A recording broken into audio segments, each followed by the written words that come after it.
All my life I tried to do what was expected of me, only to hear again and again that I was slow. I desire only one thing, Master, to feel adequate, fit for my role.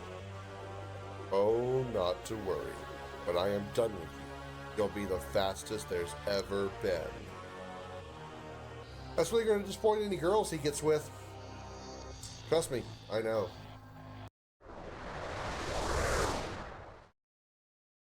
You're like a Dick Padawan. I'm like Dick Master. You're Oh my god. That makes... Oh my god. Okay, That was a lot funnier after it marinated for a second.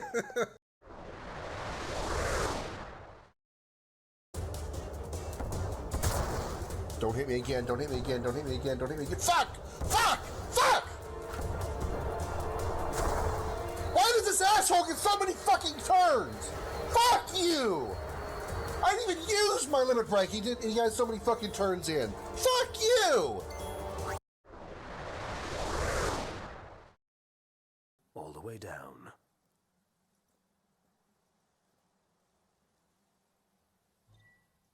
The frightened citizens have come out of hiding. Yay! GG's! That's one dead turtle. One bowl of turtle soup for everybody on the planet, because that turtle's big enough to feed everybody.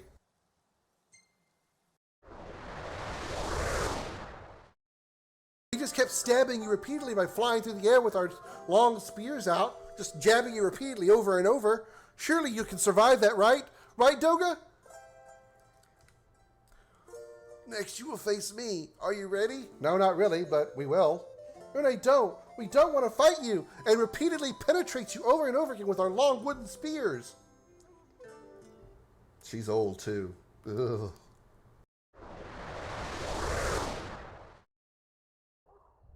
Let's get on with it then. Give me that stuff and put some spice in it. I want some flavor to my darkspawn blood.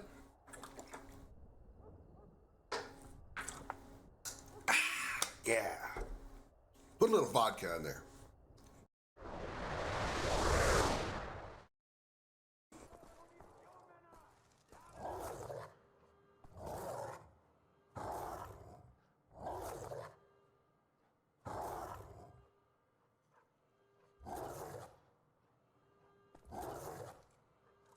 Fuck.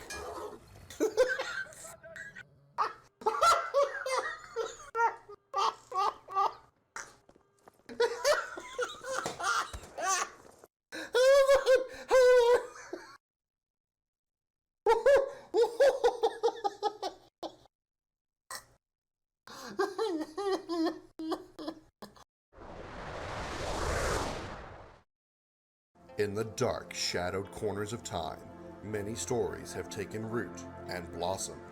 Tales of heroes whose deeds echoed through the ages, and of villains whose names became synonymous with infamy. Of battles waged between the forces of light and shadow.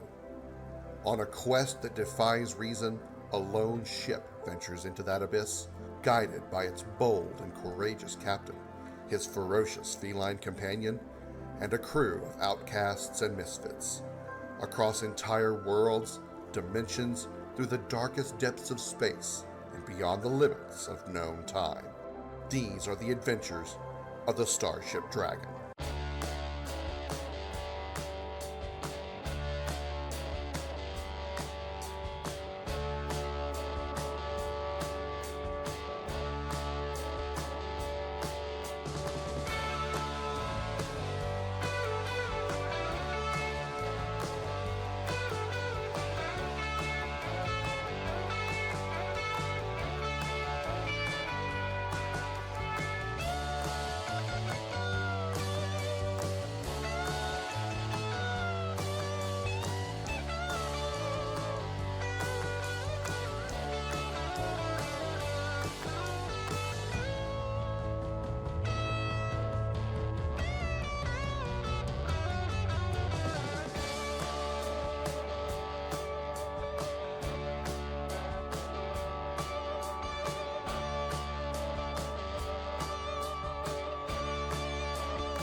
Everybody put your hands in the air and say, holy shit. Welcome aboard the Starship Dragon, everybody. I am Commander Krim. So glad to have you here on this Saturday afternoon. Hello, everybody. Hello, Darth. Hello, Pertu. Good to see you both in here. Happy Saturday to you both. Hope you're doing fantastically. I will be honest with you. I am kind of missing streaming as often as I do. Or did, but I also know the consequences of me doing that, of streaming during the week as well as the weekends, and I'm still going to. I'm not here to announce that I'm changing my schedule or anything. I'm still staying weekends only, but as I'm starting the stream here, I'm just kind of like, man, I miss doing this, but. It's for my own sanity that I do keep it the way that it is. So it's kind of a sad thing, but also kind of a thing that's like my current me is like, you should stream more, but then my later me I know is going to be like, you really should just stick with the weekends. So I'm going to go with the later me that knows better. Hi, Comet. It's good to see you too. Hello. In the news today, I want to talk about the nominees for this year's Game of the Year awards. Normally, I don't care this much, but I'm really interested because there's a lot of games. There's one game in particular, obviously, that I'm really looking forward to seeing win. But I also want to do a little more. I want to see about these other, see what else is out there. I want to see what other things made the rounds this year and got really popular. That I see if I can kind of predict in advance. But before we get to that, I want to kind of bitch a little bit. What a shocker, I know. I want to bitch a little bit about XCOM 2's Long War.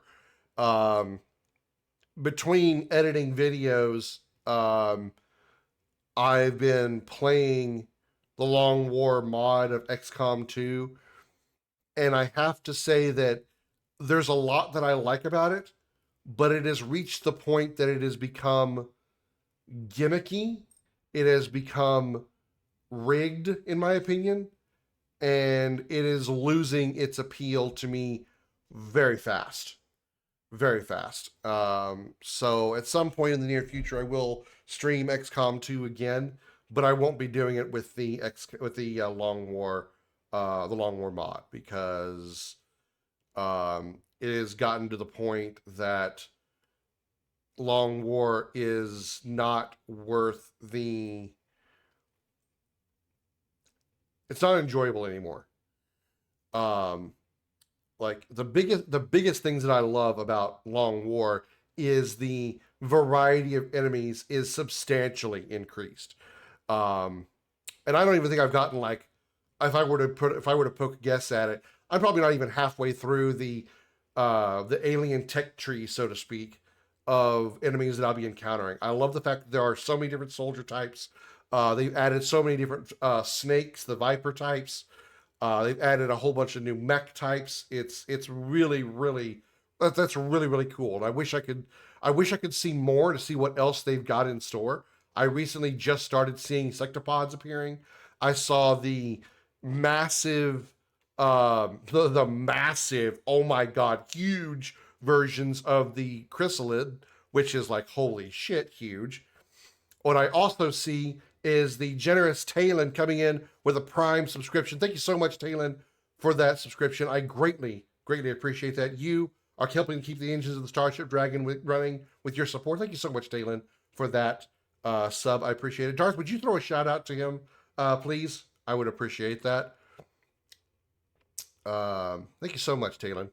How's tactics going? And I hope you're finally kicked the ass of that flu you've been dealing with. Hope you're feeling better, man. I'm gonna help. I'm glad to have you here. You want to come lay down here or not? I love the variety of enemy types. It is probably my second favorite feature of the Long War mod. My first being the expansion on classes as well. I love that there's so many more classes that you can make your soldiers be, even though they're kind of minor variations on already established classes. There's really not a whole lot of difference, but it is kind of cool. Getting a noof right now, it's so loud. Oh my god, I bet. Phew, boy. I'm glad I live in an apartment, though. But here's where XCOM's Long War, XCOM 2's Long War, is falling apart for me. I'm not having an issue with the difficulty. That's not the thing. It is certainly, I certainly agree that it is harder than vanilla XCOM 2, even on easy difficulty, which I am playing on. And it's not really, that doesn't really bother me as much. Yeah, it's difficult. Yeah, it can be frustrating. Yeah, I've been doing a shit ton of save scumming. But what's bothering me is how the RNG is working so much more ridiculously in the enemy's favor, and it's becoming less like an RNG and more like a gimmick. And like the game is actually, not to quote Nukem 9999, but like the game is legitimately cheating, like literally cheating.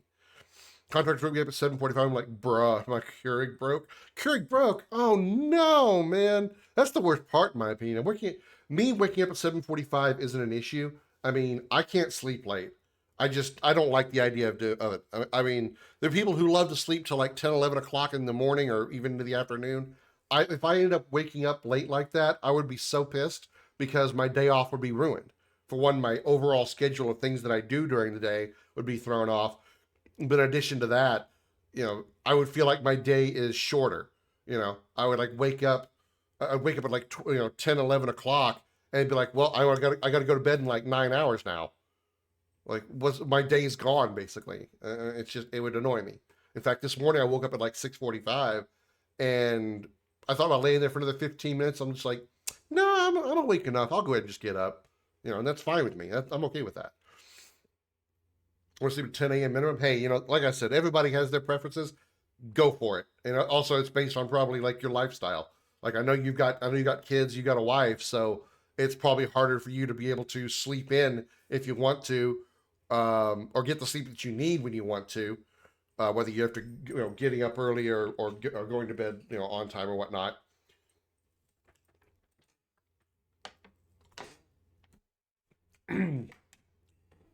So I get it.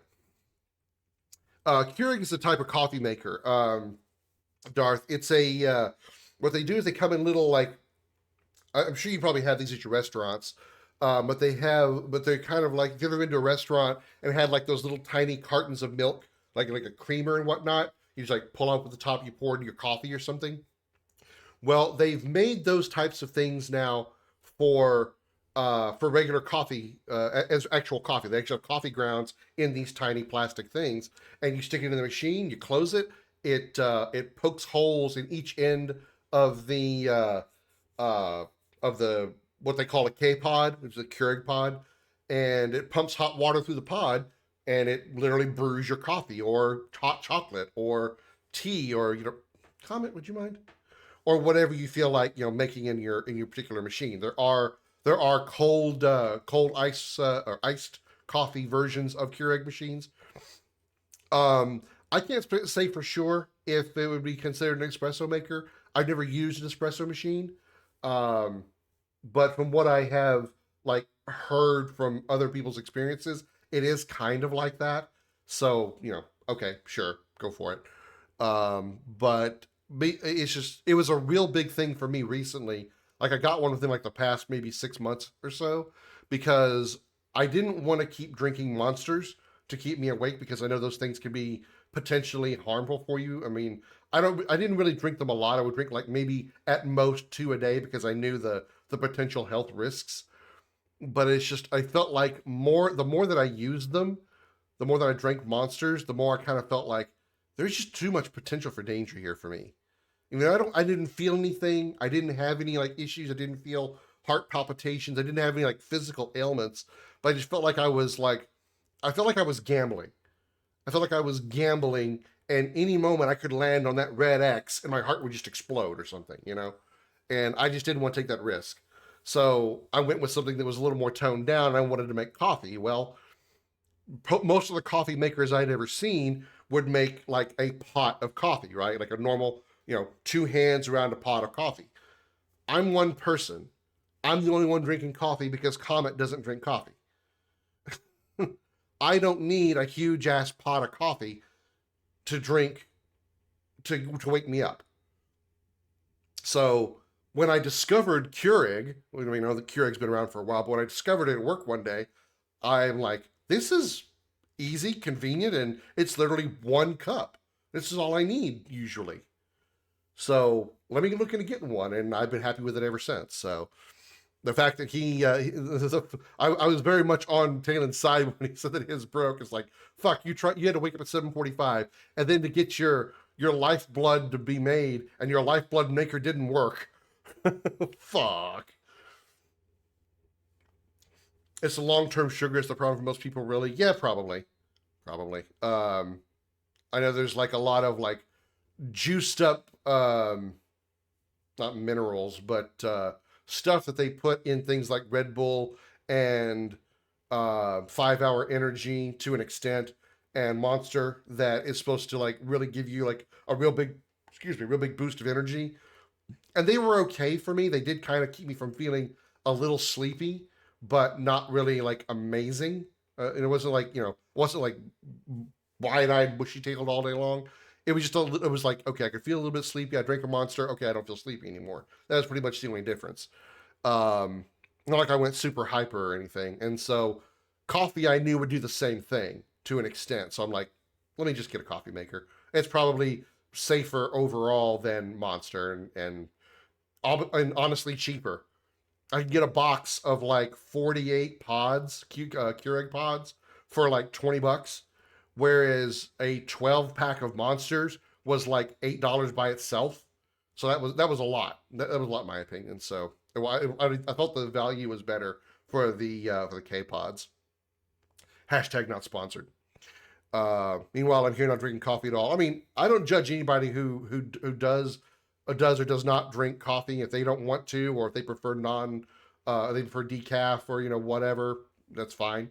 I feel like sometimes I need a little bit of a boost to wake up. Sleep has been a challenge in general for me throughout most of my life. It only took me about like 5 years ago to realize that part of my sleeping issues was sleep apnea. I would be at work working, as opposed to at work playing with my Peter. I'd be at work, and I would like just be doing my job, and next thing you know, I would find myself waking up. Like I didn't like even feel groggy or like start kind of like, I'm starting to nod off. No, it was just like, okay, do. Holy shit, I was just asleep. How long was I asleep? What? I started having an idea or feeling that I was maybe narcoleptic, but it was just the fact that it was literally just sleep apnea. And when I found out more about like what causes sleep apnea, or like some symptoms of sleep apnea, like waking up in the middle of the night or having nightmares of choking, or waking up choking, and that was happening to me. Those times that I would wake up and I would be startled out of bed, and I'm trying to gasp for air, and just my lungs and my throat were just like, I literally could not inhale. There was nothing choking me. There was nothing around my neck, nothing holding me back. I just literally could not inhale, and that was freaking me out. And I eventually found out that was because of the sleep apnea. So tea does nothing to me, and the amount of caffeine in tea is too small to have any effect on me either. But actual coffee nerves me up without waking me up. Like I fall asleep just the same, but it'll be a restless sleep, so what's the point? Yeah, I've never really had that kind of issue with coffee. I mean, mostly because I've never drank it too late. I think the latest I've ever had a cup of coffee is like maybe 7 o'clock, possibly 8, because I know I'm going to go to bed in like 2 hours later. And I might have a hard time getting asleep to a little bit, but it doesn't like keep me up. And I've never had the jitters issues that I've heard people talk about, so I'm fortunate on that front. Here to lurk as I finish an anime. I hope you've been all right, Krim. I've been doing good, Beardly. Thank you for asking. I appreciate it. Also, hello, Beardly. Good to see you. Happy Saturday. Hope you're enjoying your anime.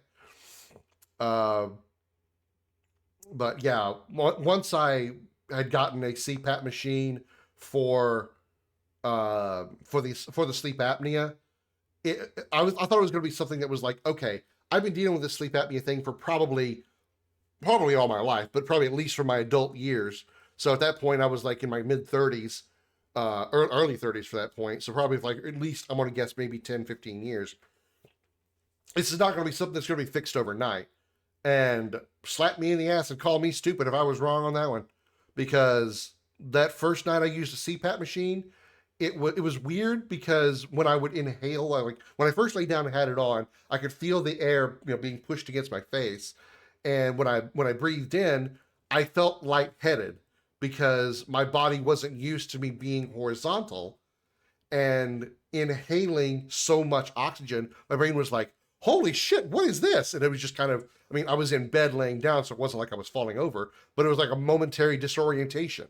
It was just like, whoa, it was, maybe that's what it feels like to huff a chemical or something. I don't know. But the fact that it was that first night, it was just like, wow, I feel crazy good. And not like, or I'm getting an orgasm out of this, but it was just a huge, I feel really good right now, even though I'm about to go to sleep. And I woke up the next day and I was not even a second of sleepy all day long. I was up till probably 10 o'clock that night, and I felt good all day. I felt awake. I never felt sleepy. I never felt groggy.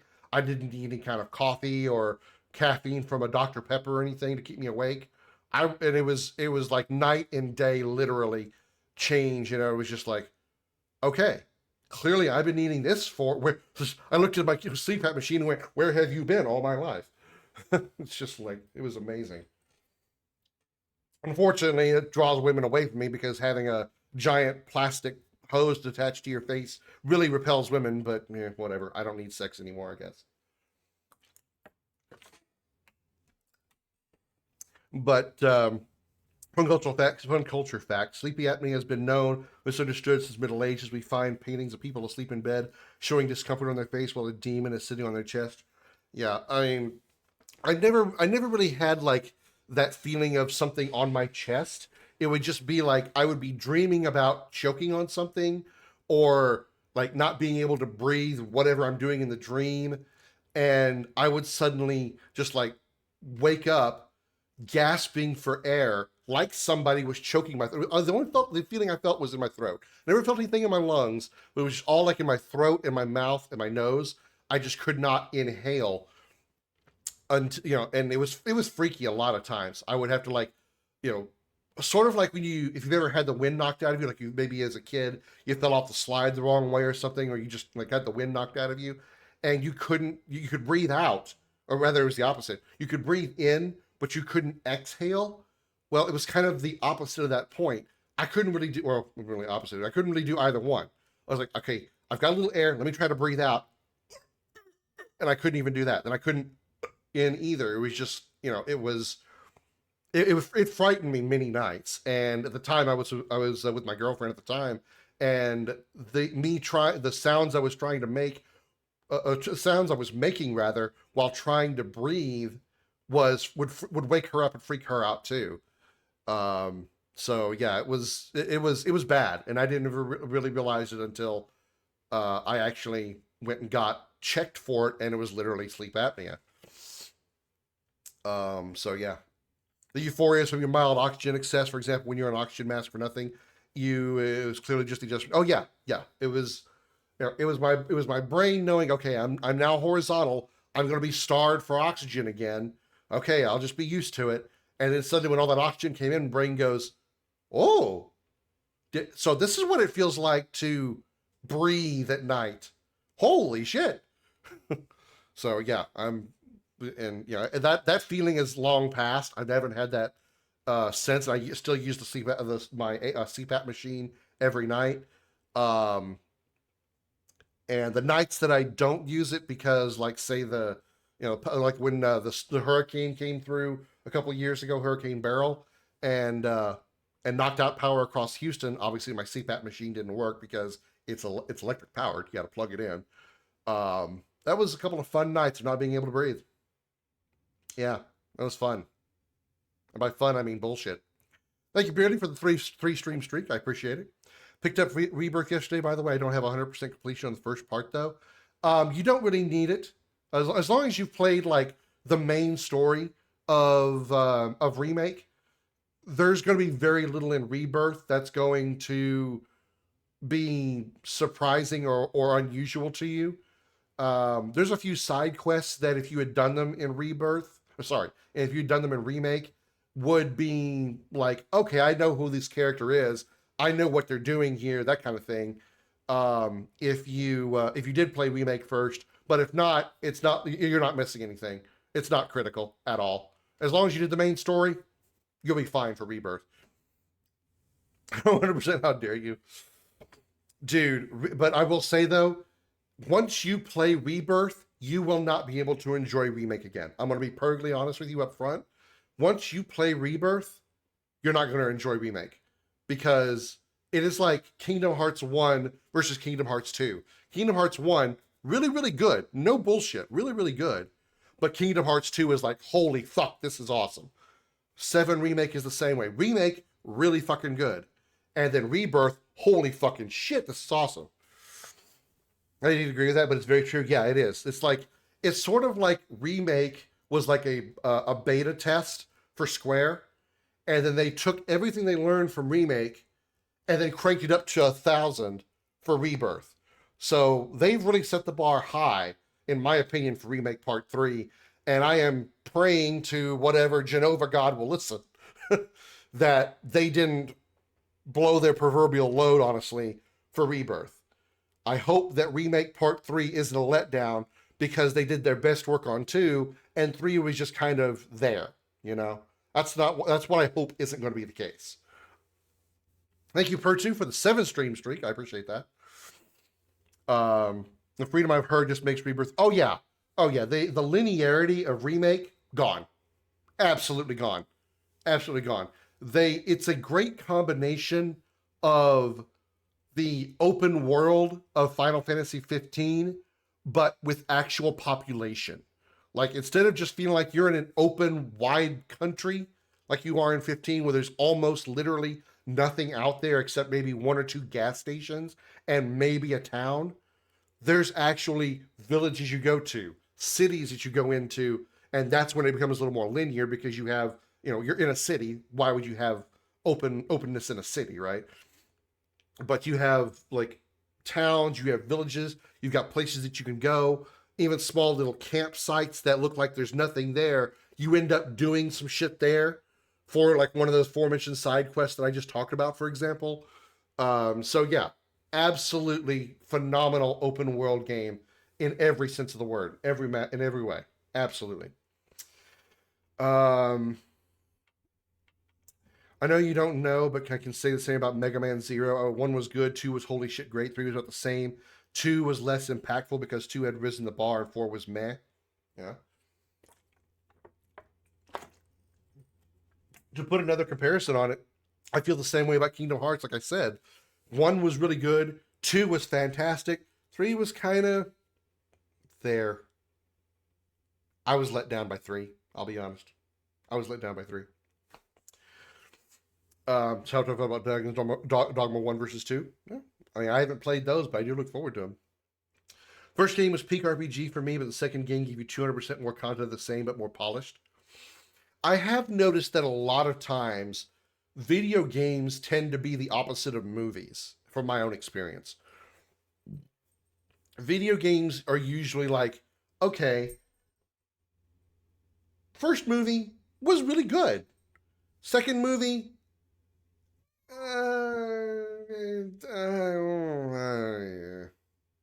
that's usually the case throughout most movies I've experienced. Video games are kind of the opposite.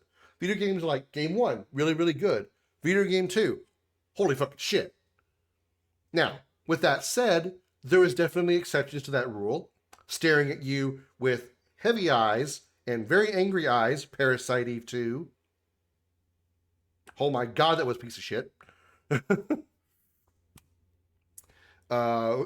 you for the lurk, Taylor. I hope if you can stop back in again. What I can say about regarding 7 Remake or Rebirth? I absolutely love Rebirth, but it dragged to so many mini games. Yeah, I can't disagree with that.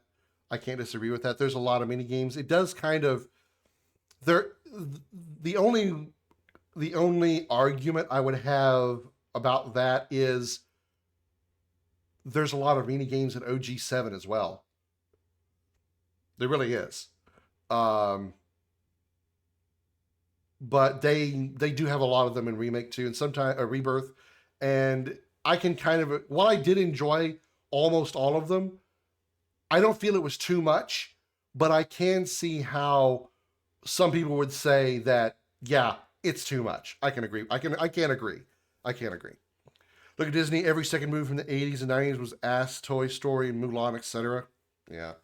I mean, I don't remember much about I don't think I've ever actually seen any sequel Disney movies outside of Toy Story.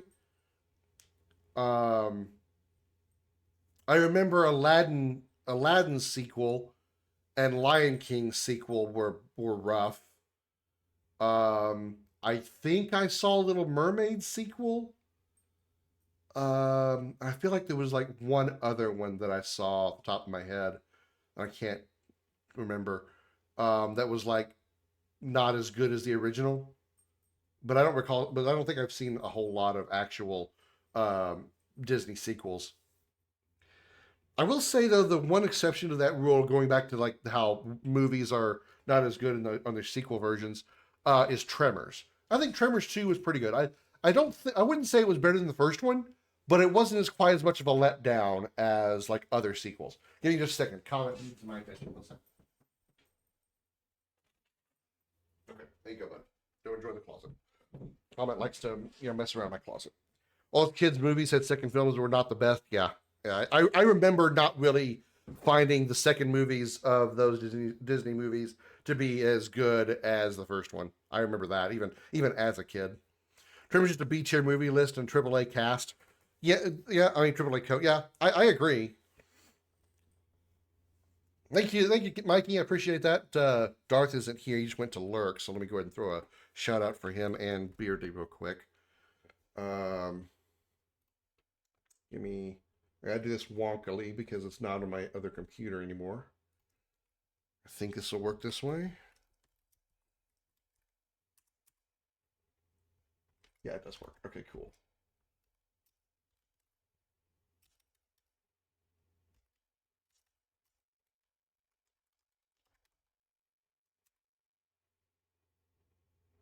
There we go. Okay, cool. Got it. The guy who played Bert was the reason shit was so corny and funny. Fuck, what was his name? Damn it, I'm actually blanking on his name now. But yeah, I think he was like he was certainly the best part of that series, and his character certainly got a lot more improved after the second movie because they were like, everybody really likes Burt Gummer, so we're gonna like just crank his personality up to 10 and make it fit perfectly for what he's having to deal with, which is underground monsters that require like mil-spec level weaponry in order to handle. I mean, it was literally his wet dream. It was Burt Gummer's wet dream, the events that happened in the Tremors movies. Well, except the third one where he was, or was the third one? Was the third one the prequel? No, fourth one was the prequel. 1 was the Worms, 2 was the Shriekers, 3 was the Flyers, 4 was the prequel. Right, the prequel. that was a nice little way to kind of get Gummer's character to play, or get his actor to play the polar opposite role of what he has become. And I think it was fantastic. Yeah, the Ass Blasters, yeah. The Flyers, the Ass Blasters, yeah.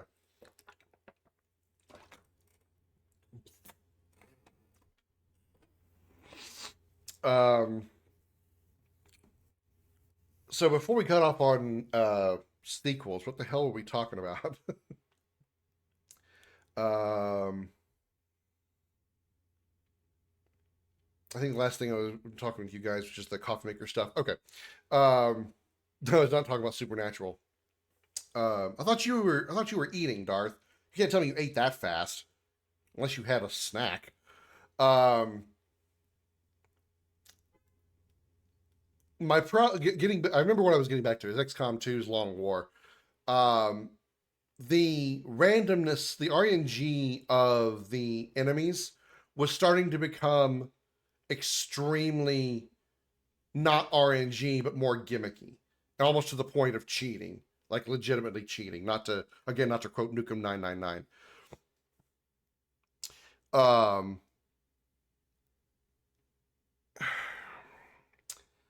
There would be times that I would have a sniper with scopes, all kinds of accuracy boosters, and all the accuracy buffs that I could put on a character, and they would have a 100% chance to hit a target, including elevation advantages, 100% chance to hit a target that was in a sniping distance away.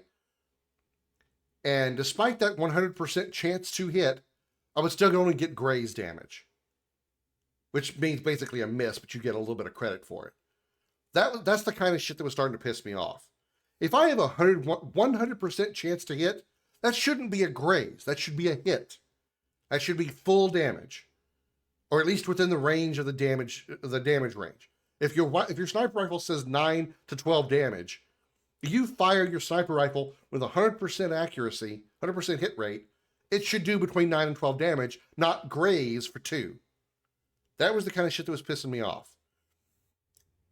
And then on a not less harmful note, but still irritating note, is there was times that I had high ground. There was a scene where I had a one. Let me back up a second here. One plus side I will give to Long War is that they give you a larger team to play with. So instead of just getting your normal six characters when you deploy a squad, you can get up to 10 characters.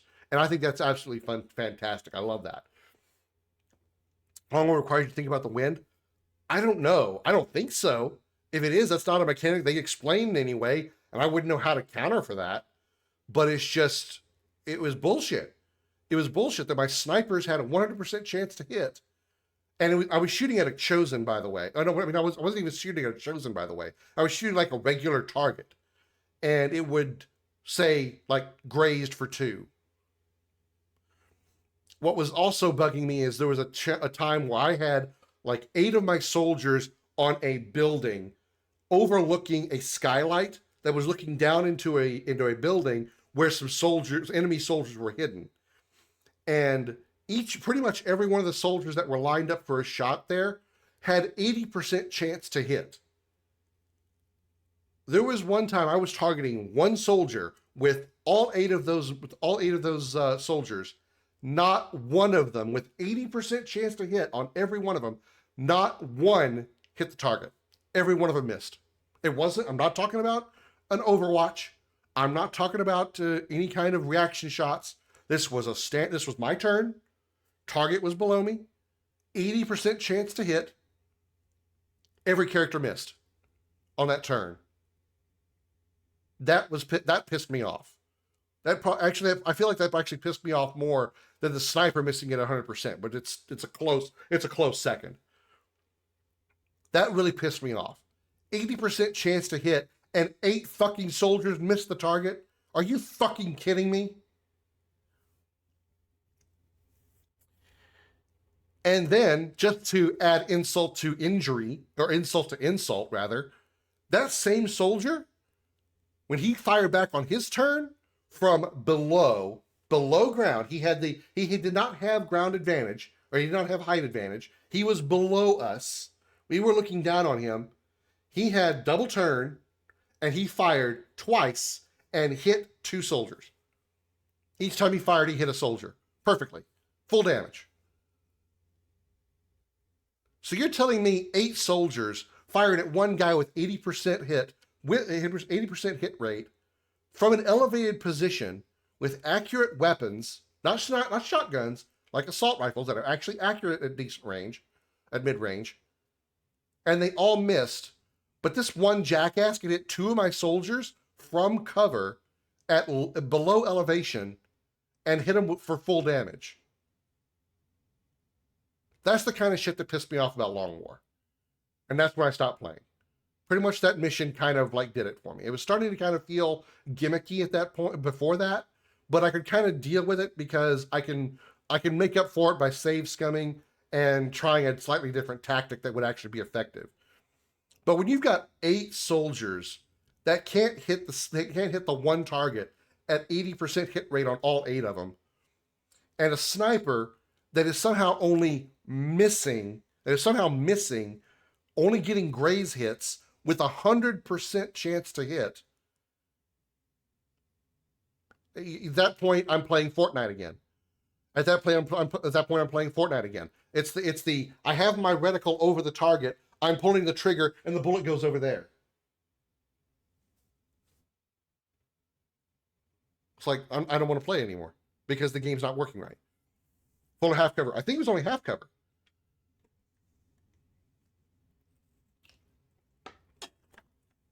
But it really shouldn't matter because, again, I had an elevation advantage. All 8 of those soldiers were at 80% hit rate on a target below them within the building, and they all had 80% hit rate. I'd have done more damage to that one soldier if all 8 of them had chucked a grenade down there.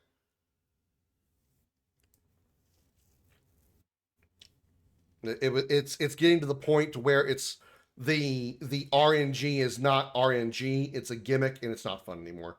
So unfortunately, my offline playthrough of Long War of the Chosen is done. I'm not going back to the game again.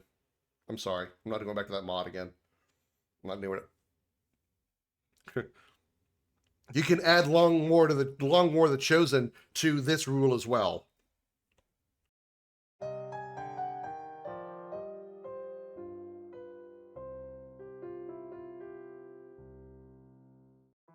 Welcome to Video Gaming 101. I'm Professor Willie Long Woodcock. Lesson number 3. Fortnite sucks. So does Long War of the Chosen. That's all there is to say.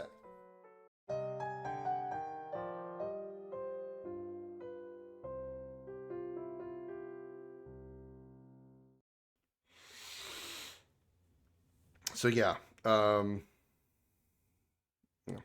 will do XCOM 2 on stream at some point in the relatively near future, because I still want to play that game, since I played XCOM 1 recently for YouTube, but I won't be doing the Long War mod.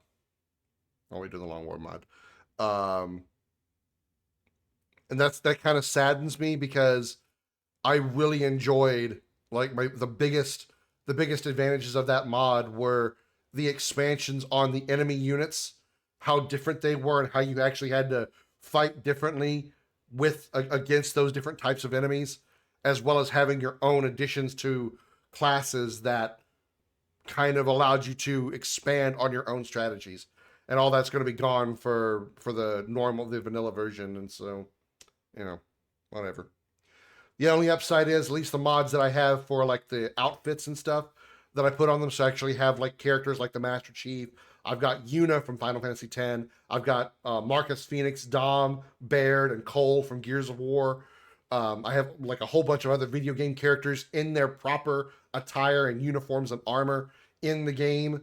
Luckily that'll be in the playthrough, so I'm looking forward to that part of it. It's the rest of it that I'm gonna miss. Oh well, it is what it is. Okay, to the main chatting event that I want to go over here. In case you've been living under a rock and don't know anything about it, the Game of the Year awards are coming up. I believe there's sometime in, like, early December. I want to say December 2nd. And what it is, in case you somehow don't understand the concept of Game of the Year award, it is an award for being the best game of the year. And there are several categories that fall under, or several categories that are available for games that came out this year. Games and characters, or games and like actors and whatnot, and publishers and developers that can be put in these categories. And I want to go over the categories here from the actual Game Awards website and give my opinions on what I think, like my own predictions on what games I think will hit these different categories or get the award in these different categories. And then I'm going to tell you what I would vote if I was actually going to vote. That's going to be the gist of what we're going to be doing for today before we get into Xenosaga 3. So to show you how this works, Um, there's Talen's Prime subscription right there. It's over there, not over there, not over there. It's over there. I gotta, yeah. I really want to like turn my camera back so when I point toward my screen here, it looks like I'm actually pointing at the screen. When I point this way, I'm looking over to my right where there's a freaking wall over here. I can't look at my screen when I'm staring at a wall. Anyway, my first world problems. So, as you can see by this right here, that up there, not my finger, but you get it. We're going to look at each of the categories of the Game Awards. I'm only going to be putting the categories up here that I give a fuck about. Anything that I don't care about, like the first category that I'm looking at here, which is best esports team.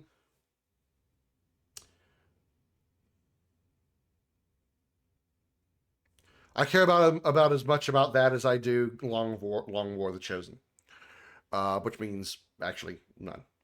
So we're not going to bother with that one. But other categories that I'm kind of interested in trying to predict that I will be putting in this list. And when we actually watch the Game Awards video once it comes out, the actual like awards show, we'll see if any of my predictions are accurate. So that's what we're going to be doing.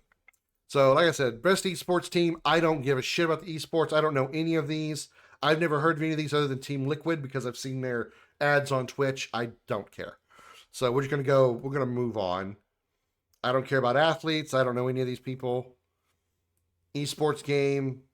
Okay, I'll take a jab at this one. I'll take a jab at the game. Let's see.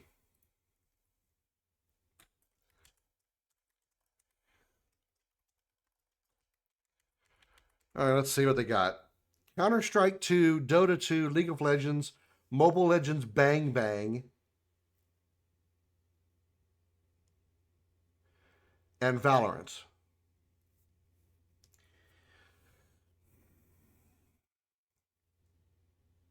I'm not going to have a vote on this one because I don't care. But I am interested to try to predict this because I'm trying to like go on what I've heard, what I've seen people talk about the games and stuff. And I guess if I were to vote, I would probably vote Counter-Strike 2 because the rest of these I have zero interest in playing. Counter-Strike 2 I have just a touch of interest in, just very little. But I would probably say League of Legends is likely to be the best esports game. I'm going to be honest. That's my guess. Even though that game has been out for like 500 years.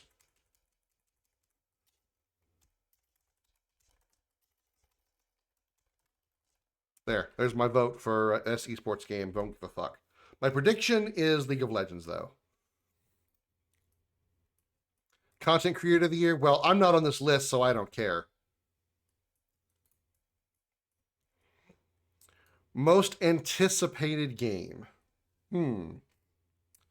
Okay.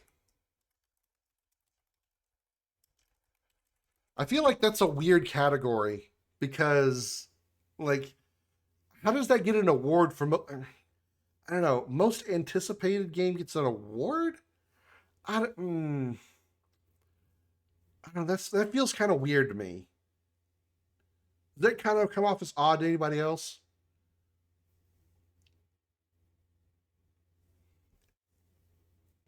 But, I would say my prediction for most anticipated game is GTA 6. My vote, though, if I were to vote, would be Resident Evil Requiem.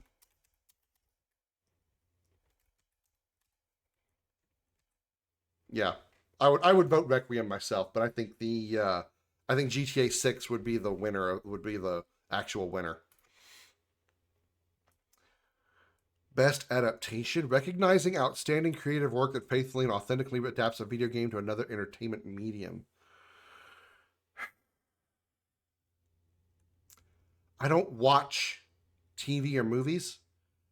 I'm going my prediction here, which I will do one.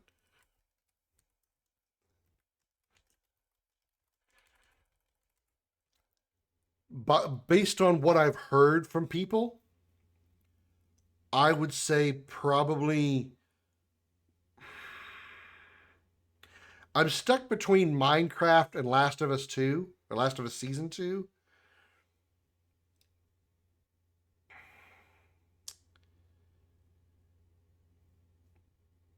I've heard a lot of people say good things about Devil May Cry, but I doubt that. And I really don't think Until Dawn, I heard like Until Dawn was like, it was not a good movie.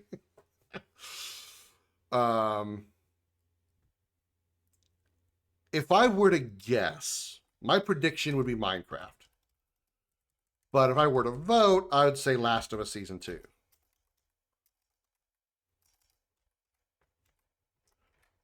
But again, also that doesn't really matter to me because I don't watch TV. I've never seen any of them, but I've heard a lot of good things about Last of Us. Best multiplayer: Arc Raiders, Battlefield 6, Elden Ring, Night Rain, Peak, and Split Fiction. I recently, as in like today actually, talked to Mikey about Arc Raiders and to get his opinion on it because he's like the only person that I know who's played Arc Raiders and Expedition 33 to kind of get his take on Shroud, the streamer, his opinion on how they think, or he thinks that Arc Raiders needs to be voted over Expedition 33 for Game of the Year. And even Mikey, who loves Arc Raiders, like a lot, said that he doesn't feel that that Arc Raiders is a better choice for Game of the Year over X33. So I'm going to take his opinion on it, considering he plays it a lot, likes it a lot. So that said, I've got a feeling that Arc Raiders, judging by its popularity overall from what I've witnessed, is probably going to be the winner as well.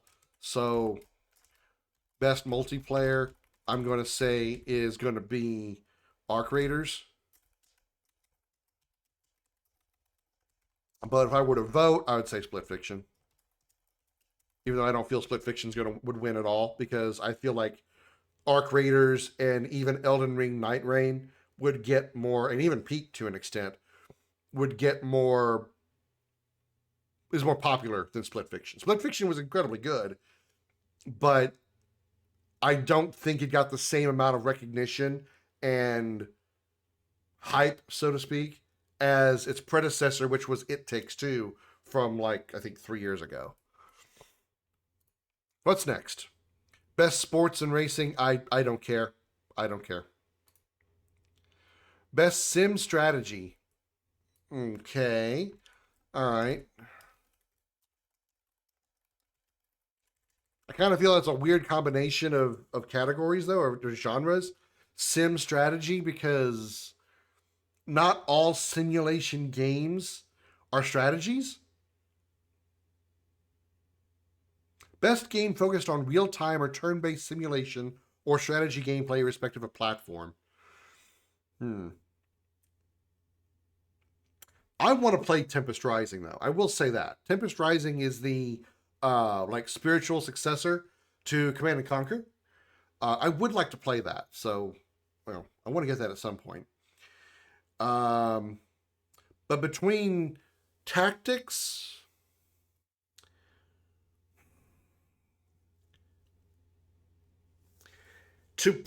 my prediction,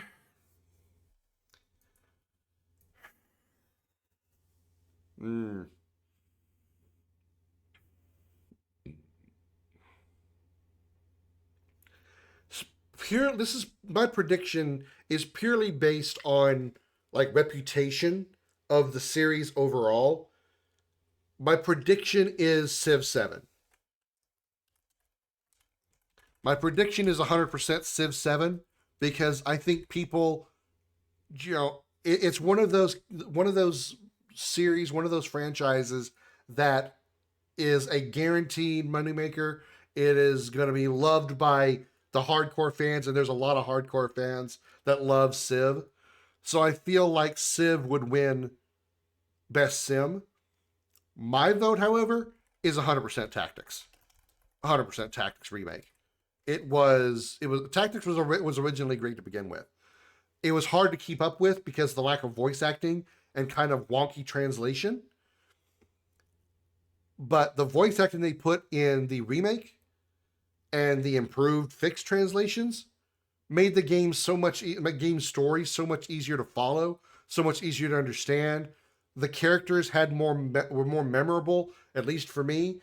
I remember getting to the fight where you fight not Zalbog, the other one, Dice Dog, and Dice Dog becomes one of the Lucavi. Spoilers, by the way. I remember that fight from the original game.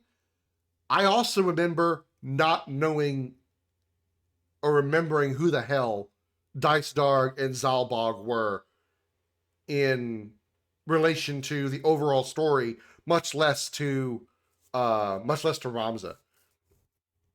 Because just the translation, because the game itself, the story itself, the dialogue was so hard to follow. I couldn't keep in mind who they were. So I remember seeing them in other places, but I couldn't remember who they were. I couldn't remember what they did. Was this a good guy? Was this a bad guy? Why is this Zalbog guy trying to kill Dice Dog? There was things I didn't understand and couldn't remember, so the story really fell flat for me in my original playthrough. But with the remake, I could actually have feelings and thoughts and preferences of characters, and I could feel my disdain for Dice Dog. I could feel my disdain for Argath, the classist asshole, to an extent to Zalbog, who also I kind of like reversed on when he decided to square up against Dice Dog and call him out for doing all the evil things that he had been doing, including trying to turn the Beowulf family into like some dynasty, that kind of thing, ruling over all of Evil East and stuff. It was those things that I was able to enjoy better through the remake because of the way it was translated and the voice acting, which was very important. So that would be my vote, is Evil East Chronicles, absolutely. Best family game, I don't really have a preference on this one because I don't play a lot of family games. I mean, the only family game on this list that I've even remotely played, or that I've played, is Split Fiction. I'm kind of into wanting to play Mario Kart or Sonic Racing, but that's just because I want to play it with friends. Outside of that, I really have no desire, especially not to any Lego games like Lego Voyagers or Lego Party. Never heard of either of these two, and I don't really have a desire to play Donkey Kong Bonanza at all. I don't care. So I don't, despite my, I guess, potential vote for Split Fiction in this category, I don't think I would. I don't think I'm going to, because I don't care. I don't feel I have enough experience or interest in this particular category to even give a prediction, much less to actually vote.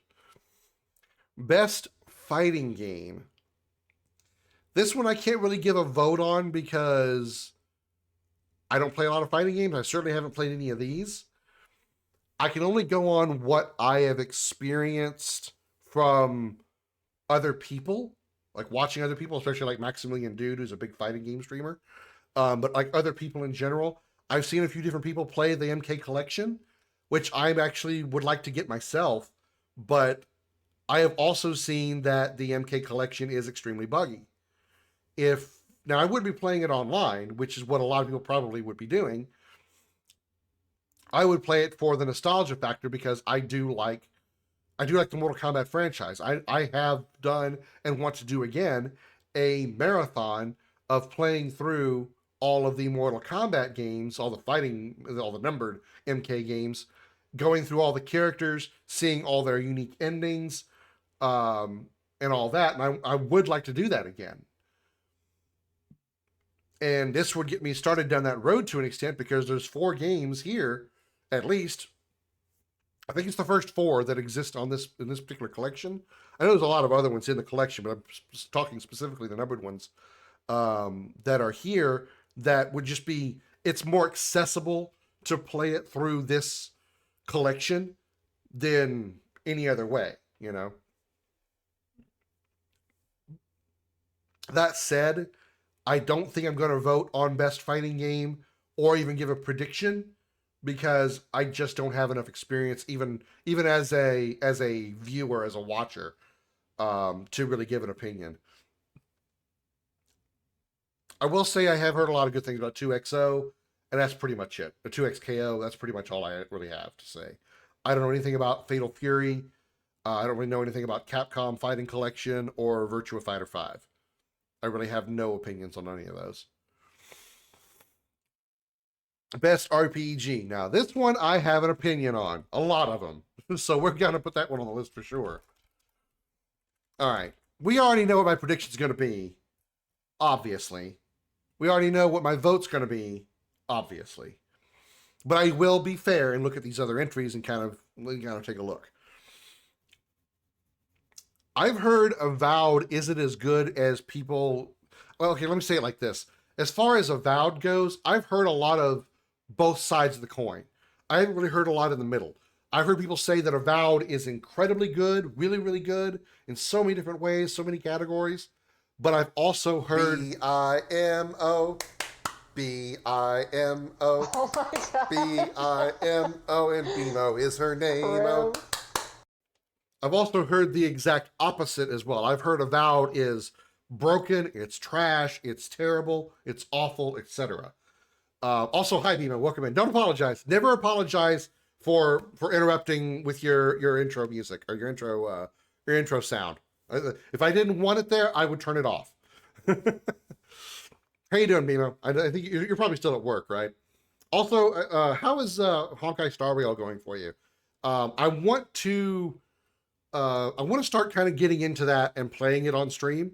And I want to know if you think it would be, is it good? If you think it's good.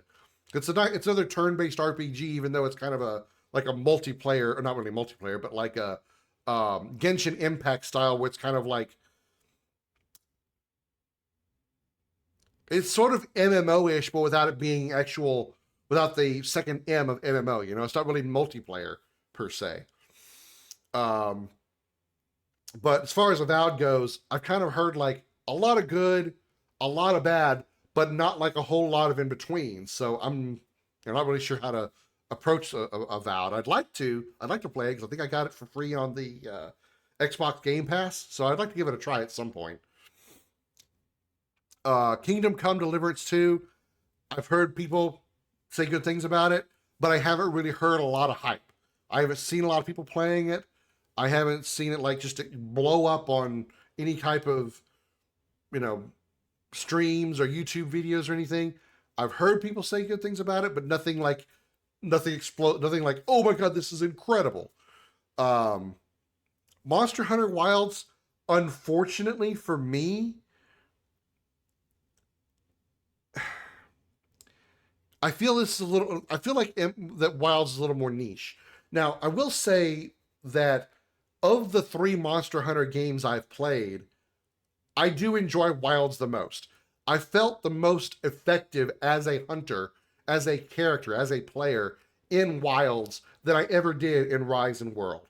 Rise and World, I felt like I was just there playing a game with other people and they were doing all the work. I felt like I wasn't contributing. I was there, but I wasn't really doing anything. Wilds, even if I wasn't really doing as much as other people, I still felt like I was contributing damage to the monsters that we fought, regardless of what type of weapon I used. And that's why I like Wilds the most. That said, Wilds has a short shelf life for me, or short half-life for me as far as playing it, because once I've beaten the monsters, the way the whole Monster Hunter world is designed, or the Monster Hunter games are designed, once you've beaten the monsters and you gather some stuff and you make parts to go fight another monster or whatever, that's all well and good. That kind of wears and gets old on me quick. I know that other people enjoy that. BMO is one of them, and I don't judge her for it or damn them for it or anything like that. If you all enjoy that type of thing, that's great. I unfortunately don't. I don't mind fighting the new monsters. I don't mind going back and trying to go finish off Omega, because I haven't actually beaten Omega yet. I don't think I've, even when I was playing with BMO, I don't think I actually killed even like the base form of Omega, much less Chaos Omega or whatever it's called. But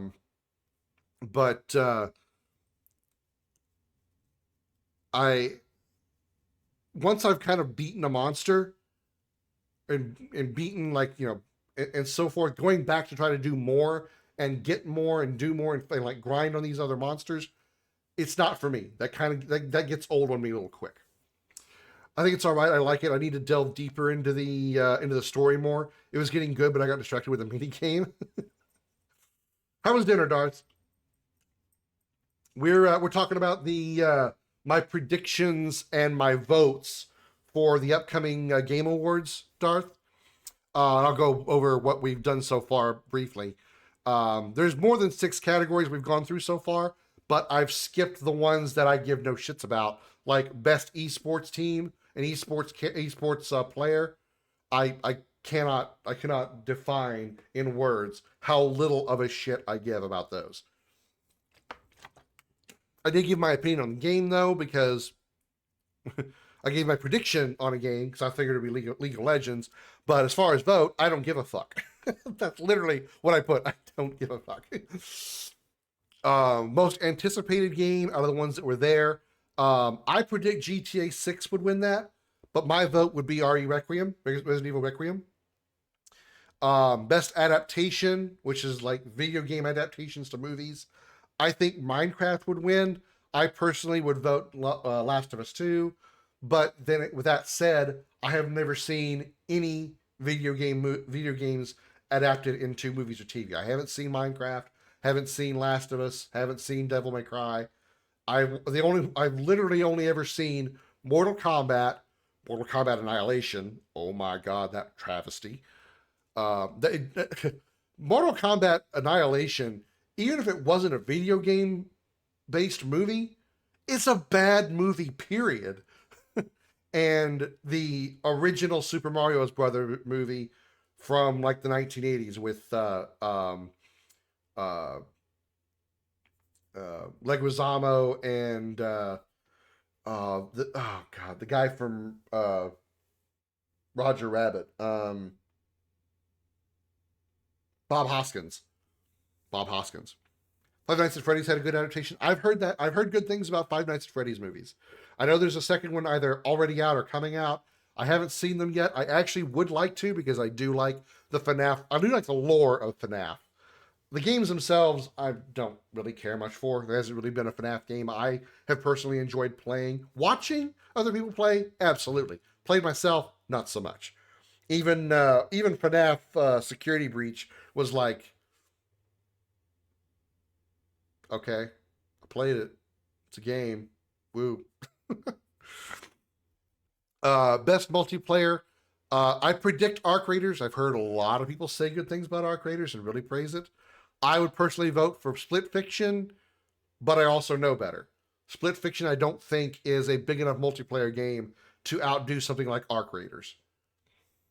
Best Sim and Strategy. I predicted Civ 7 because of popularity of the franchise over the rest of them, but I would vote Final Fantasy Tactics if I were to vote. As far as RPG, yeah, obviously it's going to be Expedition 33, but I wanted to talk about these other ones because RPGs are a category I do care a lot about, unlike fighters like the last category.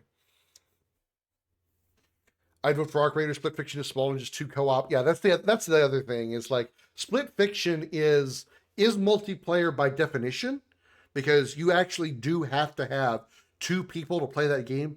It's not like it's a single player game that you could actually get a co-op partner to play with you, like say Halo or Gears of War or something like that. Hi, Comet again. You actually literally have to have a second person play with you in order to play the game at all. That's just how it works. So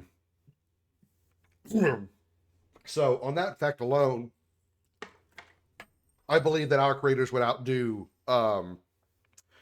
Split Fiction. The only other one that I think might be close to pushing the needle away from Arc Raiders is, from what I've heard, Elden Ring Night Rain. I heard Night Rain was very, very popular, so, you know. But I would vote Split Fiction because I enjoyed Split Fiction, not so much Arc Raiders. Also, Darth, you know Mikey, right? Lathanos James, Mikey Highwin. I was in his stream earlier today, and I wanted his opinion since he's like he's like the person that I know the closest that has played Arc Raiders and likes it a lot. I straight up asked him his opinion. If he, the shorthand of it, does he agree with Shroud, the streamer Shroud, who said that Arc Raiders needs to be voted over X33? And even Mikey, who loves Arc Raiders and is playing it right now live on his stream, he says X33 deserves Game of the Year, not Arc Raiders. So that means that puts a lot of emphasis on that to me. That means a lot to me. Because even if he, an avid lover of Arc Raiders, says X33 deserves Game of the Year, Shroud's an idiot. And I have legitimate reason to say that now, because somebody who loves Arc Raiders also agrees with me that Arc Raiders doesn't deserve Game of the Year.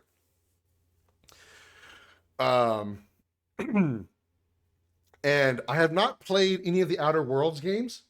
I hear they are fantastic. They are funny as hell. And I really, really would like to play the Outer Worlds games. So that said, I don't know that much about Outer Worlds because I've tried to avoid like too much information about the game because I didn't want to be spoiled. But from what I have heard, Outer Worlds is really good. So it's good to see it up here. Do I think it deserves Best RPG of the Year?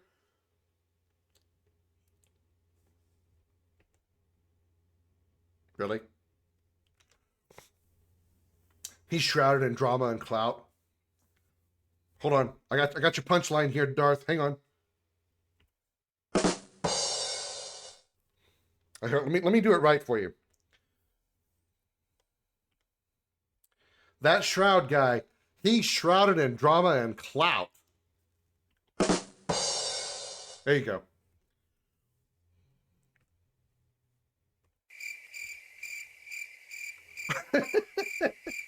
Followed up with that. You love Kingdom Come big time. I have, like I said, I have heard a lot of good things about Kingdom Come. I will admit, I have heard quite a few good things about the Kingdom Come games. But I have to say that in like the overall hype of the game, I have not heard as much about Kingdom Come. I've heard more about Avowed than I had ever heard about Kingdom Come, to be perfectly honest. But of course, again, obviously, I wanted to point the other games because I feel it's fair. This RPGs are a category that I feel I wouldn't say I'm an expert in, but I love in every aspect. And so I felt it was fair to give them all a fair shake and a fair opinion. But obviously, best RPG is going to be X33, both prediction and vote, without a doubt. I 100% vote X33, and I 100% think that X33 is going to win Game of the Year, or sorry, Best RPG out of this category. I voted Death Stranding 2 for as many categories as possible. I've heard a lot of good things about Death Stranding as well. I haven't played them yet. The only negative thing I've really heard about Death Stranding is it's been called Walking Simulator, which is kind of a disappointing thing to hear. But you know, I'm still intrigued enough that I want to play it because from what I've seen of like gameplay and stuff, the visuals are absolutely mind-numbingly good. I mean, I wouldn't say I'm a huge graphics whore, even though I probably am if I really be honest with myself. But Death Stranding 1 and 2 looks absolutely incredible. Absolutely incredible. What's the URL for voting? I just searched the Game Awards. The website is literally called thegameawards.com. You can go to the nominees section, but I just Googled the Game Awards, and it's literally the Game Awards official nomination and voting site. Also, hi Midnight, welcome in. Happy Saturday. How you doing? Never heard of Avowed nor Outer Worlds, but Kingdom Come I've seen it a lot. It's no match for X33, but it would be a vote for X33 if it would be a vote if X33 wasn't competing. I got you. I have seen Outer Worlds. Outer Worlds reminds me a lot of like BioShock with a bit more open world and more like I don't want to say tongue-in-cheek comedy, but more like it's more comedic, not to like a silly kind of comic, but more like just, how can I describe it? Sort of like a very self-aware type of comedy. You know what I mean? Not quite at the level like High on Life, which was funny at first, but then grew old quickly. What I've seen of Outer Worlds, it's like, it's self-aware, but still funny. It's kind of like, I think here's a good example. Here's a best way to describe Outer Worlds is like a funny, self-aware version of Fallout. Fallout has kind of got that, a little bit of self-awareness to it in some ways. Outer Worlds takes that and really like cranks it up. And it's actually pretty funny from what I've seen. The story, visuals, and acting is top-notch in Death Stranding. I can believe it. It looks incredible, and I really look forward to playing that at some point. All right, next category. Best action adventure. Hey, check that out. Look at that. Look what's in there. All right. Best action adventure. Death Stranding 2, Ghost of Yotei, Silk Song, Indiana Jones and the Great Circle, and Split Fiction.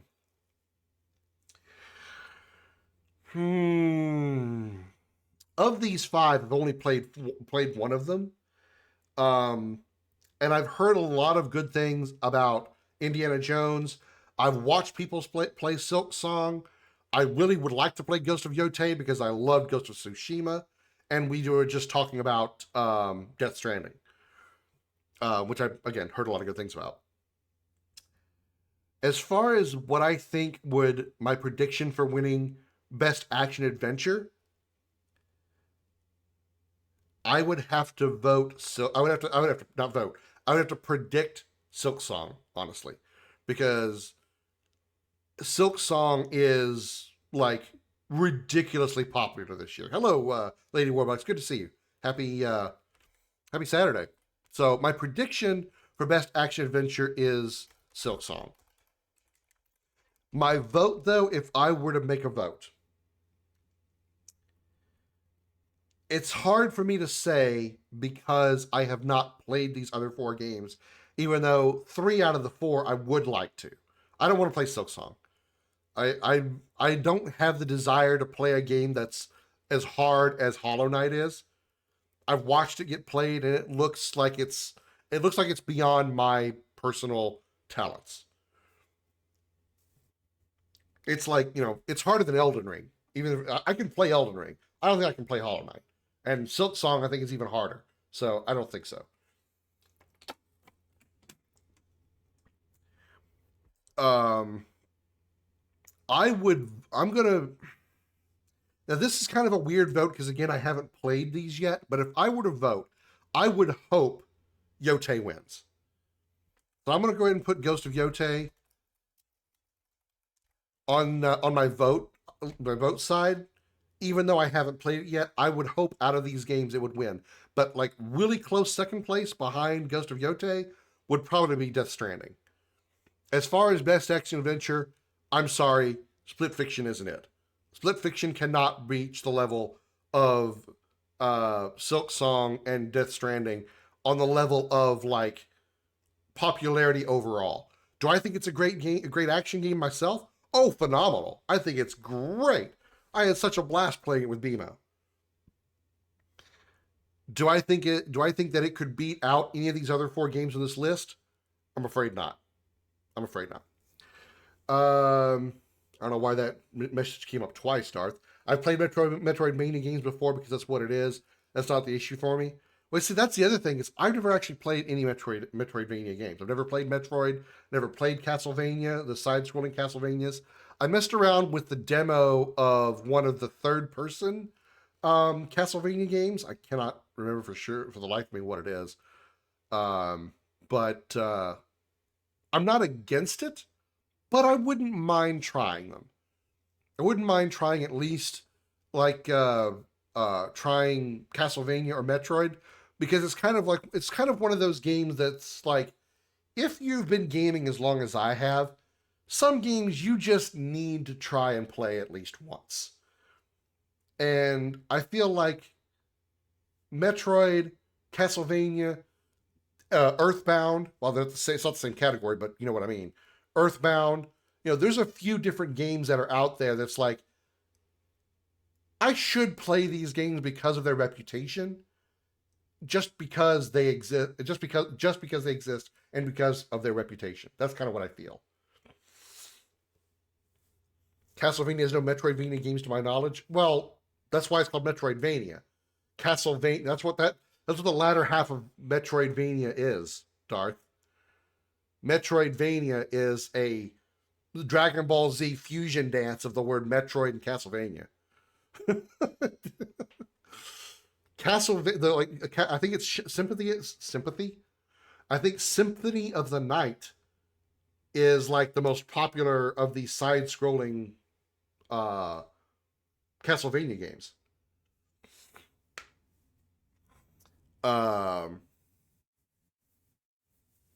The genre it points to is very different. But yeah, that's my opinion on action adventure. So yeah, let's go to the next one. Best action game. Oh, action adventure versus action. Okay.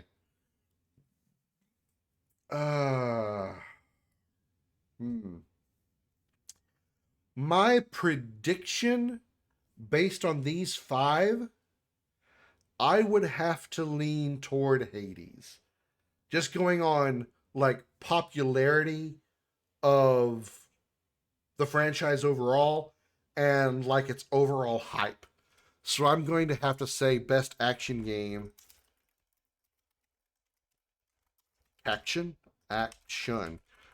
Prediction is Hades 2.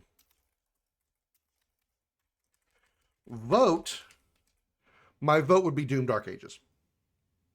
My vote would absolutely be Doom. Because, one, I played Doom. And I think, probably with the exception of Doom 2016, it's the best of the three Doom games that were released, including 2016. I think it's the second best of the 3. 2016 gets me more than Dark Ages mostly because of nostalgia. I'll be honest. It's mostly because of nostalgia. It really feels like the best job they did between the 3 of them. Dark Ages I like really well because the action is great. It really it makes you be what the Doom Slayer is, and that is a get in your face, hit you as hard as he possibly can, obliterate your body, and then shoot whatever's left of you with the gun that he has. The melee play, the shield usage, the short range gunplay, the general arsenal they give you in Doom, the vast variety of weapons outside of the shield and gun that you get, like Flying the Dragon, for example, were all really good. The fact that you went to a different world, essentially, in Doom that you've never done before. You've been to Earth, you've done Earth-type stuff. You've been to Hell, you've done Hell-type stuff. But you've never been to this Cthulhu land of Cthulhu creatures and Cthulhu tentacles and Cthulhu monsters and, what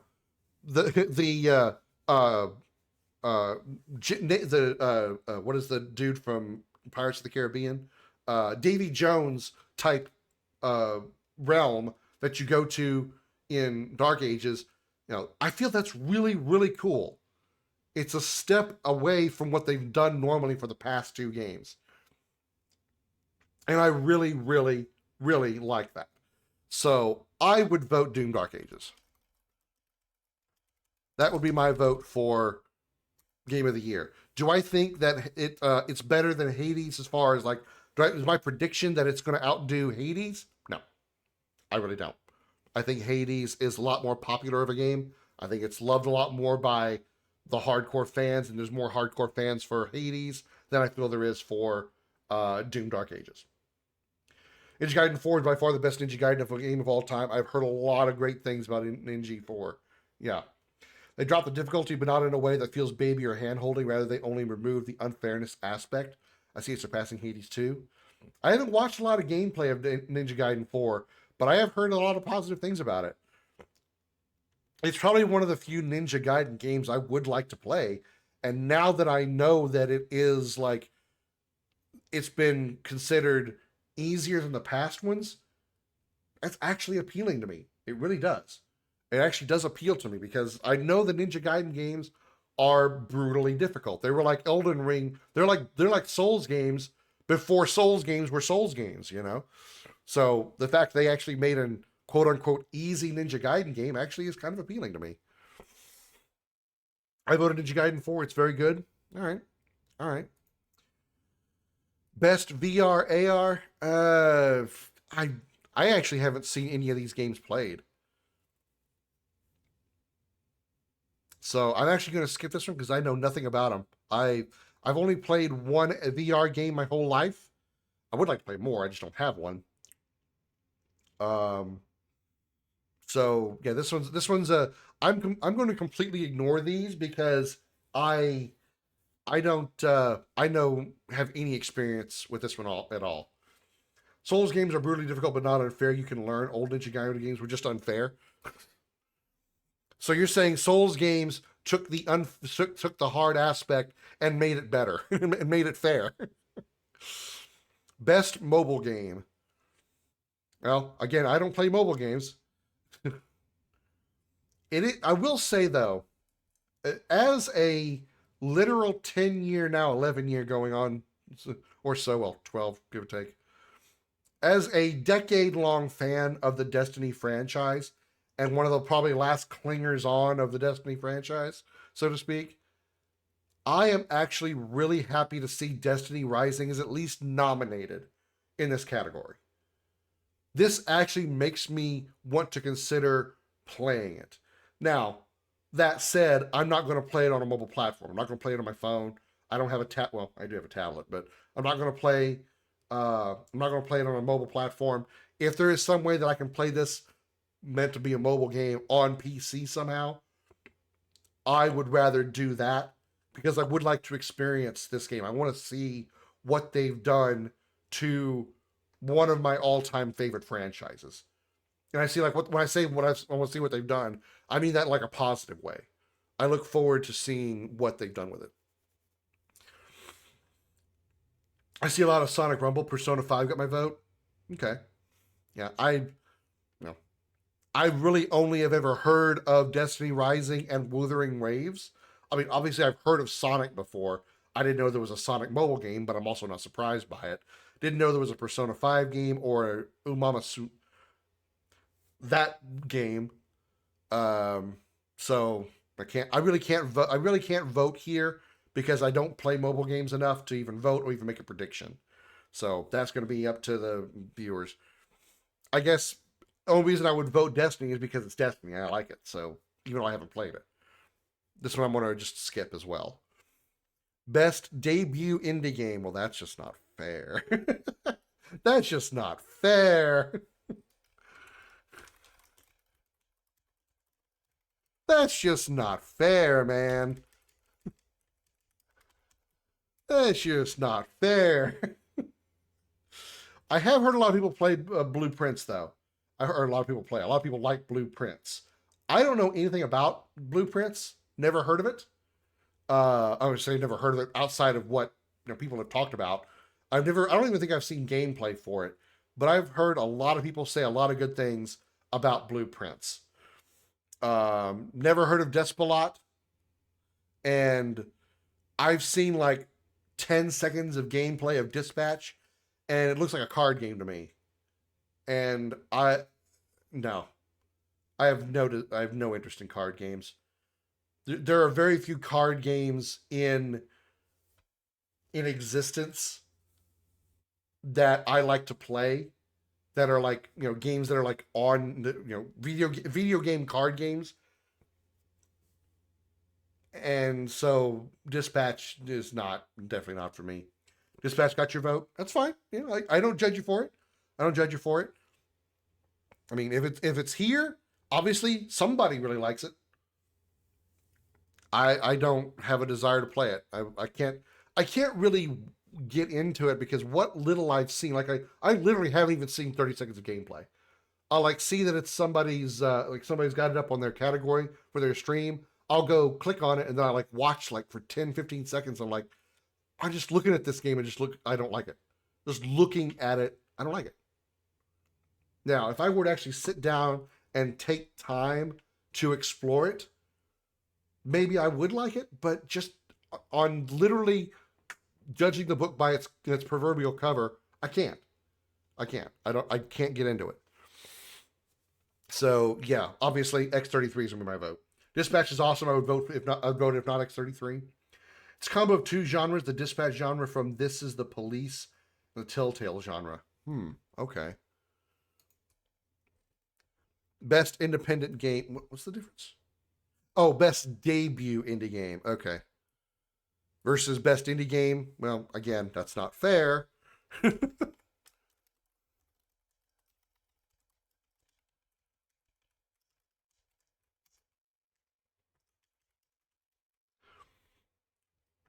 Now, I say that, but I do want to take a second because Silk Song is on here, as is Hades 2.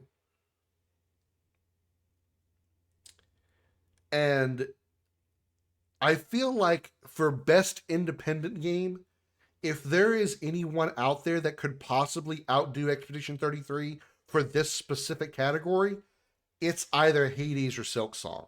Probably Silk Song more than Hades. But again, this is all kind of based on like their own like fandom. I feel like the hype the fandom around Hades and the fandom for Silk Song is quite superior, even to X33. Even if not by a lot.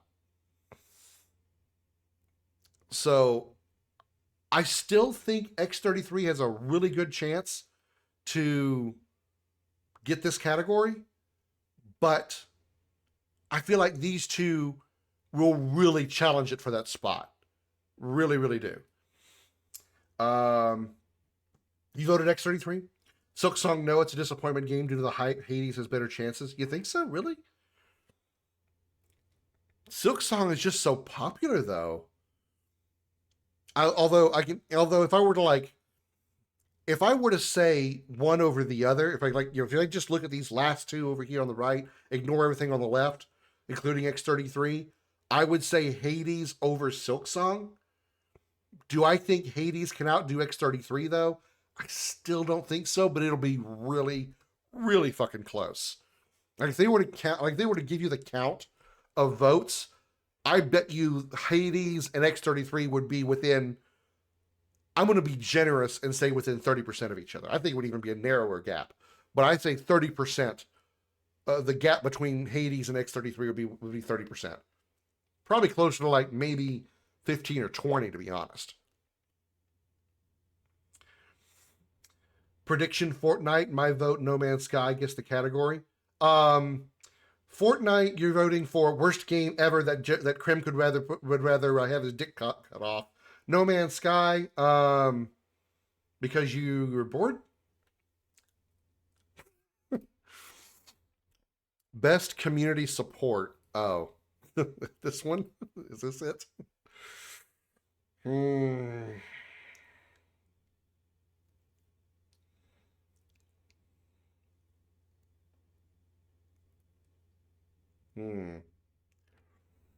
Best community support. Recognizing a game for outstanding community support, transparency, and responsiveness, inclusive of social media activity and game updates and patches. Hmm.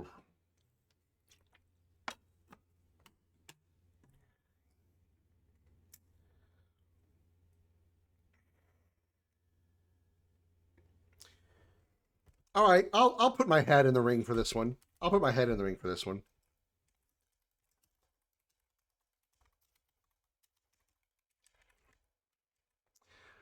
My prediction for best community support.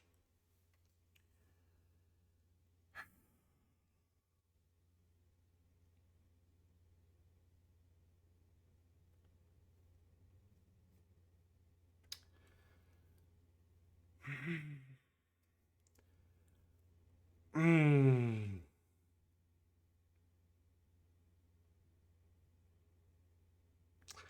I'm God. I'm going to I'm going to make this prediction even though my gut tells me I'm wrong.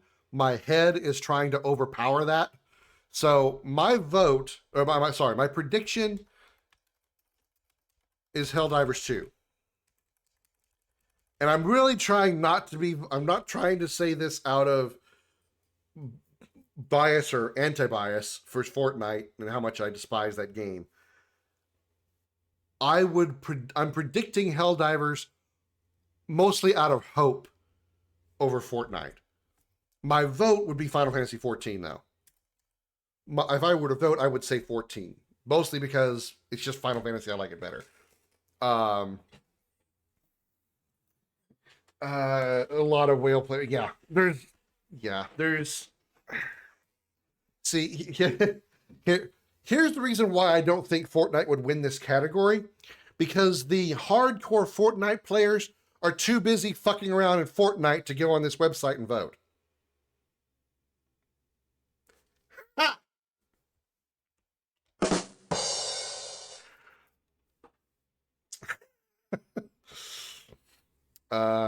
Yeah, I mean, like, my head says Helldivers 2 because I know Helldivers has gotten a lot of support and a lot of updates and been really, really good since its release and, very popular. But I mean, it is Fortnite. Fortnite is still, it's still there. I feel like Fortnite is kind of like World of Warcraft. It's kind of always going to be there, no matter what.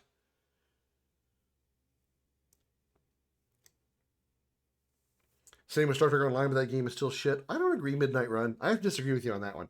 I enjoy Star Trek Online. I really do. Mostly because I enjoy being able to fly my starship around in an MMO environment and do lots of cool stuff with it. I will admit the ground play, the away team stuff is kind of meh at best. The starship stuff is really fun though. The building of the starships, the customizing, putting all the stuff you can, all the gear that you can, all the wide variety of ships that you can use, not just like Federation stuff, but like pretty much every species in existence in the Star Trek universe. I think that's really cool. It's the stuff that's outside space that I'm kind of just like,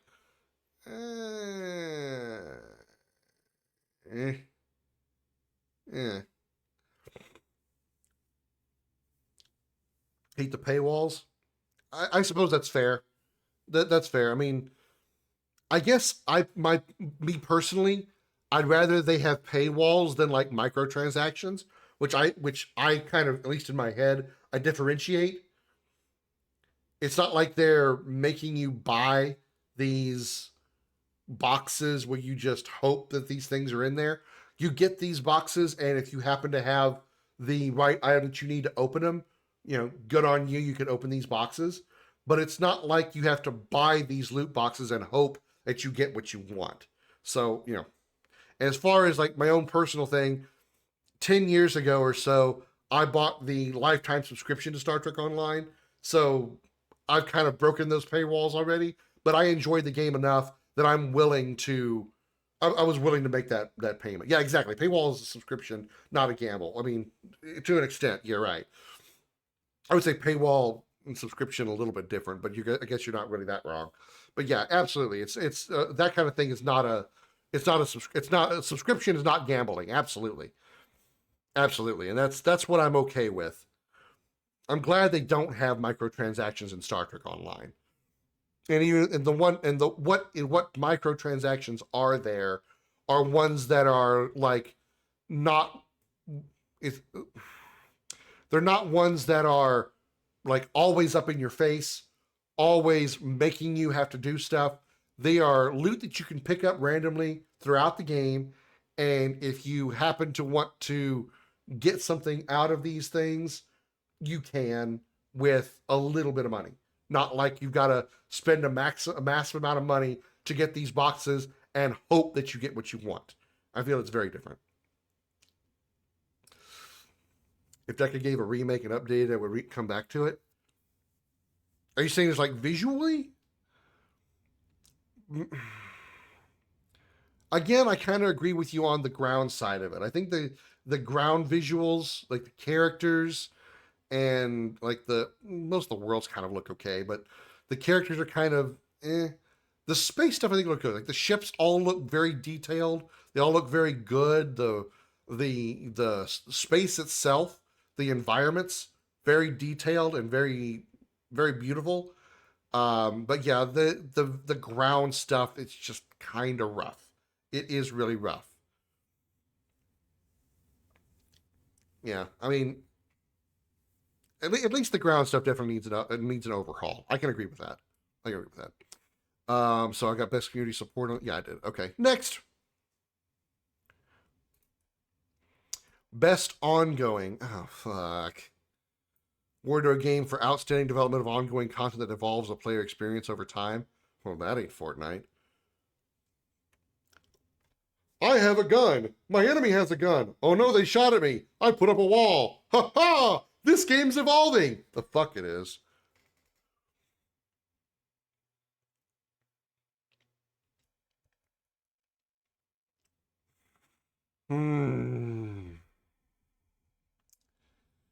Prediction Fortnite again.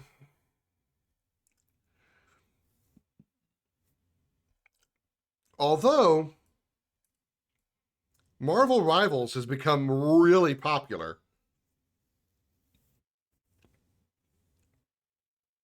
Craig trying to beat the last boss in Legend Dragoon. Best of luck with it. Annoying. I mean, I remember the last boss. I don't remember if I struggled with it or not.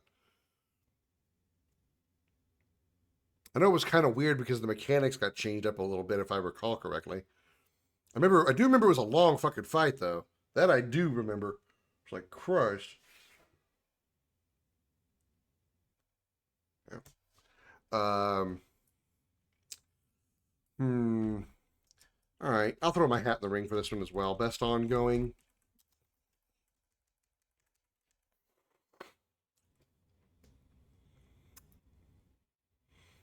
I'm going to predict Marvel Rivals. Even though it really hasn't been going on for that long, I do believe that it's going to get a lot. I think it's going to get the vote there. My personal vote would probably be Final Fantasy XIV again.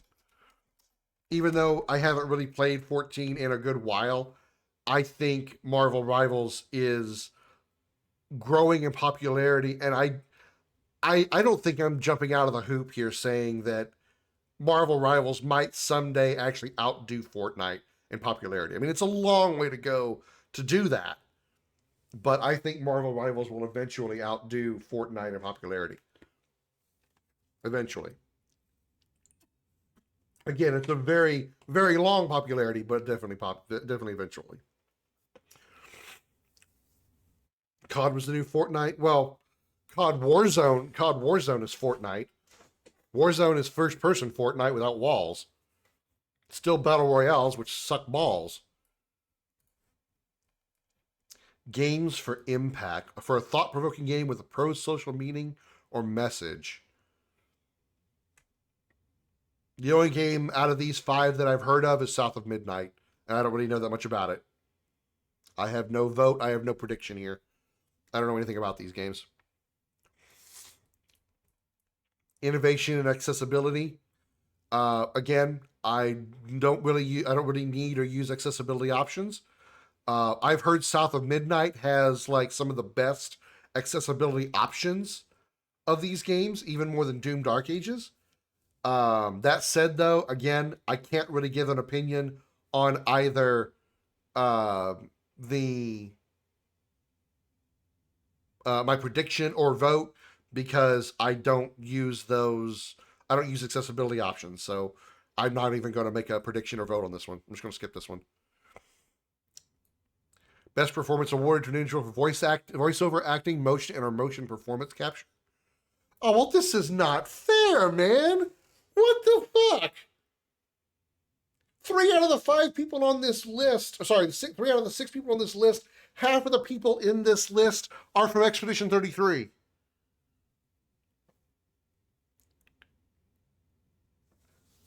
What the what the fuck?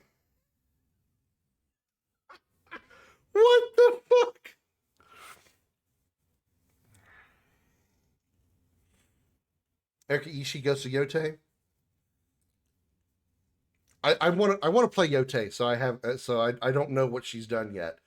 But I mean, obviously I've experienced Expedition 33, and I haven't played Indiana Jones, but I know what Troy Baker is capable of. So here's what amazes me. I saw this one on Max's site for one of Max's videos for a little bit. Konatsu Kato, they had to have used her face as the facial model for the main character of Silent Hill F. They had to have, because she looks exactly like the main character. That is crazy how she looks so much like it. I know they've done 3D facial modeling of real life people for characters in games. You know, Claire Redfield of Claire Redfield of Resident Evil 2 Remake.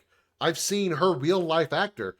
She is spot on to what she looks like in RE2.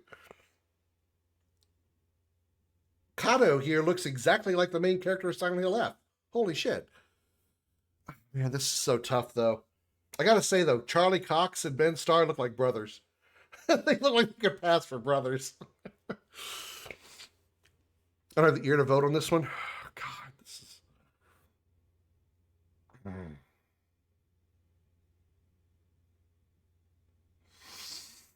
Man,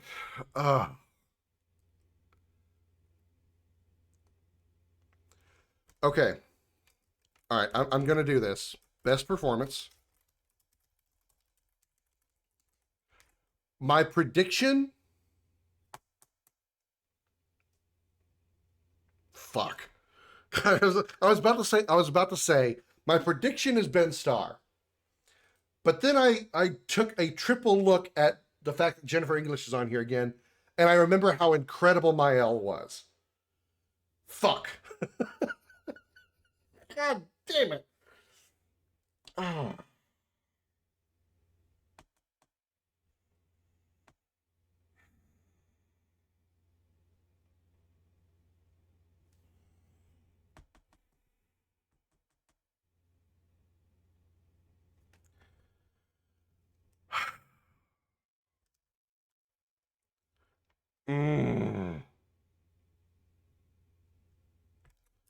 Yeah, I'm gonna go with Jennifer English.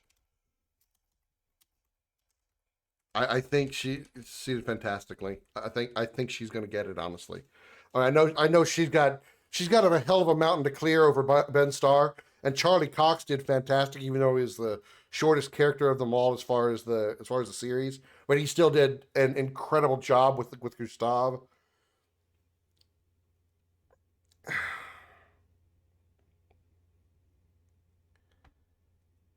As much as I like Gustav's or Charlie's portrayal of Gustav, I'd have to vote Ben.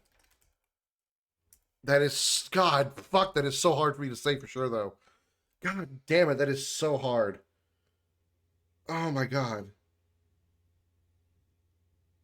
But I'm going to go with it. I'm going to go with it. I think Jennifer English will win, but I would vote Ben. Fuck. Recruiting Ben Starr must have cost a lot for a new studio. Even I of all people know that name. Maybe so, but look at what other studios have already gotten him and have been and he's participating in. He's already in 2 Square games that I know of, at least. He's in Final Fantasy 16 and Tactics. He's the main character of Kazan, which is another Souls-like game. There's one other game I could think of that he voiced acted rather recently. So I think it's not like, I don't think that he's so much as like cost a lot. I think he's just like, I feel like he's a new Troy Baker, to be honest. I mean, let's face it, and we all know it. Troy Baker was in practically, and still kind of is, practically in everything, especially in like the PS3, PS4 era. Troy Baker was in everything. So, he was in Last of Us, obviously. He was in Tales of Vesperia. He was in Final Fantasy XIII, Bioshock Infinite. Fuck, he's in so much stuff, and not all the time was he having to do a different type of voice acting role. He also did Joker in some of the, I think in some of the Batman games. I know it was Troy Baker, not Mark Hamill in some of them. So yeah, Troy Baker was fucking everywhere. Now Ben Starr is becoming the next Troy Baker. He's like almost in everything now. Yeah, that's what I'm saying. Ben Starr is in so much. He's in a lot of big things, 2 of them being from Square, yeah. But I feel like he's more accessible though. And I don't know why. Maybe it's the kind of vibe his personality gives off.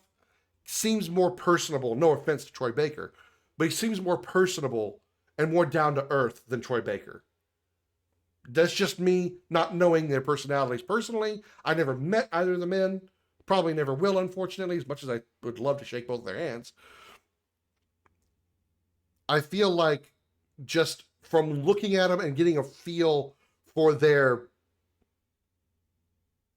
personality of these 2 people, I feel like Ben Starr is more approachable and more accessible than Troy Baker.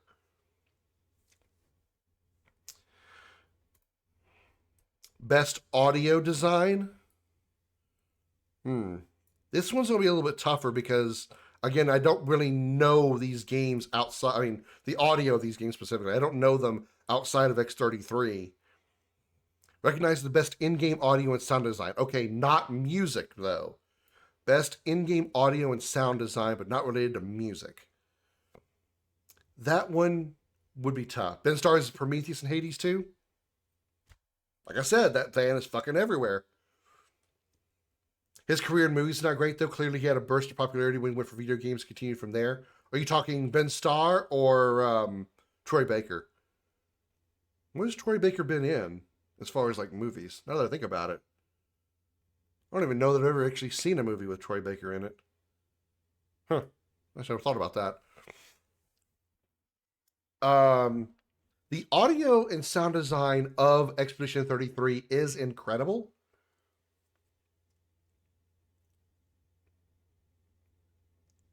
But I don't think it's anything that really stands out. Like, I mean, the sound design itself of Expedition 33 doesn't really stand out a lot, in my opinion. Not saying it's bad, but doesn't like do anything incredibly unique.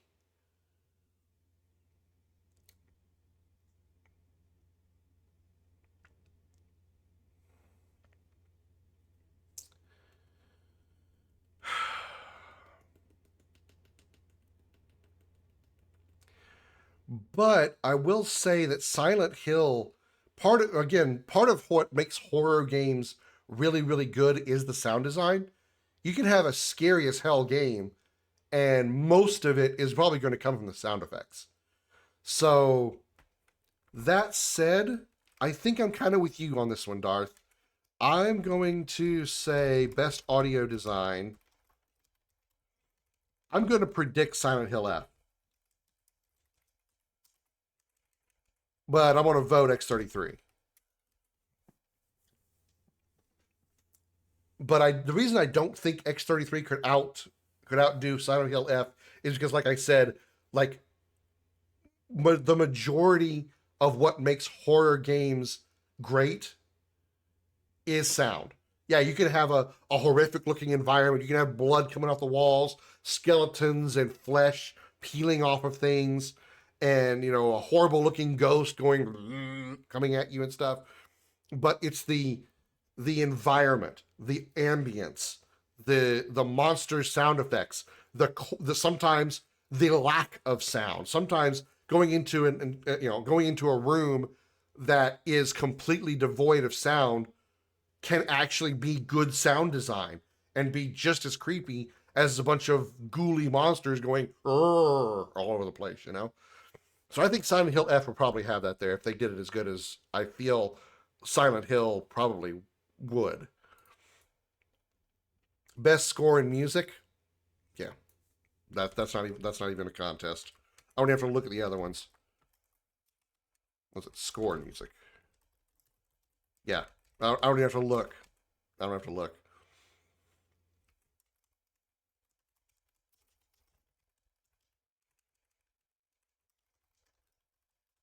Without a doubt. Yeah, without a doubt.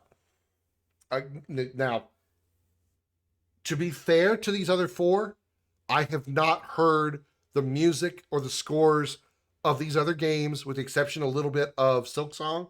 I've watched a few different people play Silksong. Music's in, it's okay. I mean, it's nothing that's just like, it's nothing that again, kind of like what I said about sound effects of X33. The music of Silksong doesn't really stand out to me. It's nothing that makes me want to immediately try to get the OST and put it in my personal collection. But Expedition 33, Lorian absolutely did that with his game. Every track that I've heard, I put the entire X33 OST in my personal collection and listen to it all the time. Love it. Absolutely love it. And I will say this with 100% confidence, if X33, of all the other nominations that it gets, if X33 does not get music, does not win this category, then I will agree that the TGAs are rigged, because that would be bullshit. The music in X33 is some of the best the video game industry has ever put out, and that coming from me is high praise, because I've listened to the tracks of the high-end Final Fantasy games coming from one of the best composers in video games of all time, Nobuo Uematsu. Those of you who have played Final Fantasy VII, who knows Final Fantasy VI, Chrono Trigger, Final Fantasy VIII, Final Fantasy X, I think he did something in Final Fantasy IX. Absolutely phenomenal composer in Uematsu. Lorian deserves to be in that same category as Uematsu, without a doubt, just on the track of X33 alone. I just received X33 as a gift and plan to play it this week since I am off work. Lady Warbucks, I wish you streamed. I would 100% want to see your reaction to that, because I have watched so many different people play that game, because I love to see their reactions and their comments and thoughts on the game as they play it, and see how they compare to my own, as well as like their experiences of seeing the shock moments and the sad moments and all the emotional moments that you get throughout the game. I would love that. Honestly, if you don't want to, you don't have to, Lady Warbucks. I'm not saying that. I'm not trying to like guilt you or force you into it. I just love watching people play that game. I mean, I was just watching Pearly Snow play it this morning, and she's in Act 3, going around doing all the end game stuff, and she's struggling with Golgra. I feel bad for her when she goes to fight Simon. Fuck. Ludwig Forsell is in my Spotify playlist. Who is that? Oh, is that? Okay. Ludwig Forsell is Death Stranding 2. Okay, all right. Then at least I have something else to look forward to when it comes to Death Stranding 2. Then Metal Gear Solid series and Ludwig Forsell is great. Oh yeah, you did say that earlier. So there's a lack of sound. Tell that to Castlevania fans who don't understand why the lack of music in the 64 games is a good thing. Actually, well, I mean,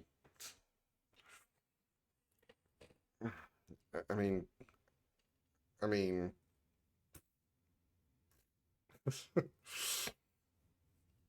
so many just think it's god awful games just because it lacks the boombox music of the 2D platformer Castlevania games. Now, God forbid you change anything up. Here's a sequel game. It's different. That's why it's called a sequel. Best art direction?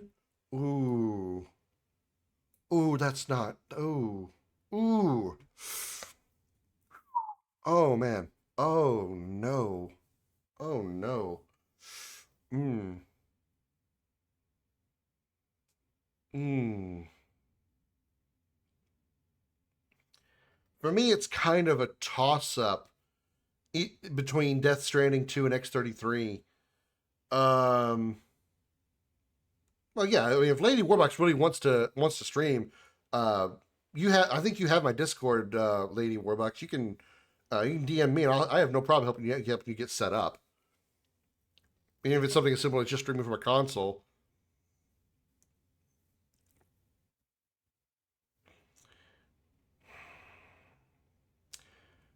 But best art direction. I'm gonna have to go with X33, and I really don't think this is biased. I really don't. I think this is actually a pretty safely, well, still subjective, but I think this is a safe bet because if you look at the world overall of Expedition 33, in every visual aspect, everything is compelling in its own way, and in many ways, the world of Expedition 33 is telling a story as you go through it. Like, without using any words whatsoever, you go into a city, like say go to Old Lumiere, and you can learn so much about the story of Expedition 33 just by going into Old Lumiere. All the stuff that you see around there, all the glowy swords, all the stuff laying around there, there's so much storytelling in the environment, and not a word is said about it. And that's what is one of the greatest things about Expedition 33. Same could be said for the Forgotten Battlefield. A lot of world building and storytelling is told through the environment design of the Forgotten Battlefield in X33. Holy shit. Death Stranding 2 got your vote? Fair. You're going to shock me? Okay. Best narrative. Oh, well, that's not fair. That's fuck you. That's PX33. I mean, no, that's not a, obviously vote 33. That's no question. That's no question. Now, again, I do have to say, the other 4 games I have not played. I have not experienced those narratives yet. God, my nose is itching like fucking crazy. And I have seen a little bit of Silent Hill F, and I have played Ghost of Tsushima, but not Yote. I would assume the storytelling in Yote is equally as good, if not better, than Tsushima. So I can believe that Yote will have a very, very high chance.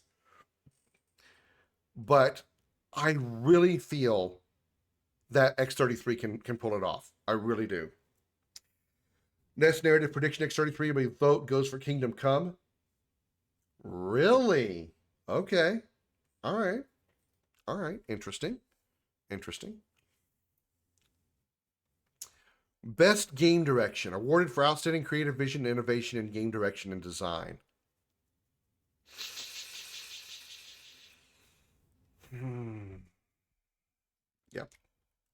Yep. I'm trying not to be biased about this. I'm trying to give the other games a fair shake, but I'm sorry. Some of these are not fair. These are not fair. None of these could possibly, again, this is also speaking from the perspective of these 5 games, I've only played 2 of them. I don't think the direction of these other of Death Stranding, Yotei, and Hades could possibly outdo Expedition 33. Death Stranding 2 begin. Kojima knocked it out of the park. That is fair. That is fair. Hideo Kojima is known for some fantastic storytelling, but Metal Gear Solid is a thing for a reason. God damn it. Why is my nose so fucking itchy? Oh, God. Damn it. And Split Fiction did have incredibly good gameplay. And the direction was pretty good too. I mean, the characters, the way the characters worked with each other, or like, well, actually I should say didn't work with each other, and then eventually grew together and started working together, not just because they had to, but because they actually wanted to. The way they interacted felt very realistic. Definitely was good game direction, absolutely. Unfortunately, again, I don't feel it holds up. Even taking X33 out of the picture, I don't feel Split Fiction holds up against Ghost of Yotei. Again, only judging Yotei on its predecessor, Tsushima, because I haven't played Yotei. I know I keep qualifying this, but I feel that needing to qualify this is a fair thing to say. What is Donkey Kong Bonanza doing on Game of the Year? We're at Game of the Year. Okay, all right. Did I put the last one on there? Game Direction. Okay, yeah. So the 6 entries for Game of the Year, is it only 6? Yeah, there's only 6. Okay. Is Expedition 33, Death Stranding 2, Donkey Kong Bonanza, Hades 2, Silk Song, Kingdom Come Deliverance. Well, okay. The reason, Darth, is because it was probably the most, it's probably going, what I said earlier about best family game, I think Donkey Kong Bonanza is probably going to, honestly, what did I put for family game? Did I actually choose that? I didn't. Okay. Knowing the hype behind Donkey Kong Bonanza, I honestly feel there's a pretty good chance that it could win Family Game of the Year, or Game of the best family game. I really do, because I've seen a lot of people really play it, and I think it was a very popular kids game. Do I think it could be Game of the Year? No. Even if I don't include X33, if we just pretend that we're in an alternate universe where X33 doesn't exist, I still don't think Bonanza is better than any of the other 4 on this screen.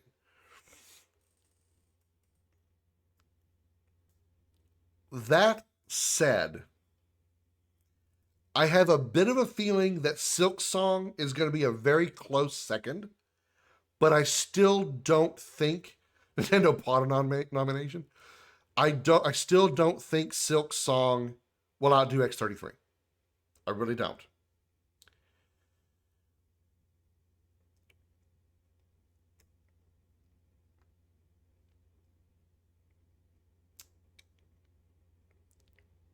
I don't think Hades 2 could outdo X33 either.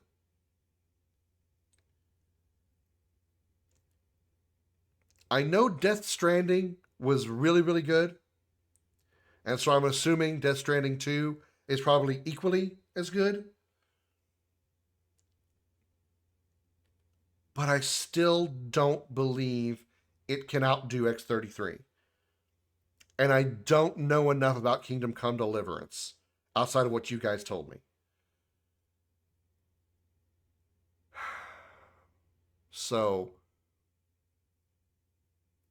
honest prediction for Game of the Year.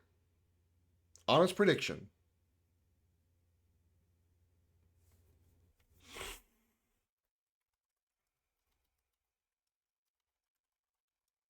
Honest prediction is Expedition 33.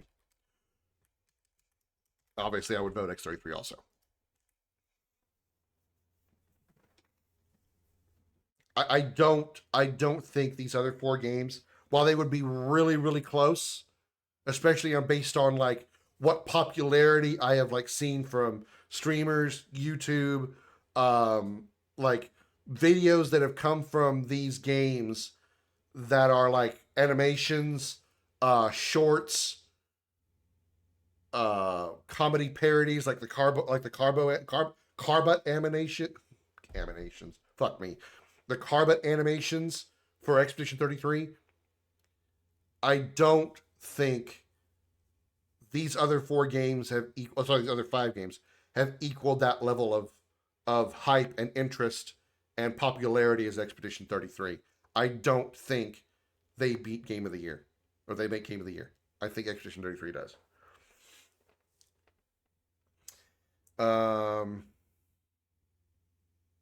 put my tinfoil hat on. Agree with you.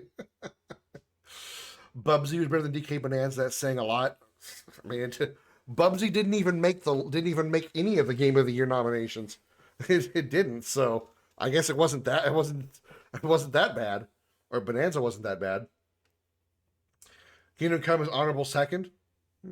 Okay. It is made by Deep Silver, though. I did just not notice that. Deep Silver has been known for some very high quality games. But yeah, so let's take a look.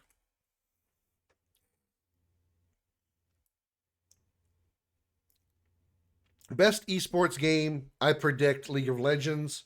GTA 6 is most anticipated game. Minecraft is the best adaptation.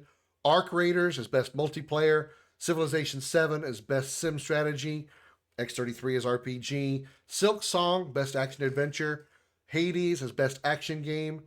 X33 for best debut indie game, and as well as best indie game. Helldivers 2 for some community support. Marvel Rivals for best ongoing. Best performance, which was really hard for me to say Jennifer English over Ben Starr, but goddamn, that was close. Best audio design, Silent Hill F. Lorient Tostard for Expedition 33, best score in music. And X33 for art direction, narrative, game direction, and game of the year. My vote, I don't give a fuck for esports games. Resident Evil Requiem for most anticipated. Last of Us 2 for best adaptation. Split Fiction for best multiplayer. Final Fantasy Tactics for best sim and strategy. X33 for best RPG. Ghost of Yotei for best action adventure. Doom Dark Ages for best action. Best debut and best indie game, X33. Final Fantasy XIV for best community game, best community support, and best ongoing. Ben Starr for best performance. X33 for best audio design. Lorient Tostard again for music. And X33 again for art direction, narrative, game of the year, and game direction. Or narrative, game direction, and game of the year. So, those are my predictions. I'm going to save this file. I'll put it on my desktop, I guess. I'm going to save this file. So when we come back to when we actually watch the actual award show happen, which we will be doing, we'll watch it on stream, but we won't be watching it live because, obviously it's I think it's going to happen on a day where I don't stream or a time that I don't stream. So we're going to obviously just watch it I prefer to watch the VOD version of it because the live version is going to have all the bullshit conversations and talking to people and doing the shit that I don't give 2 fucks about seeing and doing. I don't want to watch that. So I'd rather watch the VOD so I can skip the bullshit. But we'll watch that. We'll watch the VOD of the Game of the Year awards, and we'll see if I got any of my predictions right. So we'll look forward to that. I think it's December.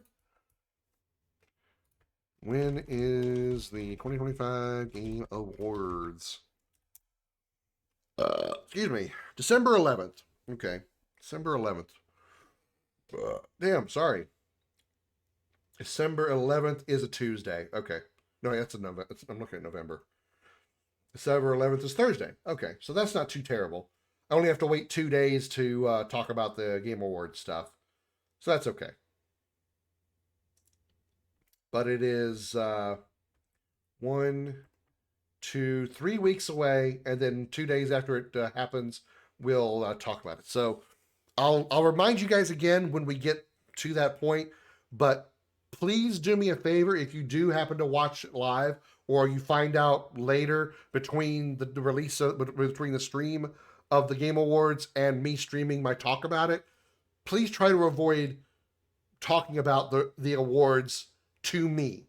Like don't ask me about any games that I might have seen or say, hey, did you see that this game appeared at the Game Awards, or that this game won or that game won, or did you see the trailer for this game?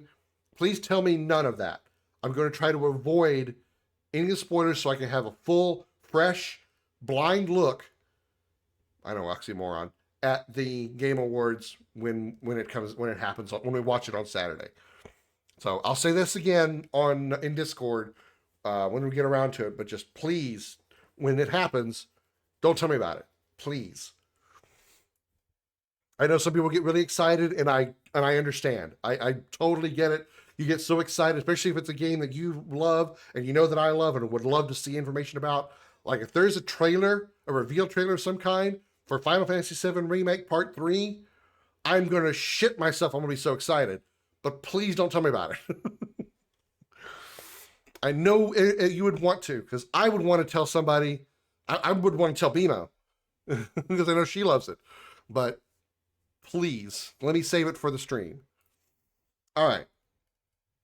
Spoiler, you're going to hate the anchor? That's not a spoiler. We already know. Actually, that's not true. I don't hate Jeff Keighley. I don't. I hate when he makes stupid comments, like when we were doing the, what was the last thing we were watching? It wasn't E3, it was the Summer Games Fest, I think.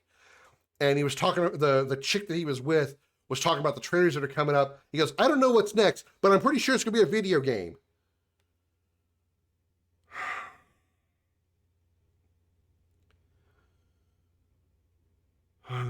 Want to just slap the man. That man makes so much more money than I do, and I make so much better jokes. I hate anchored by principle, is not the person specifically. I appreciate Jeff Keighley because he's like a big part and a big reason why the TGA even exists. And I'm really happy for that. I really, really am. I'm really glad they exist, and I appreciate him for being the part of the impetus behind it. But fuck, dude. Sometimes you just need to shut up. You're not funny. Not funny. Shut up. Just announce the awards, announce the trailers, get off the stage.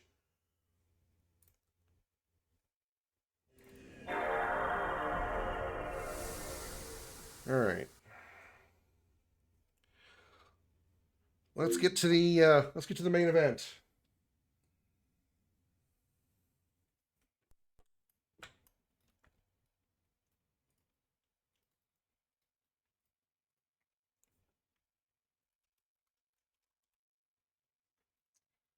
Xenosaga 3, also Spruxo Thrustra. Okay. There we go. All right. Also, I want to thank the 10 viewers that are in here. Thank you. I appreciate you all for being here, even if you're lurking while we while we talk about the Game Awards and stuff. Before we actually jump into the game, let me take myself a short break here because I need to go pee. I need to fill up my water bottle because I drank the whole damn thing during that 2-hour conversation. So let's take ourselves a little intermission here, a short one.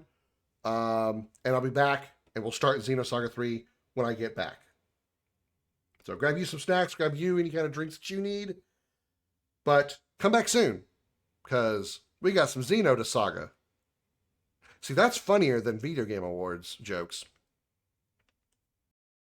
Bimo Homono. Yeah, that's exactly what it is. I can't help who is infatuated with me, okay? I can't help it. It's not like I asked for this, okay? I was surprised I got away with that one. I think she didn't hear me. Wait, what did you say? I said, I said Bino Homono. Wow! God. Okay. That's not the username I'm gonna use, Krim. That's not it. That's your OnlyFans page?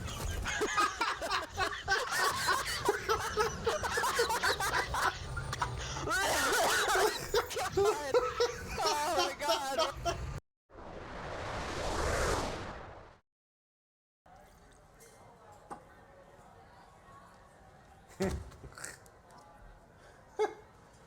That stuff kicks in quick.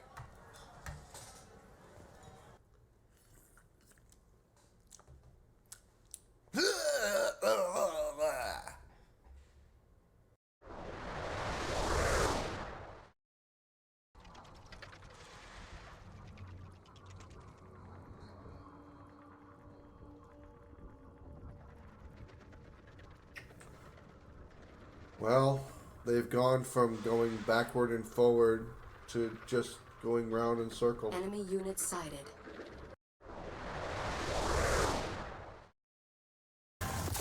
Sometimes I miss playing this because of my build, my warlock build. How quickly? Oh God. Okay, I don't miss that. I don't miss that at all.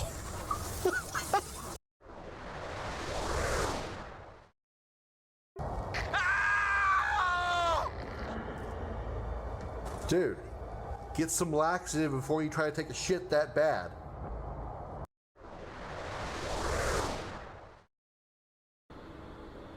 I'm looking forward to this. All right, and open the door. Checkpoint. Come on in. I got a little something for you. So do I. Oh shit. Go ahead and open the door.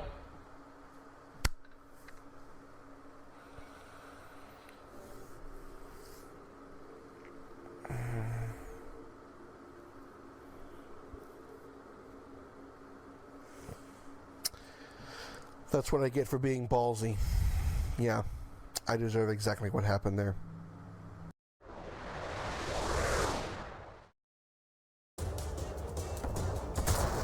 Don't hit me again, don't hit me again, don't hit me again, don't hit me again. Fuck! Fuck! Fuck! Why does this asshole get so many fucking turns? Fuck you! I didn't even use my limit break, and he got so many fucking turns in. Fuck you!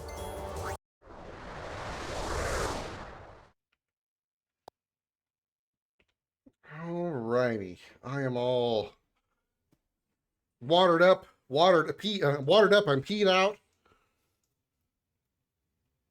Let's get this Xenosaga party started.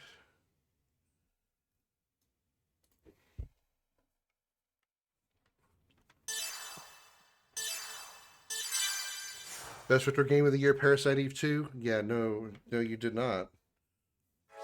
In fact, that's something that we talked about too, is we said that before we even got to the Game Awards stuff, we talked about how a lot of times video games, usually their sequels are usually better than their original games, which is a unique thing, because usually movie sequels are bad compared to the original versions. The video games have that exception, but of course there's also an exception to that rule, which is Parasite Eve 2. Yep. For those of you who have not played Parasite Eve 2, don't. It'll save you the stress. The story so far: the group was transported from the tomb on the mysterious floating landmass of Rennes Chateau to what appeared to be Milsha 15 years ago. Seeing Shion's father Suo at the scene of the accident, Shion and Alan followed him into Labyrinthos. There they learned that vessels of Anima existed deep inside the facility. In order to reactivate their ESs and return to their original world, the group decided to steal the vessels of Anima. Together with the newly repaired Cosmos, they set out for Labyrinthos. Steal the vessels of Anima. Security level has been switched to A. All access to standby hangar and storage is Why cut are off. you so fucking loud? Oh, damn. Oh, this game's so goddamn loud. Okay. Actually it's actually teaching people how not to make a game? Yeah. Okay, that's fair. Yeah. Play the game with cheats, that way you know, that way you don't have to suffer. Level has been switched to A. All access to standby hangar and storage is cut off. Or play like the first chapter. That should be enough. Security level has been switched to A. All access to standby Because trust me, hangar and storage is cut off. Parasite Eve 2 is like it's like a gallon of milk. If the first swallow you have that gallon of milk is sour, I promise you, the bottom of that gallon of milk is not going to be any better.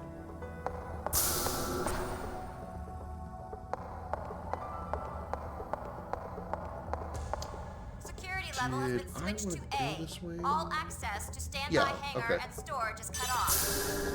Or I should have blown up those boxes first, but oh well.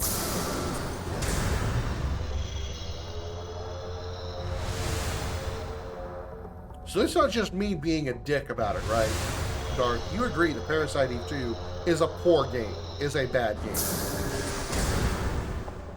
It's not just me hating the game because I hated the game. Security level has It's been a switched bad to game. A. All access You agree. to standby hangar and storage is cut off.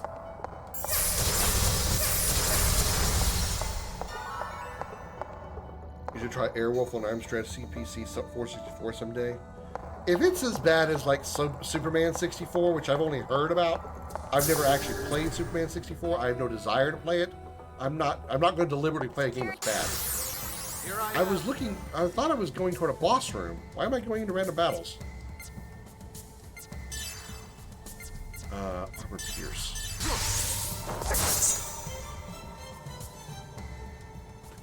I just realized that Momo kind of sways the rhythm of the music. It's just the way her idle stance kind of makes it look like she's dancing to the music.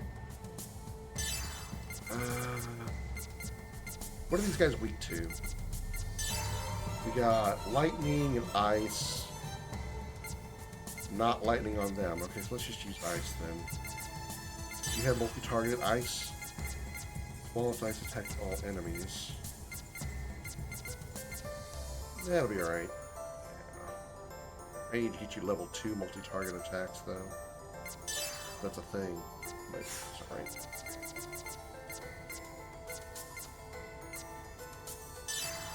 Ether drive!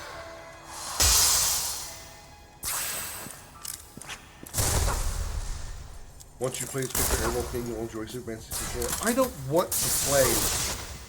I don't deliberately want to play bad games. Now, if I play a game that I hear is... Or if I play a game and it turns out to be bad, okay. But I don't want to play Superman 64... Forgot about that outfit on Cosmos. Sorry, what was I saying? Boobs. I don't want to play Superman 64 because it's bad. If Airwolf is bad, I don't want to play it. E.T. Extraterrestrial's worst game ever? Parasite Eve 2 is worse than E.T.? I've heard E.T. was awful. That's why it was literally scrapped, as in thrown in the scrap pile.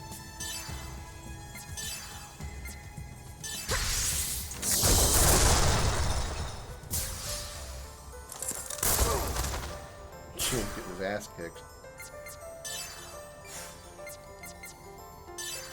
G-shot, that'll kill everything. Oh wait, sorry. Make a target. God. He's definitely dead though.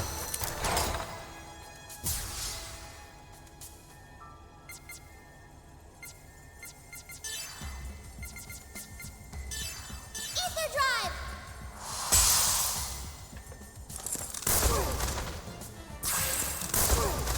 Poor Jenny just got up and gets shot down again.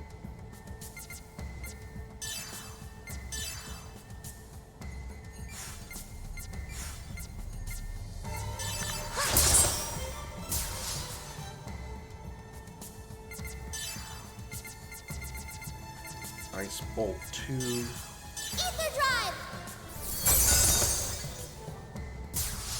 There's way worse on Atari. It's just a game you finish in literally 3 seconds, yet had to pay full price for it. Wow. I mean, it is Atari, so acquired Rodeo Spike. What the hell is Rodeo Spike, Junior?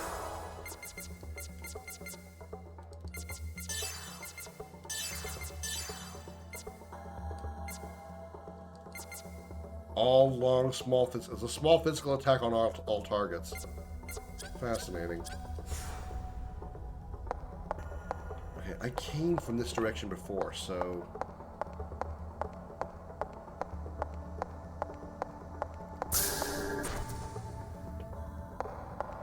Security level has been switched to A. All access to standby hangar and storage is cut off. E.T. was simply blamed because it burst the UV bubble and that burst caused a crash. So the 264 almost didn't go. Stuck in the hole and couldn't get out. So it's fundamentally broken. See, I mean, okay. Security level has been switched to I don't want to A. give Parasite Eve a All compliment access here, to standby but hangar I and will storage say is cut that off. Parasite Eve 2 is not broken. Like, it is not a broken game mechanically, systematically, etc. It's a poorly designed game. It is systematically poorly made, and there are a ton of crap. There are a bunch of crap that you shouldn't have had to deal with, such as static cameras, and not like good static cameras like Resident Evil.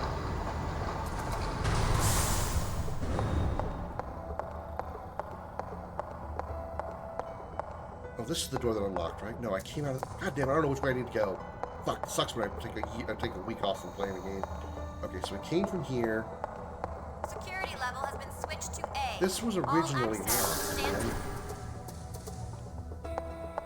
Security level has been switched to A. All access to standby hangar and No, we came out of this door.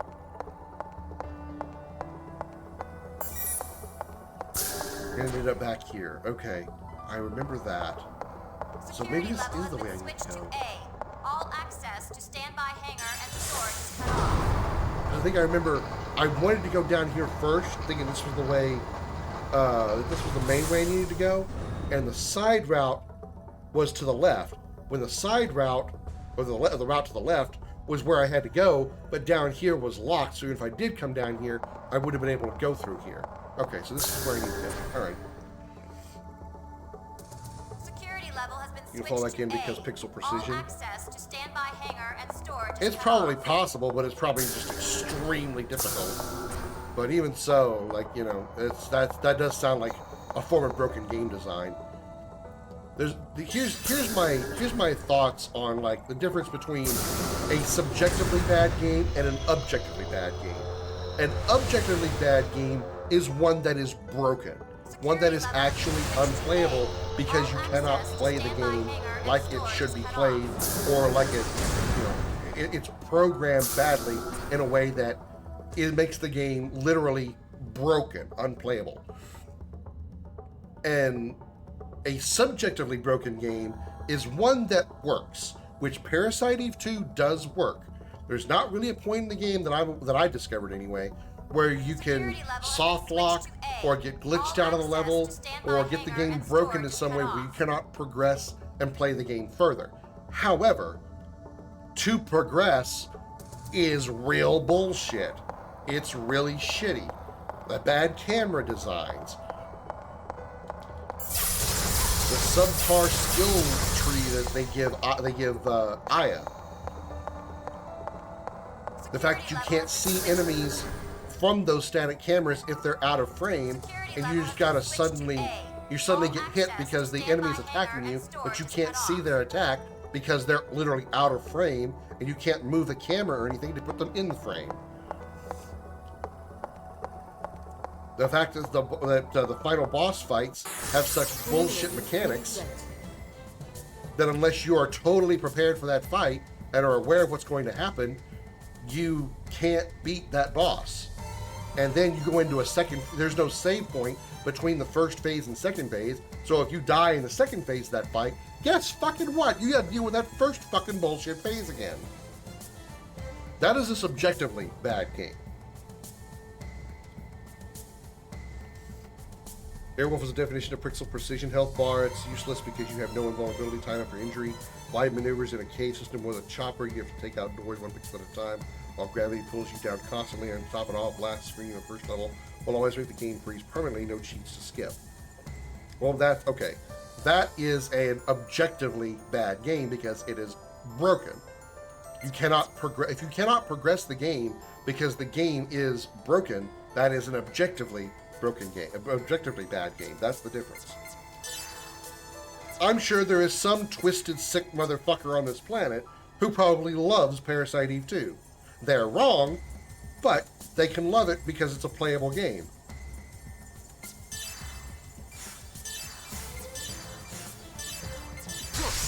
Sorry, man, I was having a trying to decide which move I wanted to use. I mean, go back and forth like that over and over again.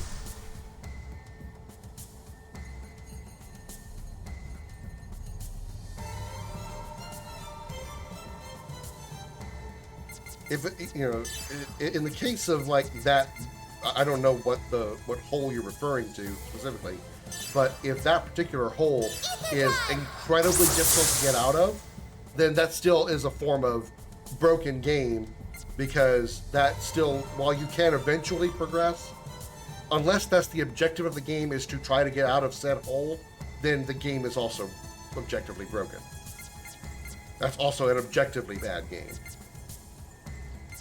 The reason I'm specifically pointing out objective and subjective is I watched a streamer sometime back talking about how Final Fantasy X-2 is an objectively bad game, and I wholeheartedly disagree with that statement. Not because I feel that the game is a good game or a bad game on an opinion-based level. In fact, I'm in the camp of I think 10-2 isn't really that bad. It's not as good as 10-1. I just don't think it's that good of a game in general.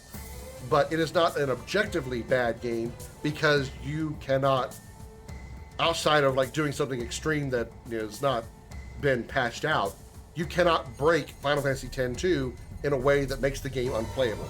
You can start the game, you can play the game, you can finish the game. That is not an objectively bad game. An objectively bad game is one that, by the design of the game and the mechanics, you cannot actually finish. That's the difference. That's what I want to point out specifically. The freeze air was fixed by a ROM hacker, I heard, meaning the field dev didn't bother doing a lone ROM hacker did. How did that game even get released then? Because you would think that something like that, and then again, maybe the time that it came out, there would be no such thing.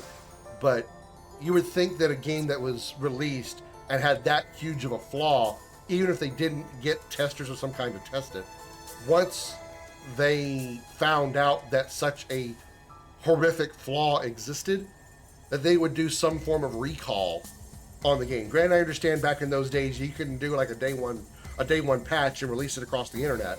I understand that wasn't a thing we could do back then. But if your game that you released is that broken, and somehow you didn't find out about it until after it released, you should be able to do some kind of like recall, kind of like when a car company builds a car and releases, or not releases, but manufactures a car and it gets sold to the public, and they find there is a flaw to it, they can do a recall, strongly suggesting to everyone who purchased said car to return the car, either have it repaired or replaced or refunded for the cost of purchasing the car. If that's the kind of case with this particular game, with Airwolf, that should have been something they could be able to recall. Take all the games off the shelf, and then recall those who already purchased the game and have them get refunded or give them a replacement game of equal value or something like that. Again, we're talking back in the Atari days where video games were not a huge popular thing, so probably something along the lines of a recall of that manner were just not feasible, not possible. It was just, oh, this is a bad game, okay, don't buy it. That's all there was to it.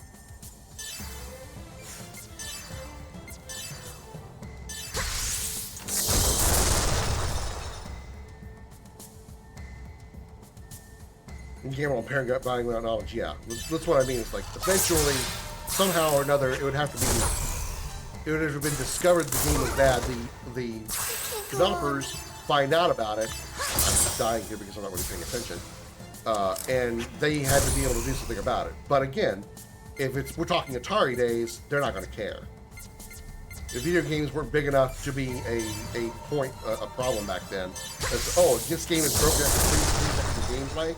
Well, oh well. All systems functioning normally. It probably would cost more to have them do a proverbial recall than actually do any kind of like.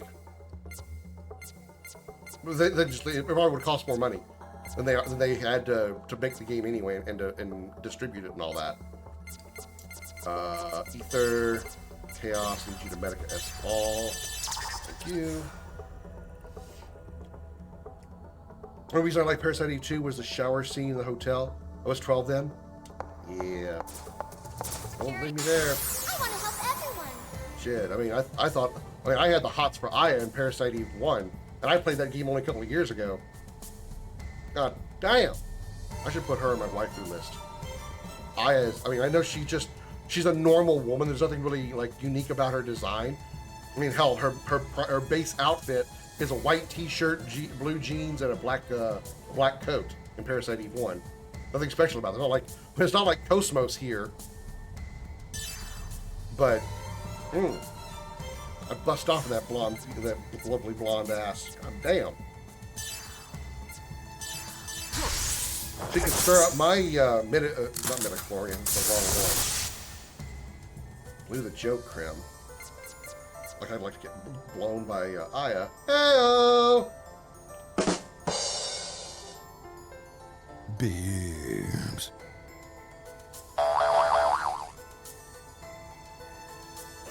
Some of that. You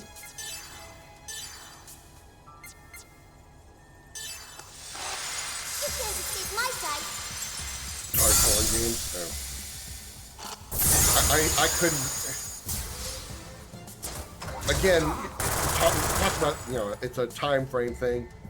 I wouldn't have the knowledge of porn games that exist nowadays, but it would be difficult, I think, for me even back then, even if I was old enough to have played a porn game like that, like a pixelated porn game, like Custer's Last Stand and shit like that, or Custer's Revenge and shit like that.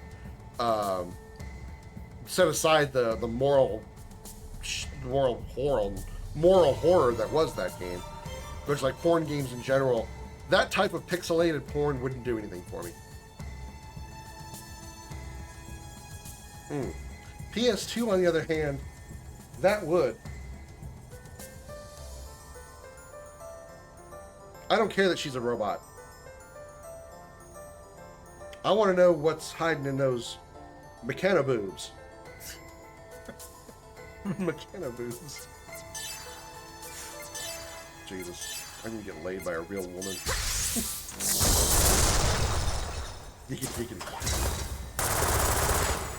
Atari game revisits David Crockett's story as a foreign racist. You play David with his hat but nude, running on the field, dodging arrows, which a new Native American woman yikes which existed by the time Manius arrived and new rules were in place. Maybe that was David Crockett for you, but that game that you're describing is what I know as Custer's Revenge. It's the same thing.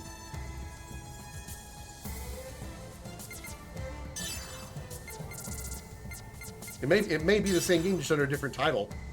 Ether Drive!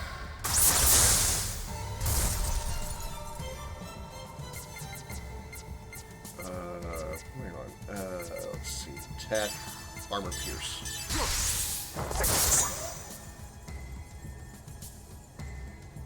I think he had a cowboy hat in the game that I saw, in the game in Custer's Revenge. They may have changed it to a squirrel hat for international version, so to speak, I guess. I don't know.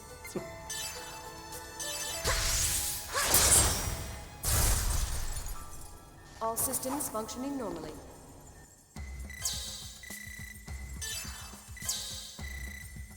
I mean, it was 8-bit. I don't know what I would think it was 8-bit. It was like 4-bit.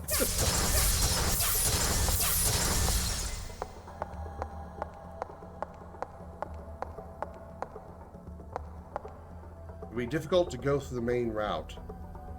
We should use the elevator to enter from the back. Don't worry, I've actually used it before. Okay. Security level has been switched to A. All I assume you're access talking about to this standby elevator. hangar and storage is cut off.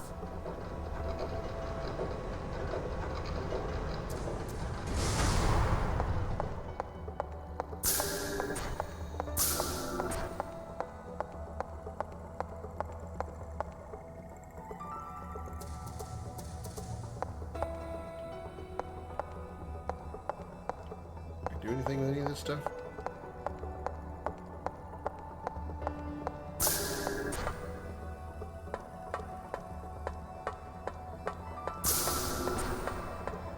Well, this is huge.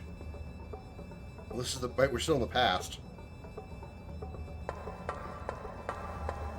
Hey, that's a huge hole.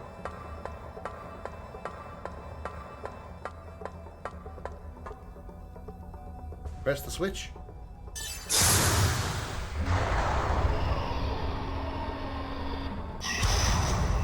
The only people that will be able to get in here is like some kind of maintenance crew.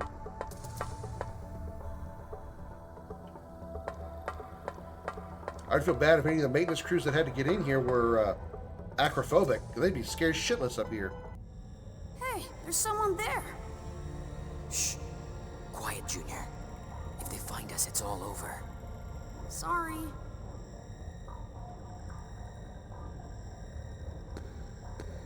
Oh yeah, this is when That's Dad. you're about to get a lot more pissed at your father, Shion, because your favorite Relialian sisters are down there too. Colonel Margulis. How is it progressing? Lord Heinlein is concerned. Lord Heinlein? I thought this project was under Lord Sergius's jurisdiction.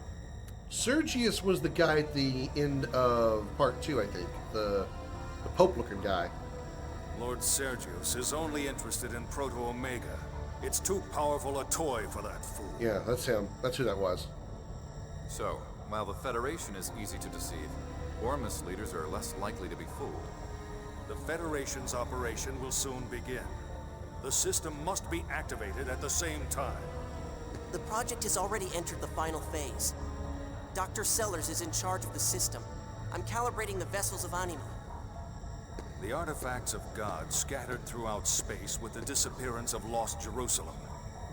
Our objective is to return them to their proper form so we may return to our Holy Land. The Holy Land being Lost Jerusalem, aka Earth. That is the reason the Zohar and the vessels of Anima were created.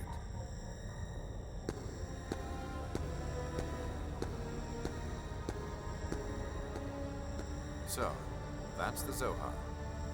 Yes, the Zohar and the vessels of Anima were once one whole. No, it would be better to say that they were intended to be one whole. I understand that the Link experiment has been delayed. Perhaps this project is beyond Mizrahi's capability, Supervisor Uzuki. Professor Mizrahi isn't the reason. We have to be careful since Fabronia is the only usable transgenic type unit we have. She's still disposable. We can always make another. Why do you insist on using Realians? You could use those patients for the experiment. Because of fear. Fear? Unlike humans, Realians feel no fear. That's why we can use them. I've heard that Realians feel fear as well. All things fear their own death. But Realians are strongly connected to each other by their subconscious. They never reject each other. Even if their body disappears, they are still connected at the subconscious level. That's what makes them different from people. In order to control the Zohar, we must use Lemegeton and convey human will from the vessels of Anima via the UMN. But that results in direct contact with Udu, and Udu invokes primal fear in human beings. I never actually got this connection before, and I kind of feel like it's not too far off, even if it's not to the same degree. Those of you from 40 who have 40 experience in the 40K universe, I feel like Udu is sort of like the warp from 40K. Humans reject others. Those who are rejected are overcome with fear of isolation. That fear is even stronger than that of death, since humans are weak. If we have the original source of the Lemegeton, then things might be different. But we are limited in what we can do with this emulation that's based on incomplete data. And because of that deficiency, we've already wasted one transgenic type unit. Lemegeton? The Realian consciousness unavoidably suffers stress, since it acts as a wall to suppress the human fear of Udu. At any rate, we'll take care of the problems. There's nothing to worry about. A certain company has agreed to support us as well. Of course, it's all unofficial. A certain company has agreed to support us. I wonder who that could be. Could it rhyme with, Sector? Vector, I presume. Is it safe? All that matters are results. That's the only thing any business cares about. But if that Lord Sergius learns of Vector's involvement, he's not going to be happy. Then he won't know. And we will have a new master soon enough. I'd be careful saying things like that, Commander. The walls have ears, you know.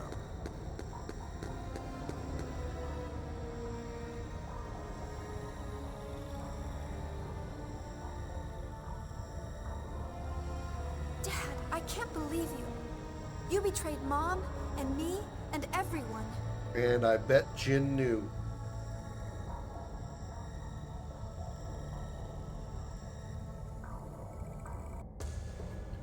I bet Jin knew all along. Love the camera angle. It's pretty cool. It's a good, nice, good perspective on Omega Res Novia. Sorry, Omega, not Omega Res Novia. That's the second version. Omega. Let's call it Omega.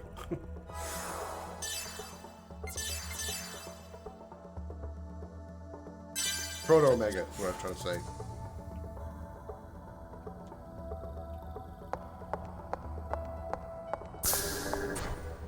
Move? Yes.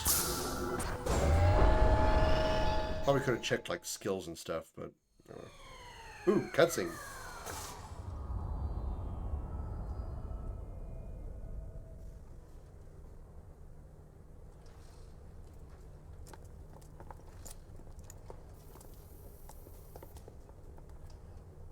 Hoo-wee! This is a nice setup. I'm getting excited just looking at it. This is it, huh? Those cages should contain the vessels of anima. A little bit of this and that and enter.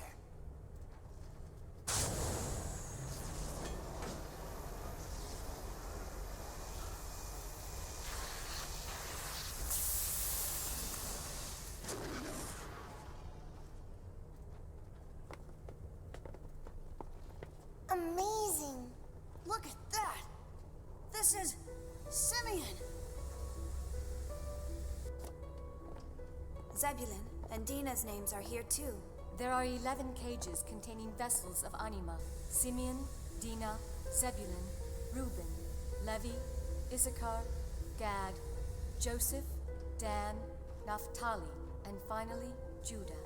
Of those, there are 3 capable of being operated as ES craft. And as you can see, Asher's cage is empty.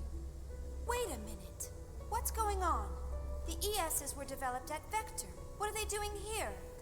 It's just like what Margula said. Heinlein from Hyams and Wilhelm of Vector oversee the weapons at this facility. The two of them may have made some sort of exchange, which just might have involved the vessels of anima. Backdoor weapons deals are so common these days, even the tabloids wouldn't bother printing anything about it. Basically, these are so valuable that they're even more important than reputation or profit concerns. Knock it off! What are you babbling about? Prepare each of your ESs. Transport them to their respective cargo holds. Now! Well, Juju probably has a concussion. Scott, retrieve the vessels of anima. Yes, Professor.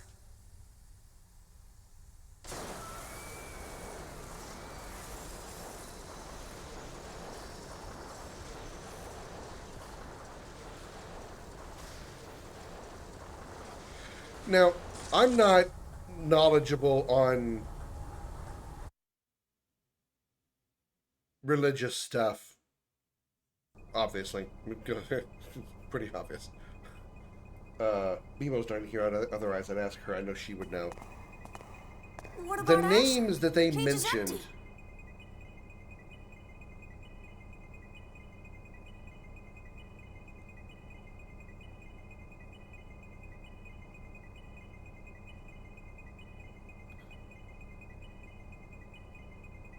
Cosmos said there were 11, but one was missing. Wasn't there 12 apostles? Was each one of those names one of the names of the apostles?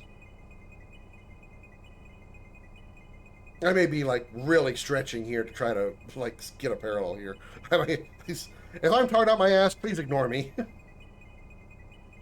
I know that. I thought we'd be able to use a different vessel, but it seems that won't work. Don't tell me we can't use Asher. Well, again, Cosmos said there was 11, but they also said there's one missing, which means obviously 12. But with the names of the vessel, the names of the ESs, were those the same names of the apostles? Oh, stop whining. We've got another reactor for Asher. We The names are originally different? Okay. developed it for Erday. This game does have a lot of religious undertones as far as like comparisons to like from what little I know of the Bible and stuff. Like they talk about lost Jerusalem being Earth. I mean, they use the term Jerusalem referring to Earth. They've made like other references in ways where they're sort of like parallels from the mythos of the Bible to the futuristic version of what these are in so many different parts of the game, in parts of the series. Like I remember at some point in the series they mentioned the name Mary Magdalene, and I think that's based on something religious. I wish I wasn't so ignorant about it, but I also don't have any interest about knowing about religion.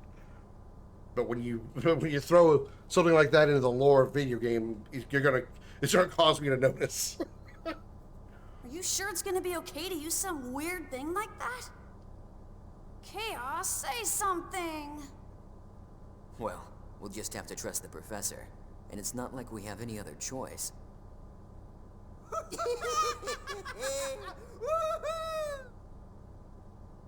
Stop scratching your ass when you're laughing. Feeling about this.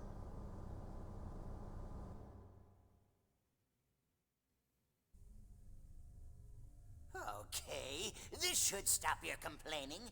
It's ready to fight anytime. Wow, not bad. Not bad at all. What the hell? Have we been caught? Well, yes, of course. After all, we're using their mainframe to get these things assembled, so of course they noticed us. It's like sending a message. We're using your stuff without permission.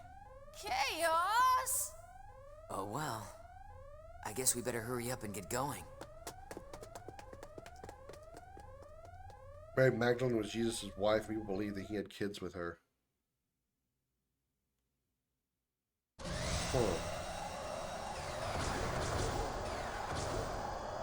What's going on? They're not gonna shut down again, are they? No. This is the vessels of Anima resonating with our wills. What, with our wills?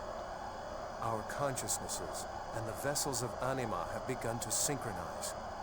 So this is what Virgil meant when he said we're being compelled to ride them? But what does it mean? Is this caused by someone's will? I don't know, but I have a feeling his words did mean something.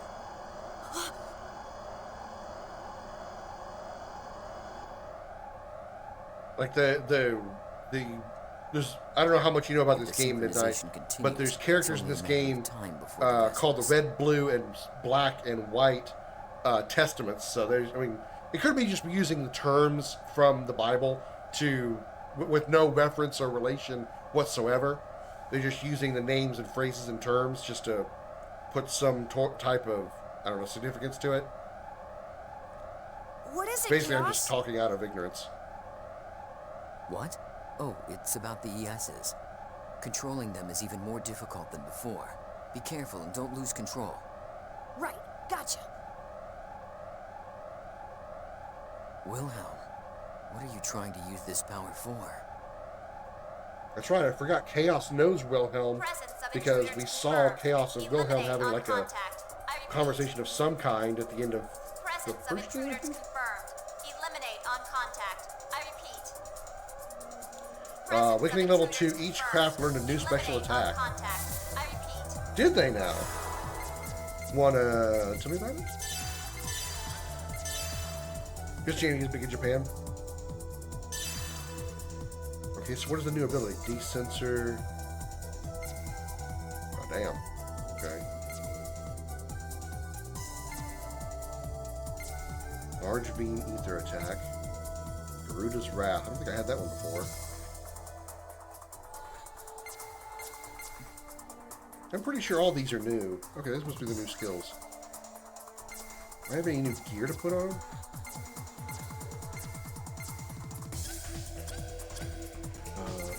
Whip. Items. Whip. Look at the word right there. Whip in front of me.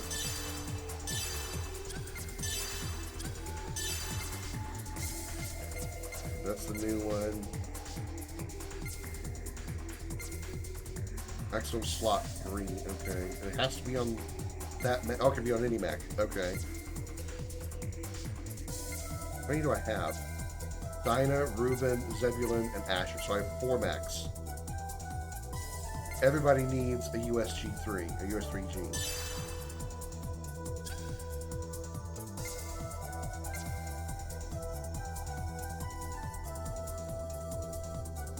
Oh no, and it's 3 slots and I had 1 of them. Oh.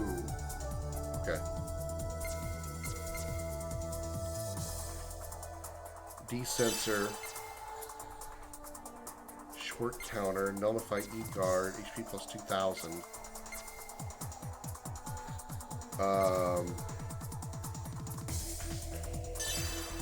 I definitely want D-frame plus 1 on their mech because their HP is ridiculously low.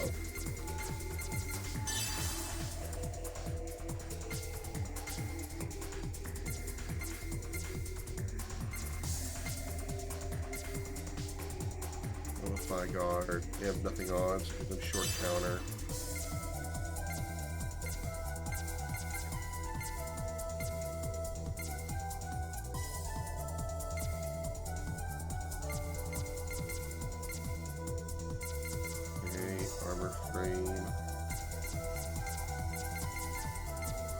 Next time I find a shop, I should probably like check it out and load them up.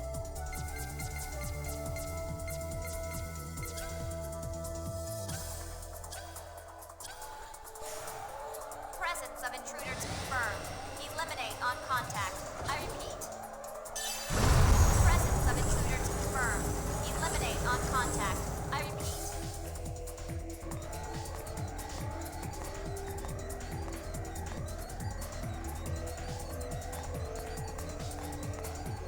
Vessels of Anima have been stolen. Impossible. How? What's the commotion? Someone has infiltrated the facility and stolen 3 vessels She's of Anima. definitely got a different outfit on than before. Vessels of Anima? Is it Federation soldiers? We don't know. The enemy moved the vessels onto unknown aims and are currently on the run. They moved Vessels of Anima into Ames craft? So they've completed the ES before we did? What shall we do? Prepare the Interstellar Strategic Integrated Weapons System. Interstellar Strategic Integrated Weapons System. The issues? What? She's got issues. I said get ready to launch. Is there a problem? It's still in testing phase. It's too risky to use in real combat. I don't care. Capture those aims at any cost.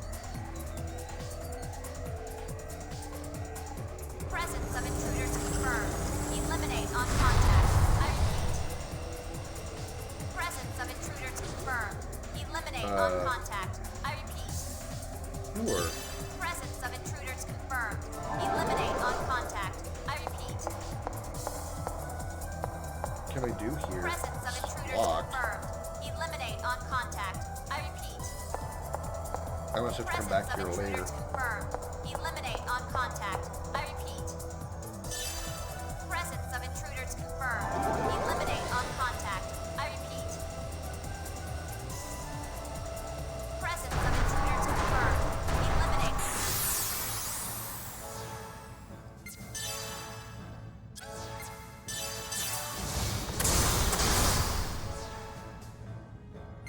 Let's see.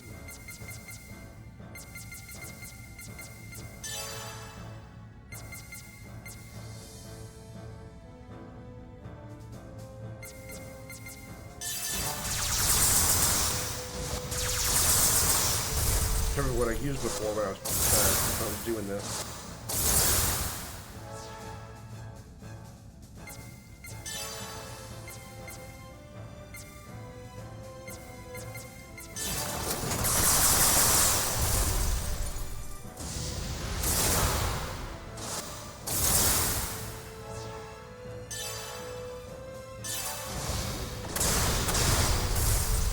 So he uses the swords. Alright. Well, that was a shotgun, wasn't it? Stringer gun. I know what's different. Know what I have to do.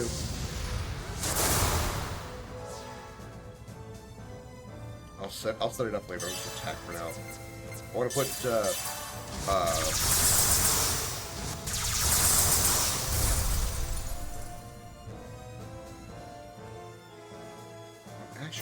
Asher's not in there. Guilty Rain? What is that?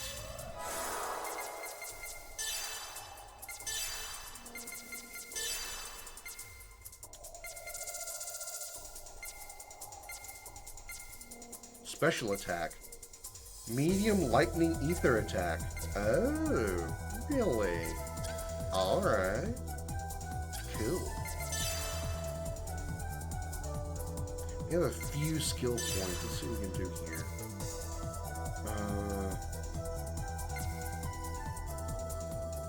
Strength +2.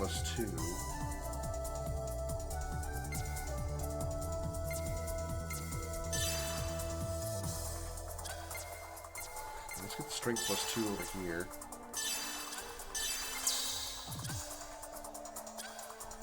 This one is 107.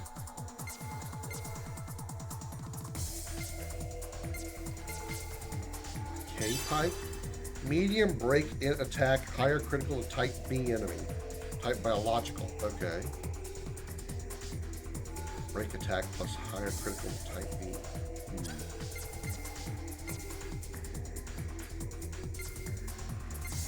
Doesn't need to do a lot of casting.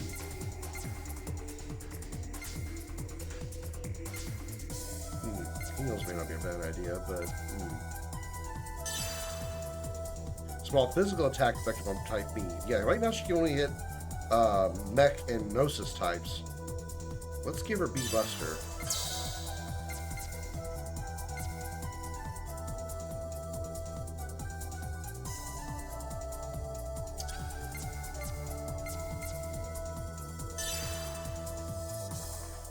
Let's give her more HP. More Vit. Oh, never mind, not enough Vit. Momo, what can we get you? We can get you Beam Bolt 2, so we have level 2. Oh, are those tier 2 magics? The tier 2 multi-targets? Yeah, they are. Medium fire attack. Yeah, these are tier 2 magics. Tier 2 multi-targets. Alright. I'm good with that. Ether attack +2, we definitely need to get that on her. EP +10, we need to get that on her too. She definitely needs HP +100 as well. Poor girl.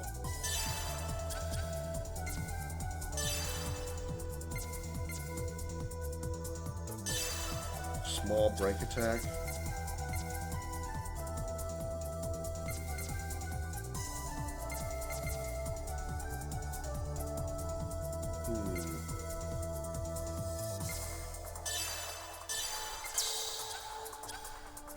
Shion, you got 103 points. What are we working on with you? Ether attack up, possibly?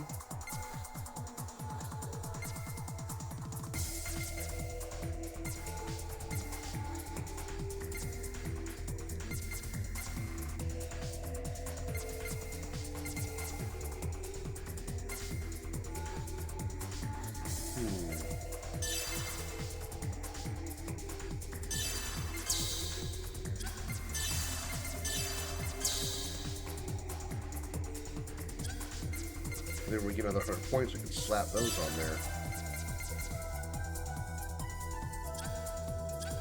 Okay, Ziggy. You're like tank style, so we just need to give you everything physical related. HP plus 100, strength plus 2. Make you punch harder.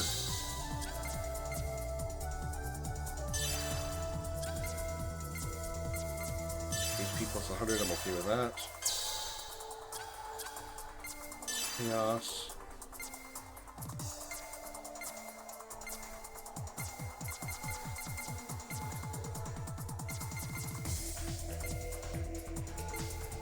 It should be secondary mage.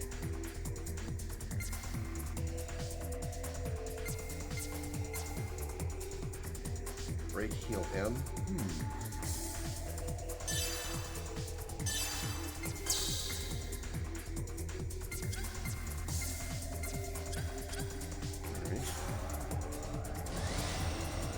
Presence of intruders confirmed. Eliminate on contact. I repeat. Presence of intruders Walk on her ship, take all her stuff. on contact. I repeat. Presence of intruders.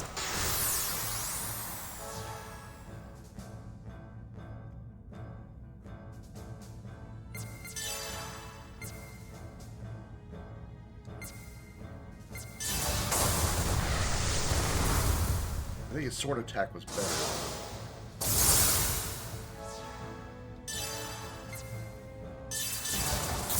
There's the shotgun.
Ooh, Ruben's taking some hits. Okay, let's do some healing here.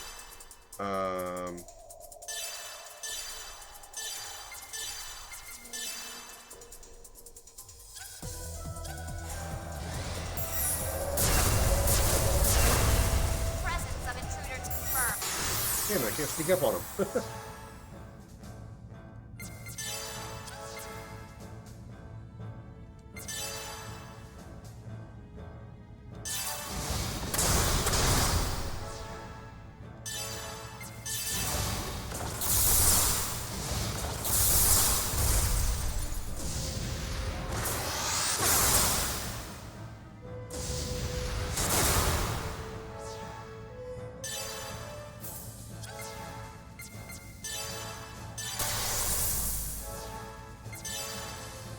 Our Fang.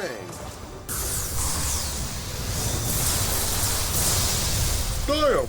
Alright. Probably shouldn't have wasted that. That was really good.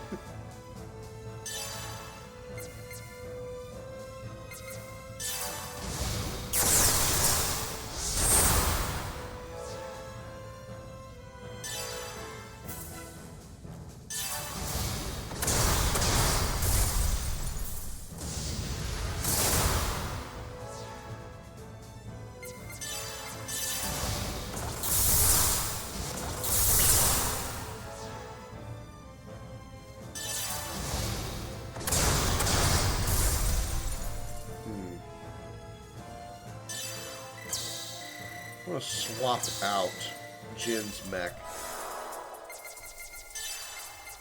for Chaos and Junior. Presence of intruders confirmed. Eliminate on contact. Eliminate on contact. I can't be eliminated. It takes more than contact to eliminate me. Ah! Presence of intruders confirmed. Eliminate on contact.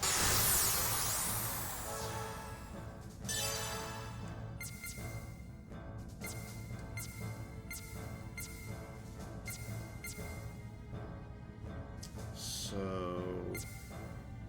it's 5.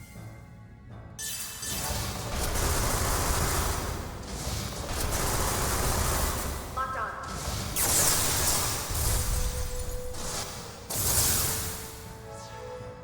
So is that what that team means? The higher the team score, the more likely they'll team up?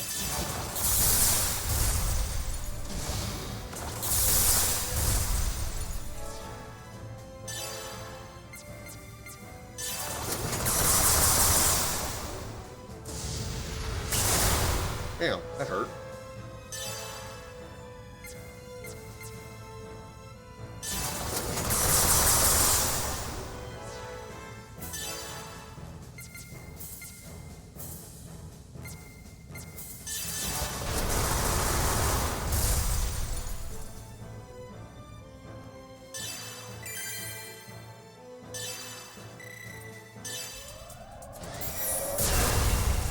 Presence of intruder confirmed.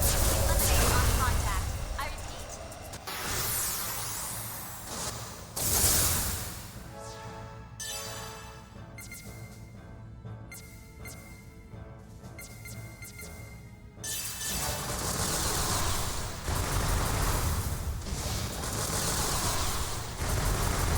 I don't think that's as much damage as the gun.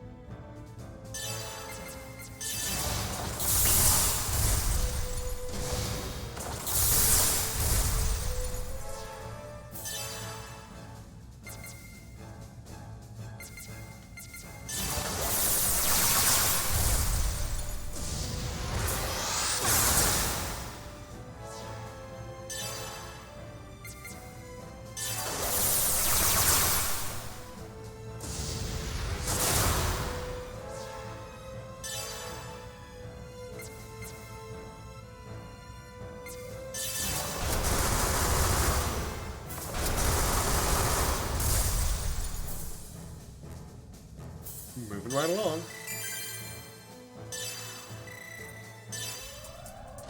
Presence of intruders confirmed. Damn it. My just picked up from the wall there. I didn't know exactly where he was. I ended up getting stuck, caught from behind.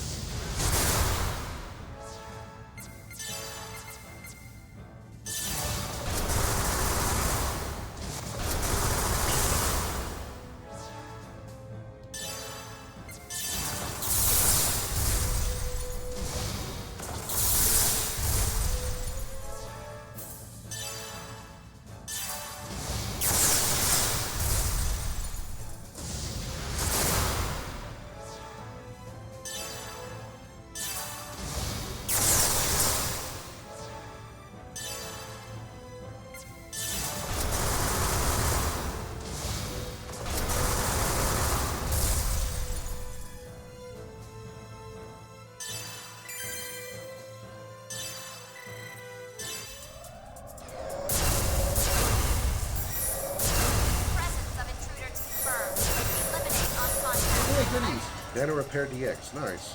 Speaking of that, I probably need to repair Asher. Kind of getting its ass kicked.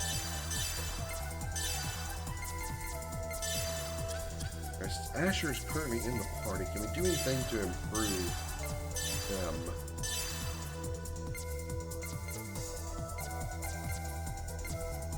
Not really.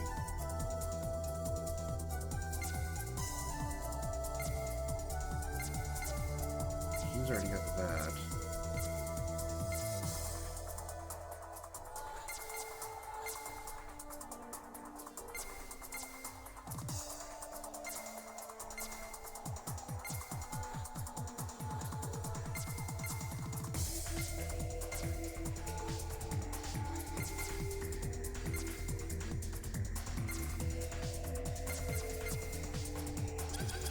Fine. As soon as we can probably do an upgrade since we're putting them in the party now. Eliminate on contact. I repeat. I just walk right into that thing and just jab me in the face.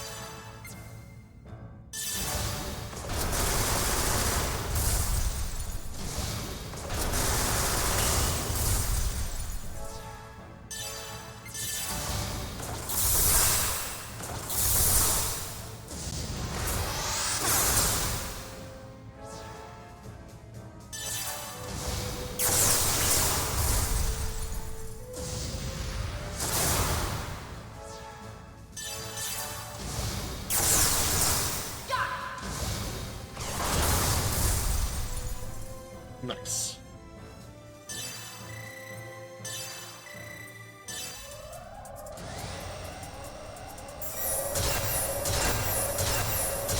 Presence of intruders confirmed. Eliminate on contact. Cleanser. Eliminate on contact. Really? You're just there to blow that up? Presence of intruders confirmed. Eliminate on contact. Presence of intruders Oh, at least there's something. Eliminate on contact. I repeat. Check the shop.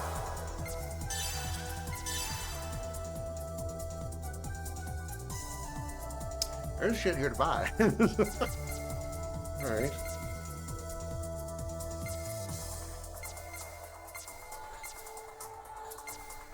So there's a pole sword. Okay, so they're weapons. Okay, or pole swords. So there's... Oh, wow. There's a lot more there. Okay. Whew.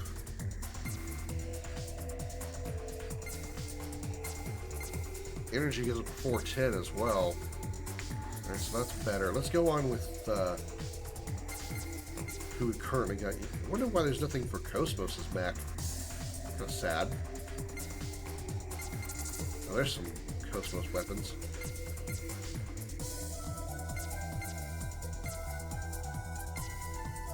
Handgun beam, rifle beam, Gatling gun beam.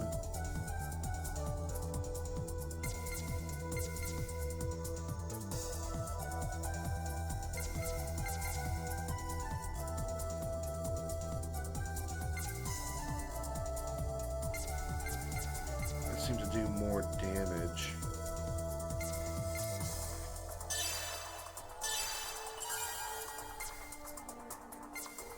I'm going to give him the Dawning Moon.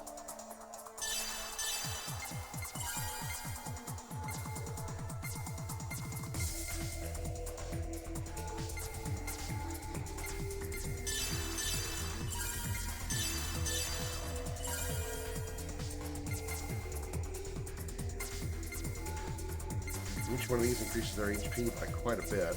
Wonder why he gets 2. 17,000 and 14,000. Let's just get 14. Let's get 17,000.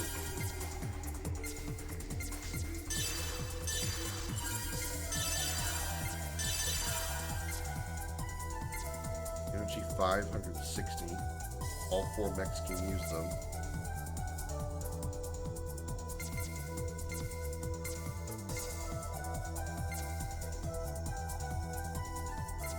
Wait, confused. What's that arrow mean? Oh, nothing. It just tells me. Okay. So I need 4 of these. No, not 11. 2, 3, 4.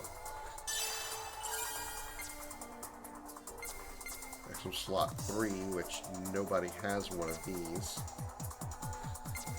So I need 4 of these as well.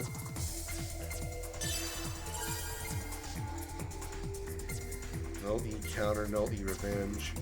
Small rare item, HP plus 2,000. Okay, let's get 3 of those.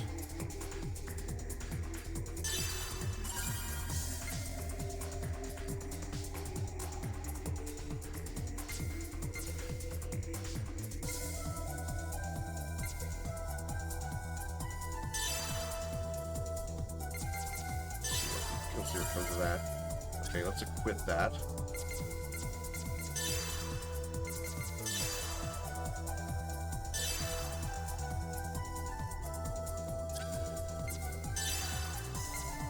R5, so we get power plus 6, ether attack plus 9. Okay.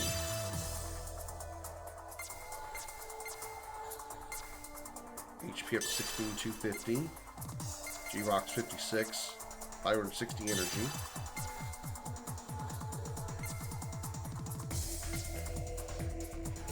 I already have 3 slots installed on that one, so we don't need CUS3.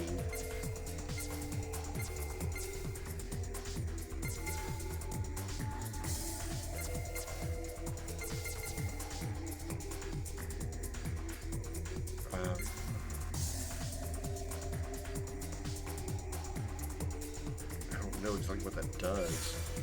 Nullify an enemy's guard. I'm not really that worried about it.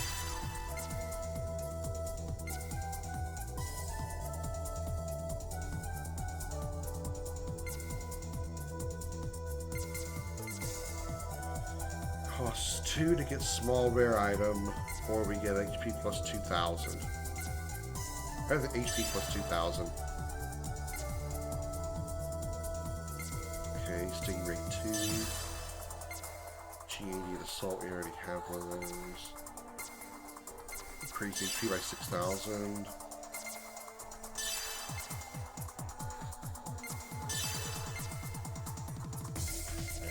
Take a D-frame. Can't do these because we don't have enough slot points. So I'll take the HP over anything else right now.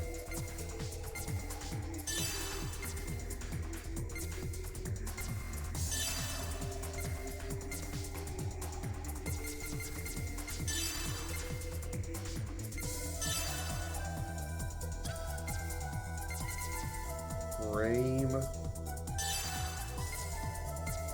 And doesn't matter, I can't put any others on there. There's only 3 slots. Okay, Dawning Moon.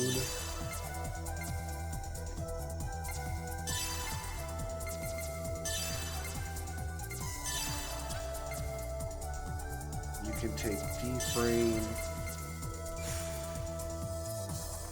Small cats counterattack during short range attack. Okay, that's fine. I'll give that one to him.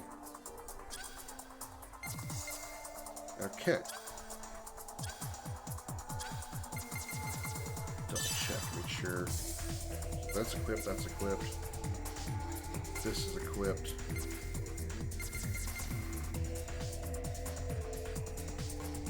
That is not as good because we gave them this one. Gave them this one.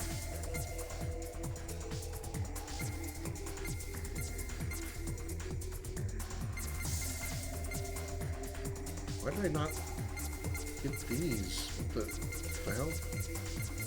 Where the hell was my brain at that moment?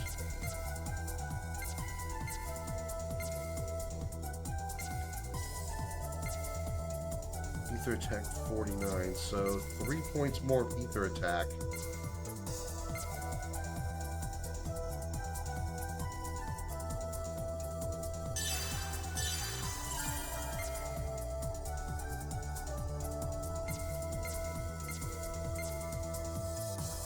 SGM 20 is G90 Assault's better. Gatling gun physical, shotgun physical. Higher power, lower ether attack, but only 1 point higher ether attack.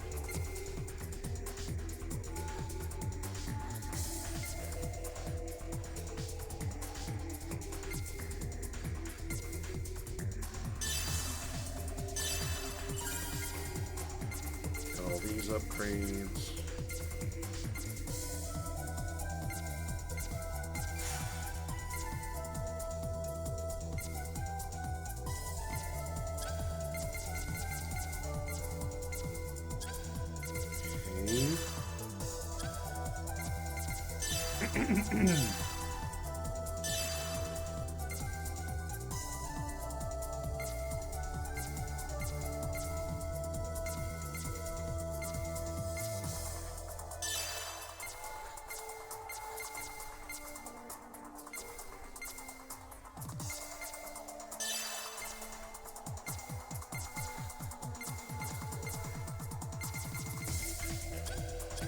Alright, what about regular gear?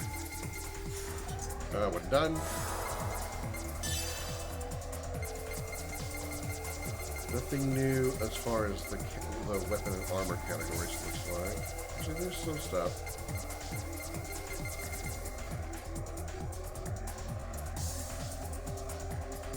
Ether attack goes down, but I don't want that. I want to keep her ether attack as high as possible. She's like Mega Mage over there.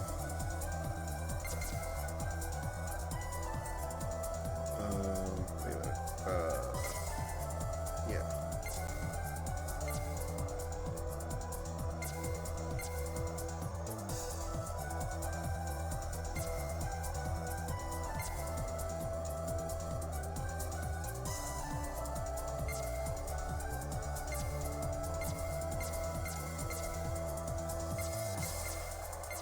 Yeah, we got the best armor on them all, I think.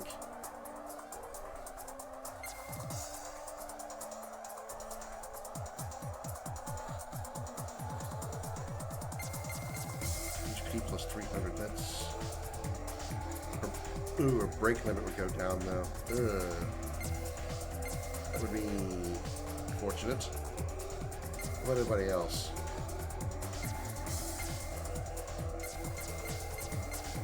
Well, it'd be an advantage for him, for her,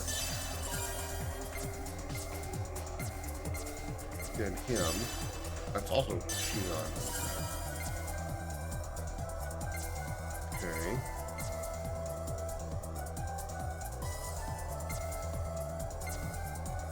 Different effect, okay.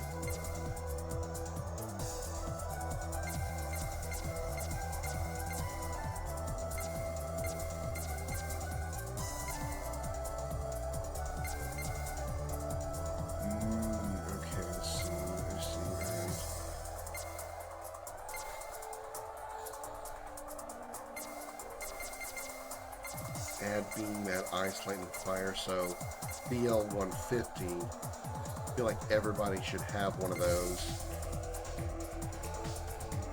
HP goes down by 300, but she gains like 150, well, 150 exactly. Break limit, which she gets broken easily. I feel like everybody should get one of these.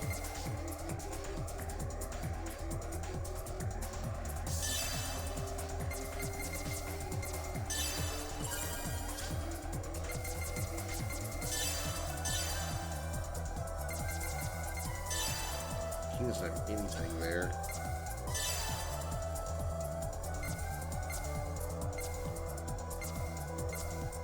Alright, Velvet Ring. She has HP plus 300. Ooh.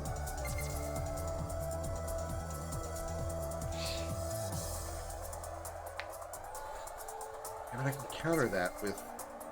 And then it gives her more HP, right? I'll come back to Momo.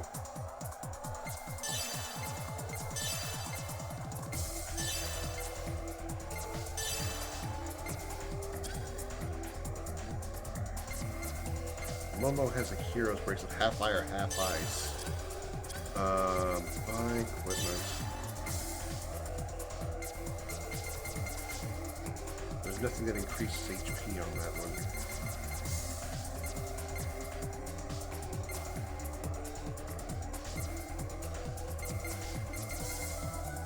Plus 300 with the bullet neck. Damn it. Damn it. Present.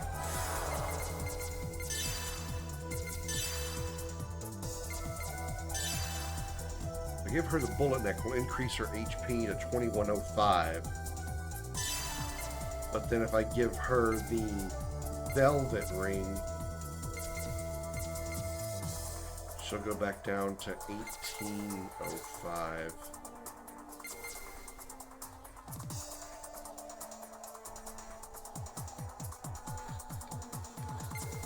So right now she's got 2000 HP with the bullet neck, HP plus 300.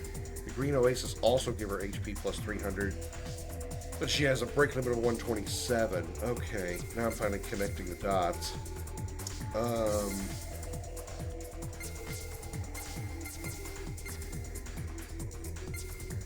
So she can cut her HP from 600 up to 300 up, but she'll also get an extra 150 on the break limit. I don't think I completely hate that, so let's do that. I like seeing that HP number be high, but her break limit being so low is a big pain in the ass. Jen, why do you not have a bracelet on? I think just Momo, or Cosmos. Okay, so what kind of bracelets can we buy? Half guard, fire, ice, lightning, beam, poison. Okay, so these are just status and element reductions. I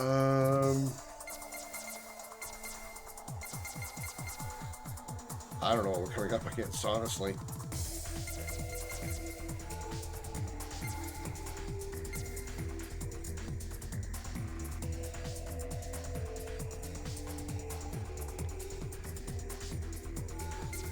I don't want to...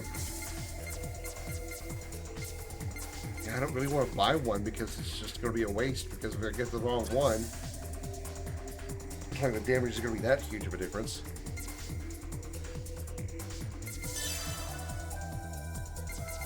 $22.7 move, let's make that 30. Anti-crystal, we have 12 of those.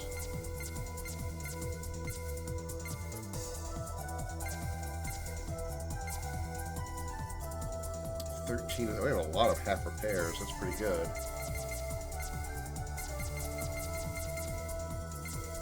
I think we're fine on all that front.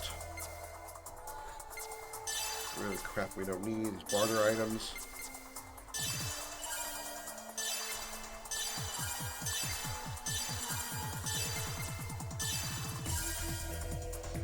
We have skill upgrades. Okay. Repair M.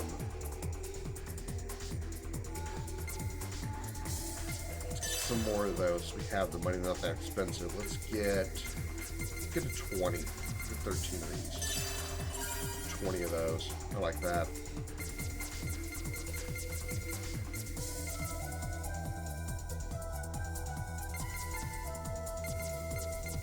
Right.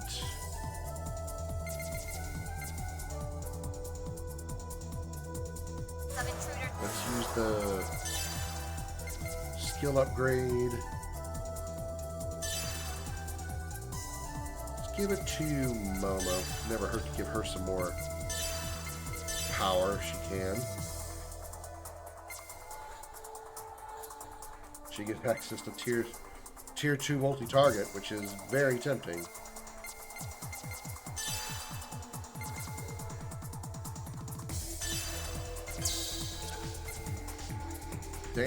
Damn, there's tier 3 multi-target.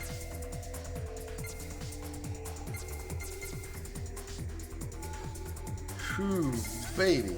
Alright.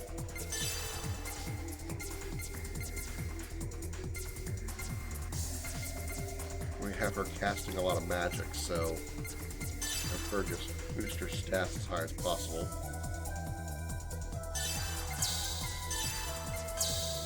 Now we've unlocked this. Medium break attack, higher critical to type G. Okay.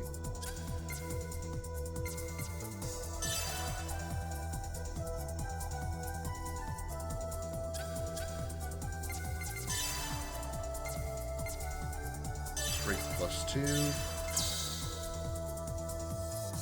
Any other strength +2s we can buy for him?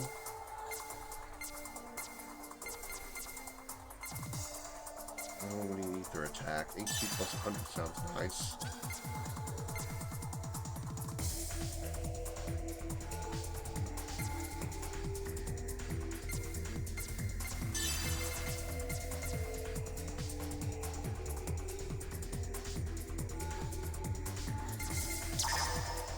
Oh, right. Okay. I think I go to that. Sorry, there's a lot of menuing.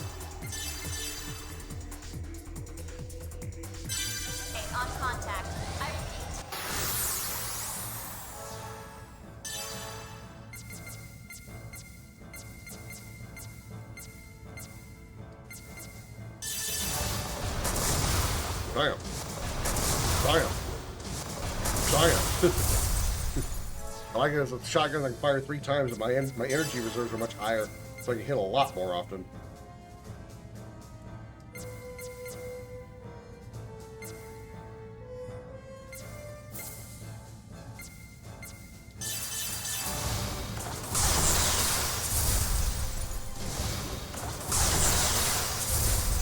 That looks like it's gonna miss. Get it, Cosmos. Damn, he didn't die after all that.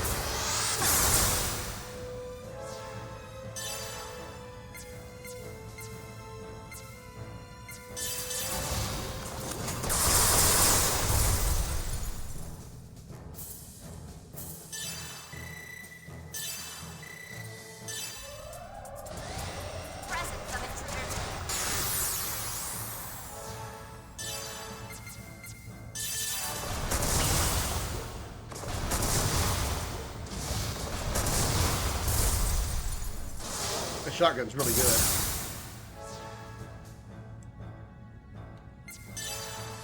Anima level 2 on her, huh? Let's see what it does. Probably should have saved this for the boss, and I'm sure it's probably very close. Arid Rain, all large beam ether attack. Damn, triple finish strike. There's 70,041. God damn. Wow. Okay, yeah, definitely should have saved that for the for any boss coming up. Holy shit. 70,000 to 3 guys? Eliminate on contact.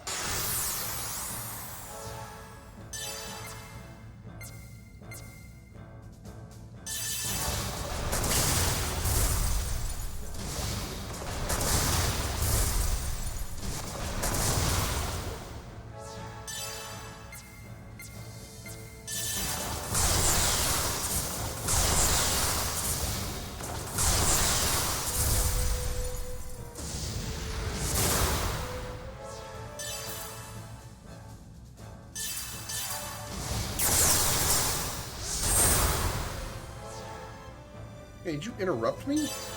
Dick.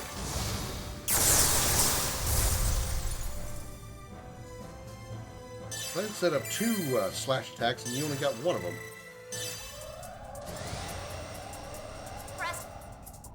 Presence of intruders confirmed. Eliminate on contact. I repeat. Presence of intruders confirmed. Eliminate on contact. A little smoky in here. Can't go that way. Presence of intruders confirmed. Eliminate on contact. I repeat. Presence of intruders confirmed. Eliminate on there he contact. is. Presence of intruders. Aha! Snuck up on you.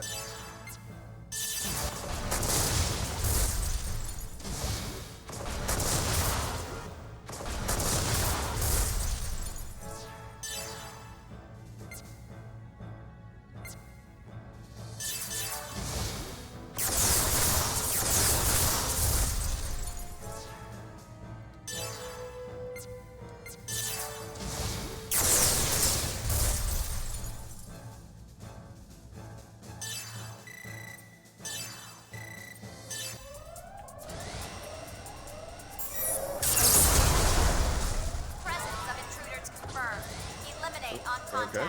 I repeat. Presence of intruders confirmed. Eliminate on contact. I repeat. Yeah, I can probably. No, I can't sneak away from the other path is blocked. I'm gonna try to go around the other side and sneak up on him, but I can't. The other path is blocked. I couldn't go around him.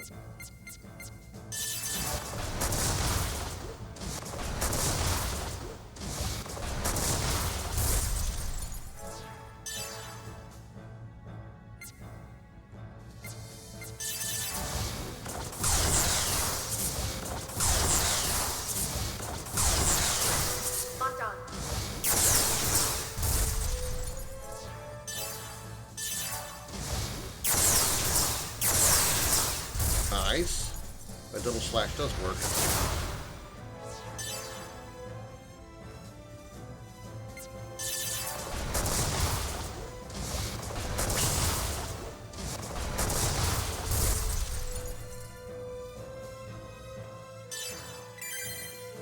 Momo levels up. Motor right along. What's back here? Goodies? Presence of intruders confirmed. Eliminate on contact. Can't see the smoke. Eliminate on contact. Wait. I repeat. It's around. Presence of intruders confirmed. Eliminate on contact. I repeat. Oh, there's something there. Couldn't even see it.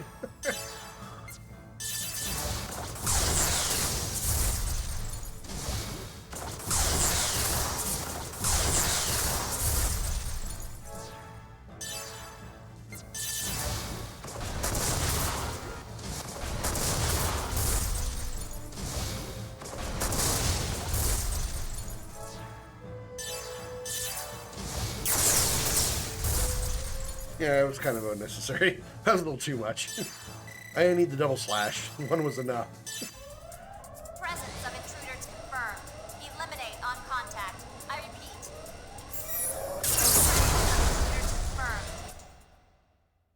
Oops. Wasn't ready to leave. Good, now we can get out of here. No, I wasn't ready. Hurry. No!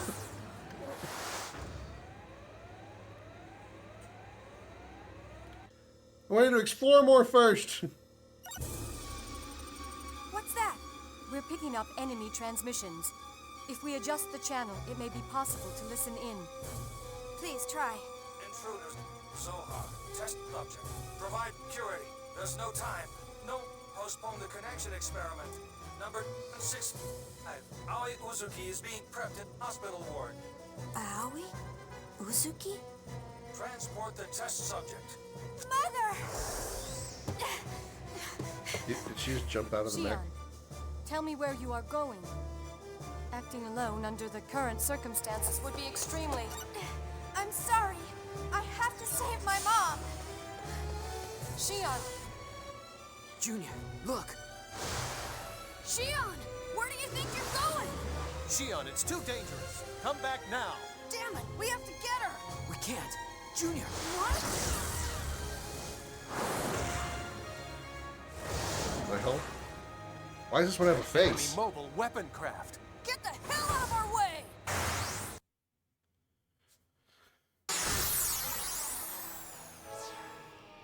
Xian, and why did I wanted to explore more. I want to go back and explore, damn it.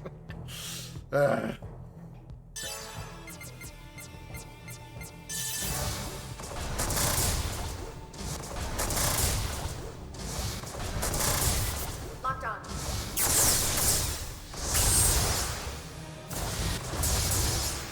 Miss me, bitch. Dinah's is anima level 2, so we use her anima when we get there.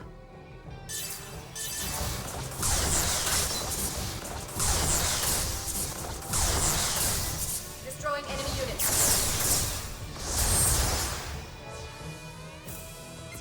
Level 2. X-Buster.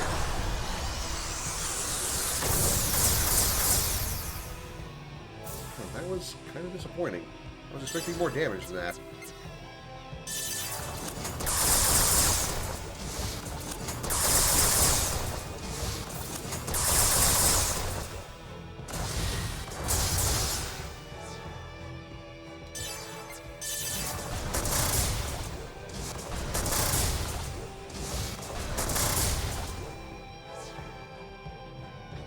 There's a lot of help. This is obviously our boss here, but okay. No elemental weaknesses, so it doesn't really matter there.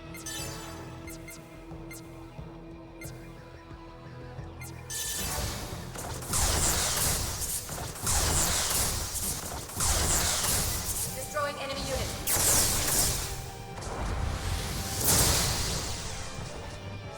Ow.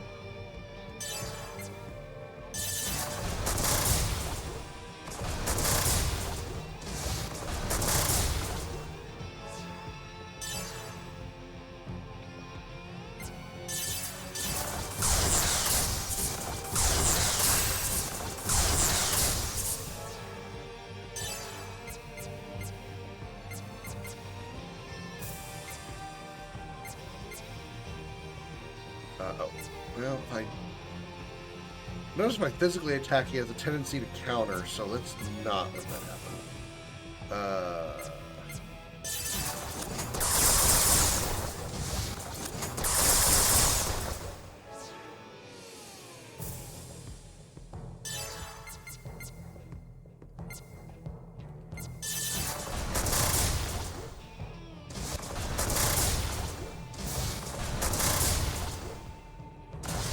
Zebulon has level 2 anima.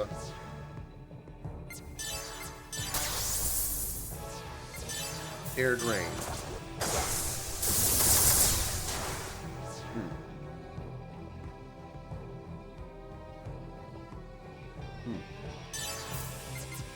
I still expected more.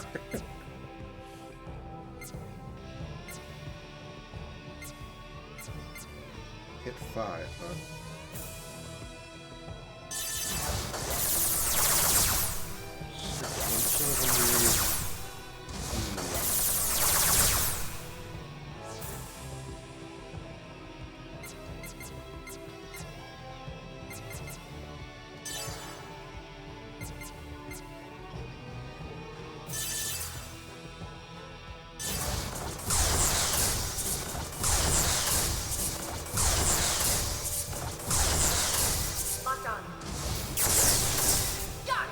Oh, nice. Got all three of them. Physical attack power increased. Okay. What was the last one? Oh, there wasn't one. Okay. Well, there was one left.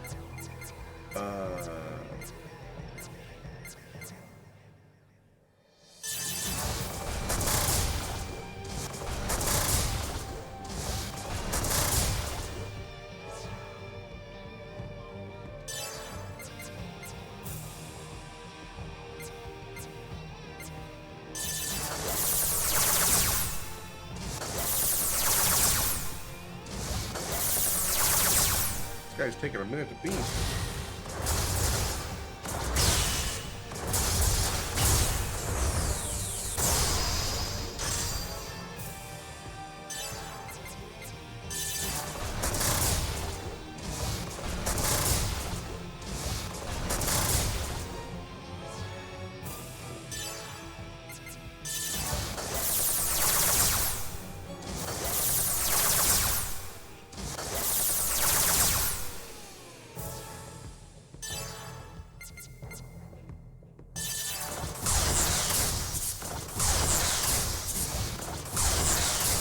Destroying enemy units.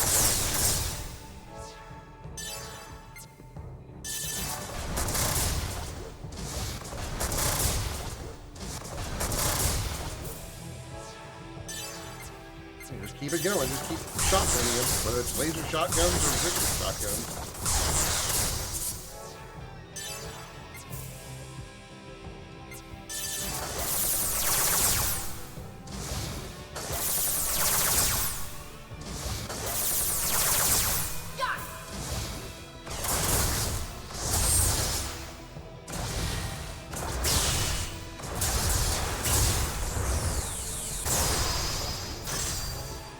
Ow.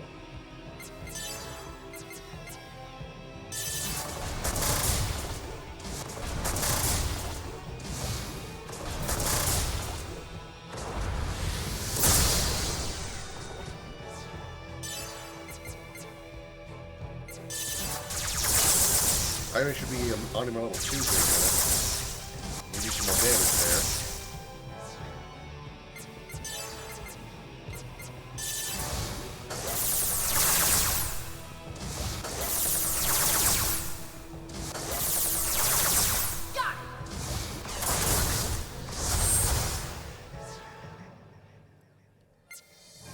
I know we'll get Anima on our next turn.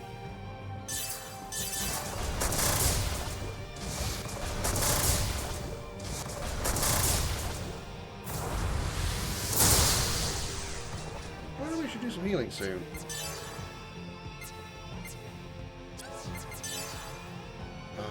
Let's do... Let's put it on the Asher because he's closest to death. He gets a healing turn for Zebulon. Anima level 2. X-Buster. Get X-Busted, bitch.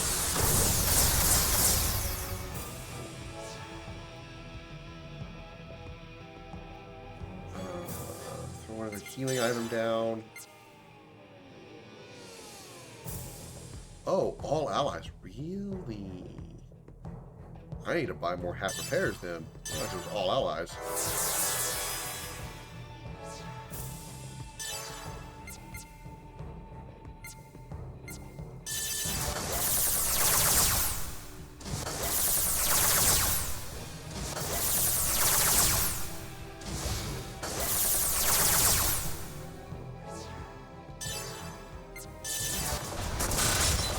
Guard? What guard? Just take the bullets like a man. Or robot. Blackwave. That's racist.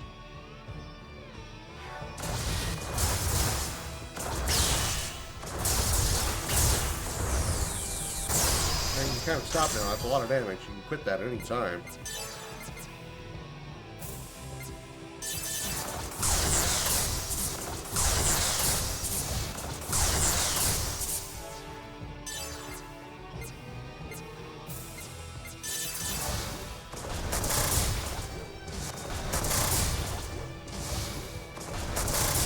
Destroying enemy units.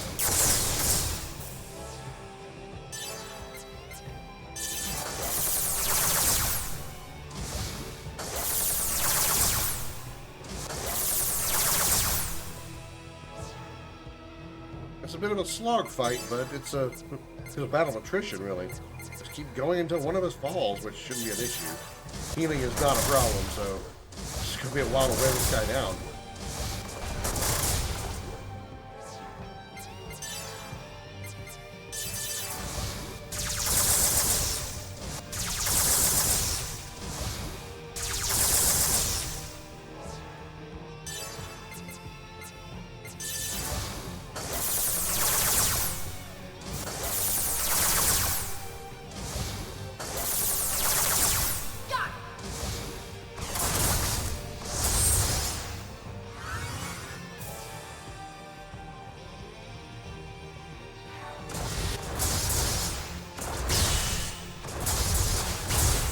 Yeah, that's a lot of damage. I don't want that at all. I don't appreciate that any.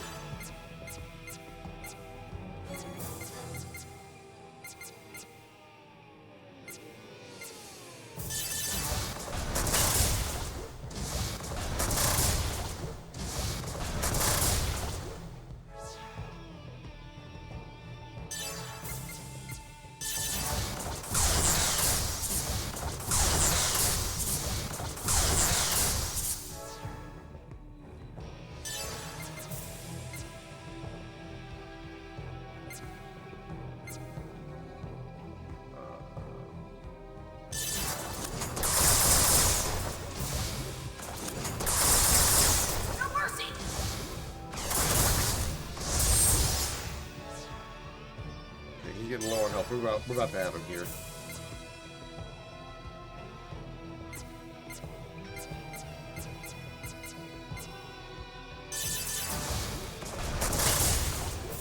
Got a crit in there. That's nice.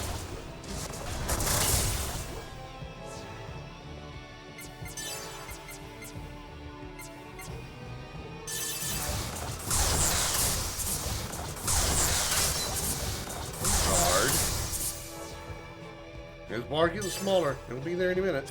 Should we go ahead and Anima or just go all out? He's close enough to death. Let's just Anima.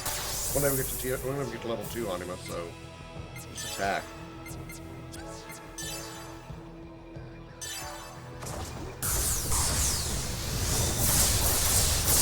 There we go.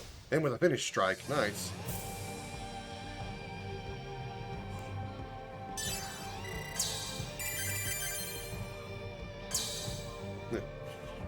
Xion didn't get a level up because she wasn't here. Did we get a frame?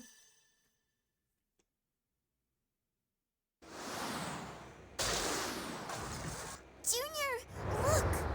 How the hell is it still moving?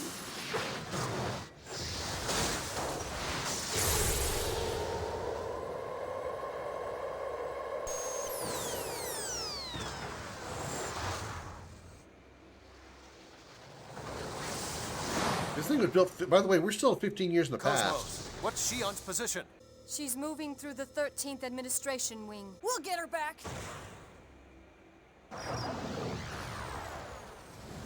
Uh-oh. More of them! Really hope there wasn't anything good back in that area that I couldn't go explore. Because that would be a real pain in the ass. Damn it! They just keep on coming! Junior, we should retreat for now. Retreat? But then Xion will... It's all right. Xion's not a child. She'll manage something on her own. If we stay here, we'll be in trouble.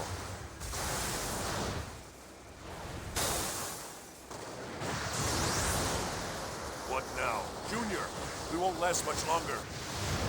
We've got to escape. Now! Damn it! Okay then, let's head back to the Elsa.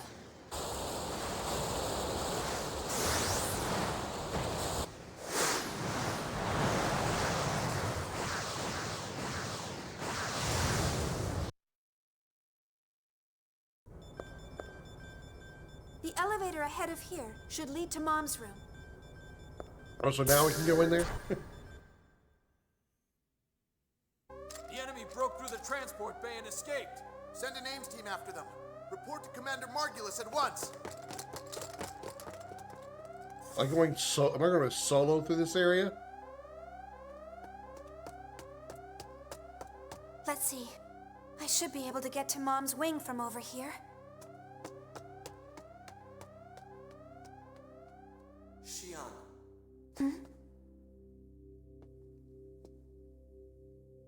Uh-oh. Testament.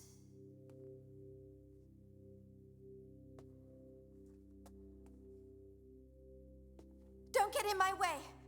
I don't have time to play with you right now. Shion. How dare you call me by my name? What's the matter? Have you forgotten me? Dun, dun, dun, dun.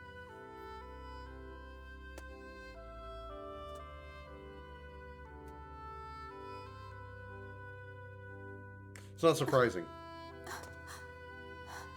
I've come back for you, Shion. What? What? What are you doing in here? She's the intruder! Don't let her get away! Come on! Grab her!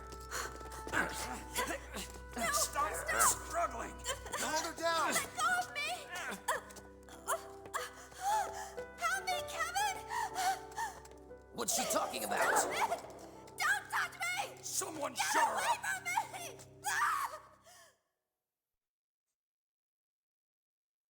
from me! Save the game? Well, that's not good.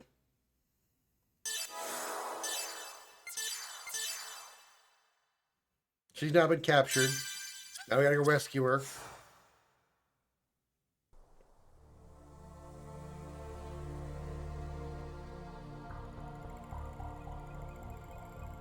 The Red Testament.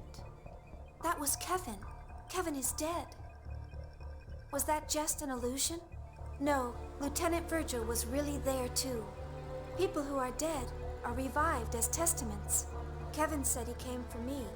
Does this mean the testaments aren't our enemies? Kevin shows up once and you think the testaments are your allies.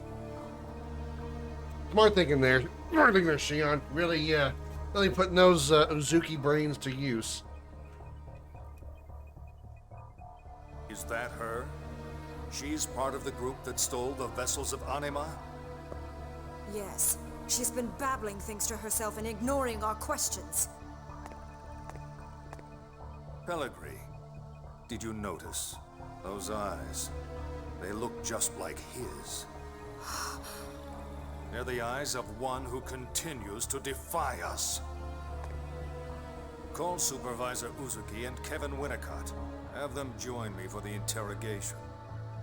Yes, sir. You're calling the supervisor to the interrogation? Why? It seems this woman attempted to make contact with both of them not long ago. Then the theft of the vessels of Anima occurred. The operation was performed quite smoothly. Do you mean they have inside information? Whatever the case, if we don't verify her identity, our future plans could be in jeopardy.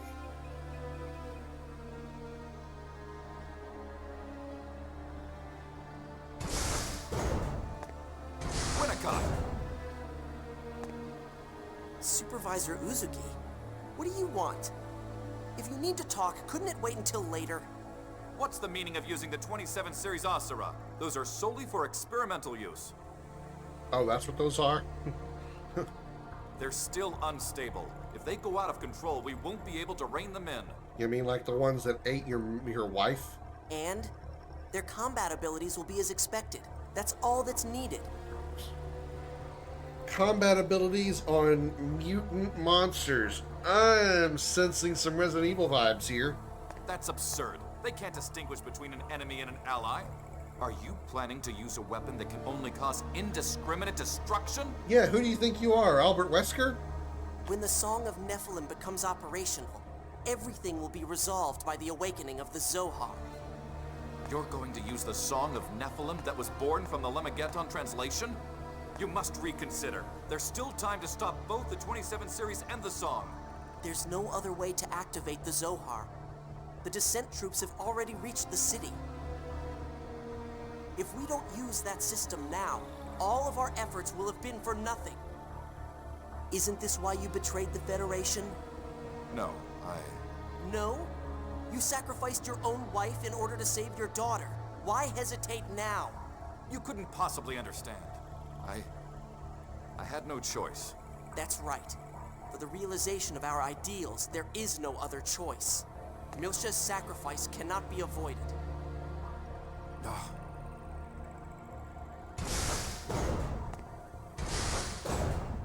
Supervisor. Oh, and you're here too, Mr. Winnicott. What is it? Commander Margulis requests your presence for the interrogation of the intruder. At an interrogation? Me as well? Yes. I wasn't informed of the details, so please ask the commander directly. What's this about? I've heard that she's a member of the group that stole the vessels of Anima. It must mean she's more than just a petty thief.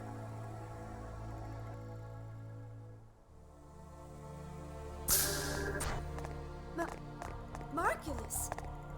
Well. So, you know who I am? It seems I was right. You are more than just a mere rat. I'm from the future! You're an interesting woman. I can tell you are no spy. Your face betrays your every thought. I won't tell you anything. There's no point in empty bluffs. We have countless ways of making you talk.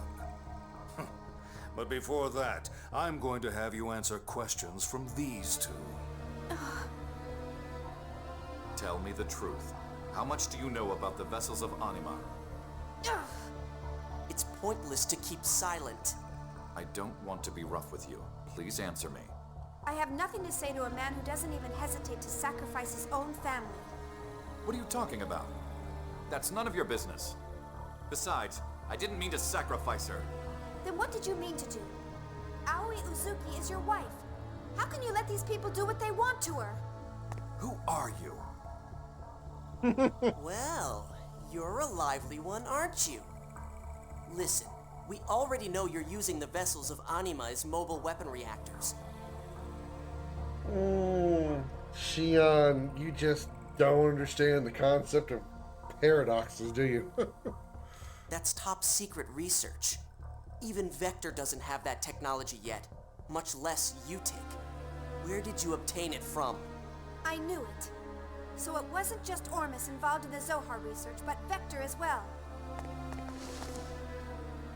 Woman, where did you learn the name Ormus? Whoops! Your attitude reminds me of a man I know, and I don't like it. Oh, I was like, what, who is he talking about? Oh, that would only be his his arch rival, aka her brother. Curiosity can prove to be fatal. You would do well to remember that.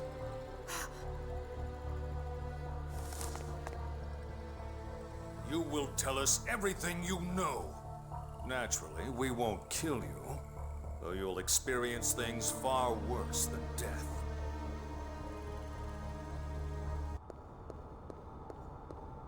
Fibronia, what's wrong? I have something I need to tell everyone. There's no time. Hurry.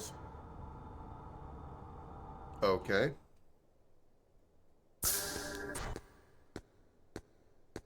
Jin is awfully calm about the fact that Shion went off, knowing she would probably get captured. Alan, how long are you going to stand there? Why didn't you go back and rescue the chief? If you'd gone right back, you might have been able to get to her. We can't put everyone in danger because of Shion's selfish actions. But why aren't we going to rescue her now? After our infiltration, the security at Labyrinthos has been increased. If we make any rash moves, we'll only make the situation worse. I understand that, but while we're calmly talking about this, the chief is in danger. Aren't you worried about your sister? I'm sorry. I didn't mean that. Alan, everyone's worried about her. During the Gnosis terrorism, Shion learned that our father betrayed the Federation and handed over Lemageddon to the UTIC. I've kept his involvement with UTIC from her. Her actions are not based on conviction. Rather, she's acting out of spite toward our father and me. Convictions built on a weak foundation like that will crumble at the slightest provocation. Thus, I'm worried. The truth that awaits her. I have a feeling there's something here that Shion must not be allowed to know. Uh-oh. What do you mean? I don't know what it is yet. But I'm concerned about the way she's been fainting lately. You mean the way she's been fatigued? If that's all it is, I wouldn't be worried about it. What do you mean? Her mother had the same symptoms. Uh-oh. The chief has the same illness as her mother? So, Aoi Uzuki was in contact with Udo also? Jin! Shion's in trouble. What? What is it? Febronia's here. Please come to the bridge.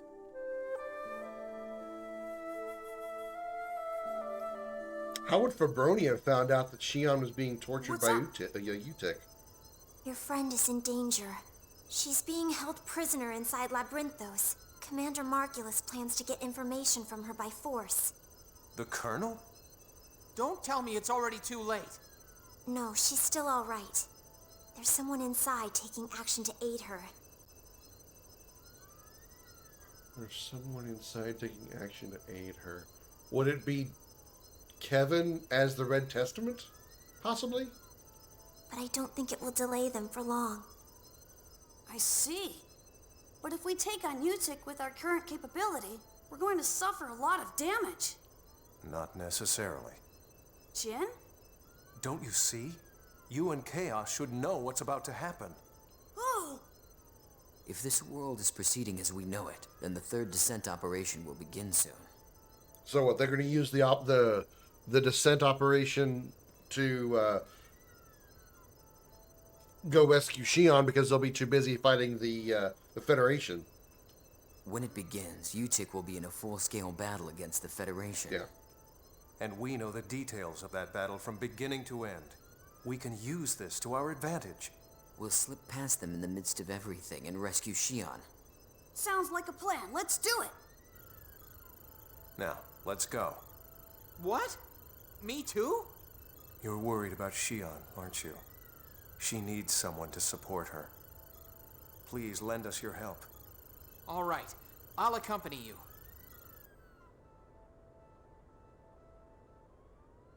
As a guest that doesn't even actually be in the party member. We must rescue Shion. As soon as preparations are complete, we'll head for Labyrinthos.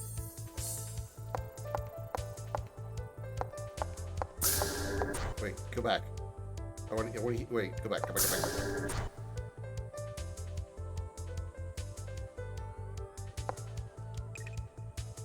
The person who's helping her, I can't give any details, but there's no question it's someone we can trust.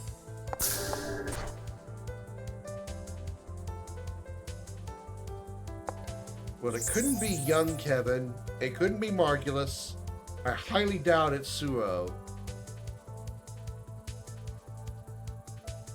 The only thing I can think of is it's got to be Red Testament Kevin. Testament Kevin. Always the equipment I could probably get to be better.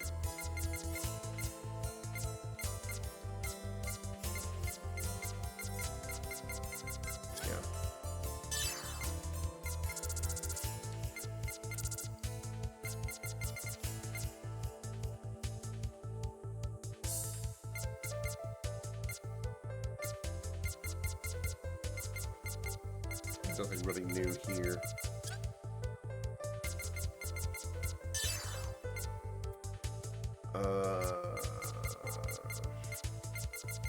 No mech healing, but it's okay. We're not really going to be dealing with X at the moment.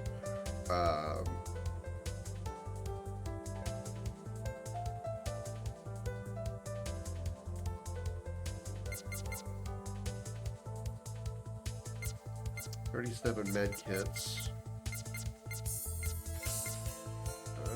Yeah, I think I'll stay with that. I think we're good.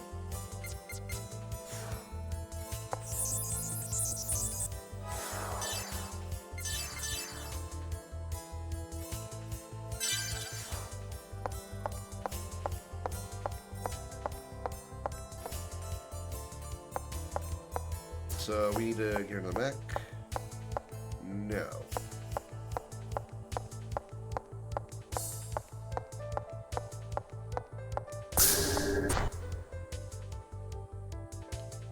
We need to... This takes us outside. Where do we need to go? I don't need to go rescue her, but how do we do that? Oh, we just go to the world map. Okay, yeah. Of course we did. Forgot that Labyrinth is successful via the world map.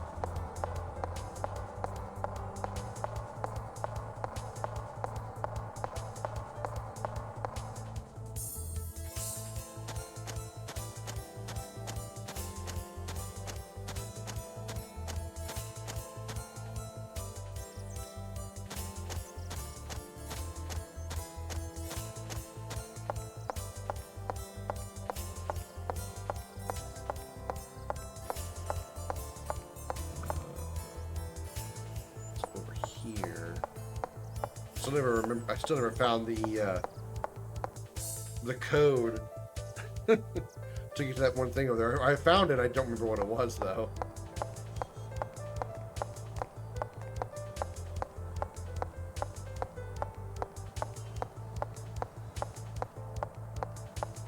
Wait, how do we? Wait.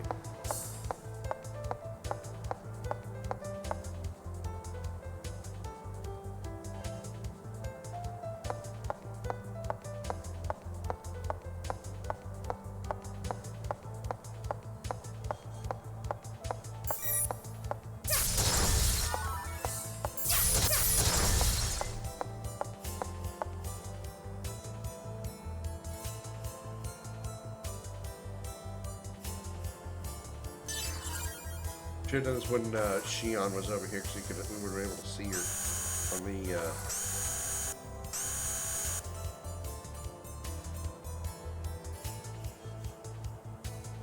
Is that like a secret map or something? I feel like that's a secret.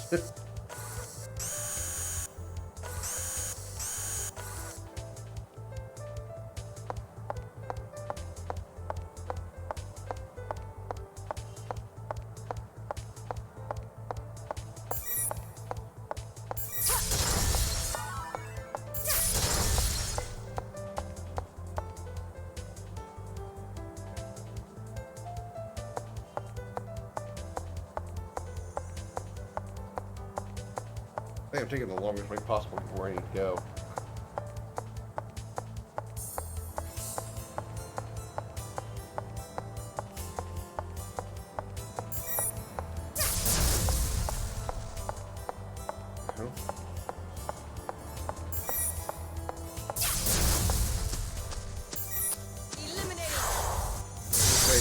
No, it's just a report on one. Okay, not what I thought it was going to be. I thought I might have just found a segment door.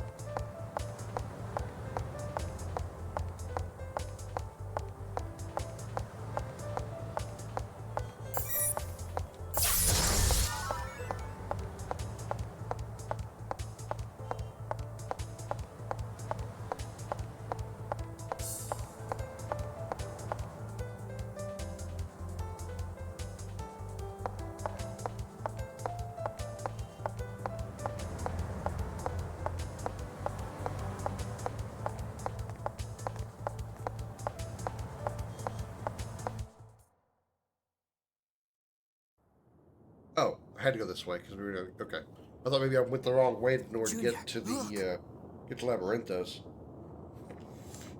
Well, those are definitely Federation ships. Realians, combat Realians. Oh, you know, those are combat. Those are URTVs. Yeah, I know. It's the beginning of this planet's nightmare. I think. Those Realians, the combat Realians look different. Those look like the URTVs that were with, Looks like the Federation's descent operations begun. It must have taken too much time. This has got to be in the past because Jin's wearing armor. I guess I don't have a choice. I'll have to retreat for now.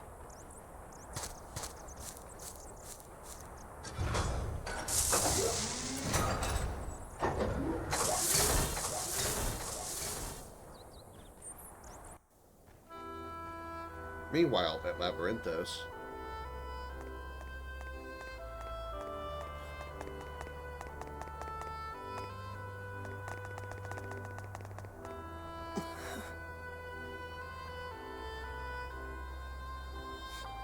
The flowers are all dead.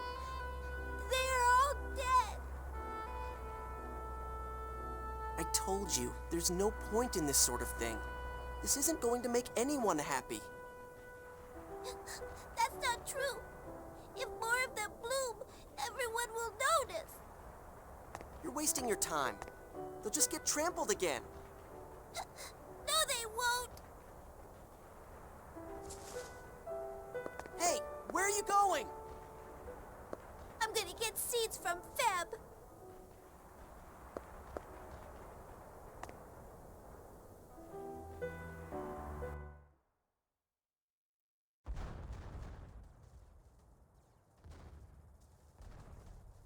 No one has the ability to lead others to the truth.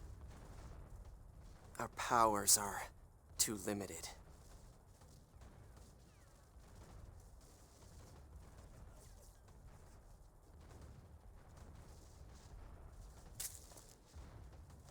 Only those who possess divine power can accomplish that.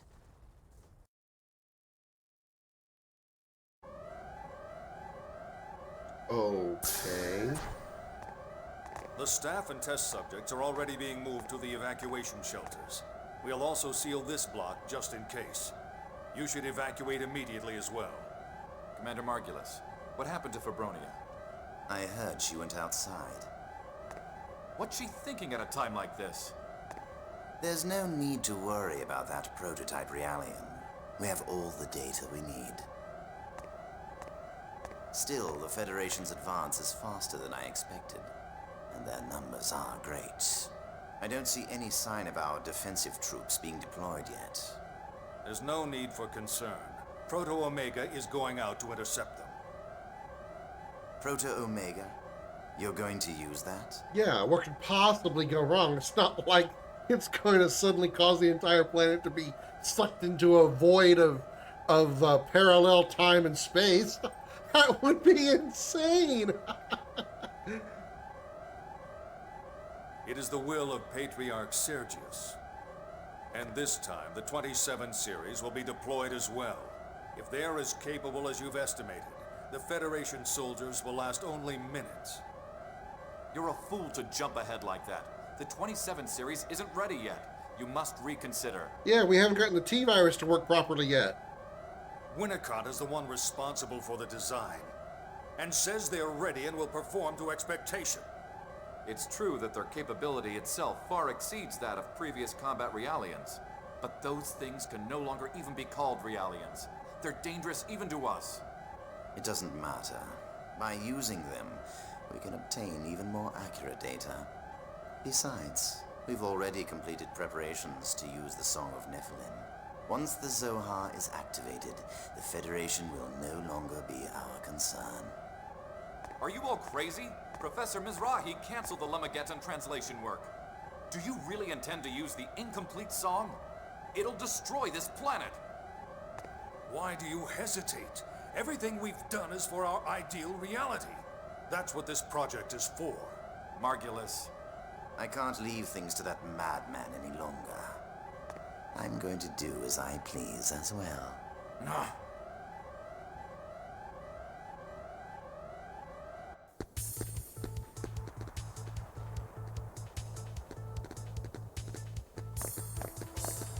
It looks like things have gotten quite hectic here. The URTVs are descending. This is gonna be a battlefield soon. In a few hours, Federation troops will enter Labyrinthos. There's no time to lose. We have to hurry and rescue Shion.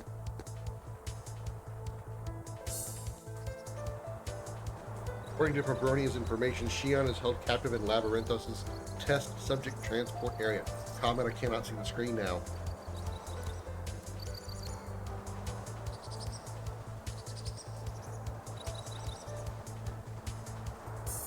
Excuse me, I'm having a fight with my cat.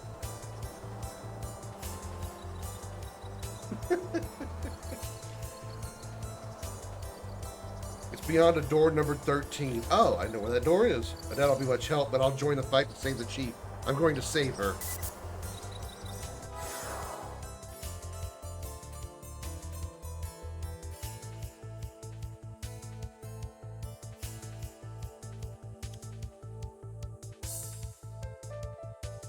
Okay.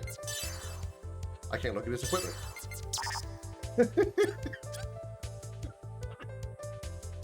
Okay, can I look at his skills? No, he's got no skill points. Ether? I look at his ether. He's got Medica S all. That's it. Can I look at his status? Can't change his gear. He's got a Benzer Ace, Neo Protector, no techs, no abilities, no special attacks. Oh god. Ugh. Alan, I got a feeling you're not gonna be a whole lot of help here. I'll run him through a battle, but I'll probably pull him for like Momo. I'll run him through a battle to see how it works. Oh, goodness. Okay. I need to take a pee break, chat. I'll be back in a minute.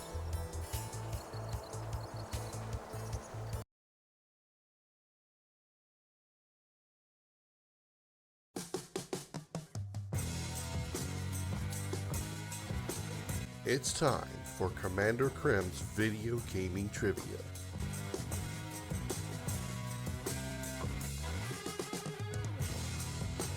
Type your answers in the chat. The correct response will be revealed in 30 seconds.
Alrighty. Into Labyrinthos we go. Oh, right, you guys are this now. I forgot.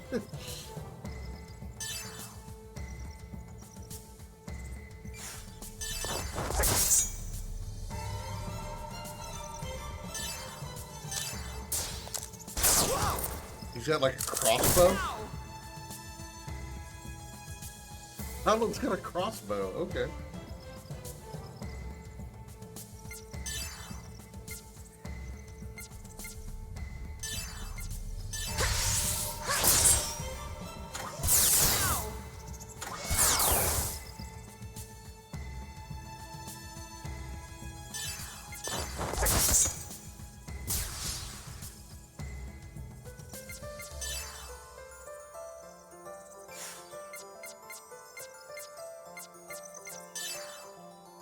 We're bringing in Momo now.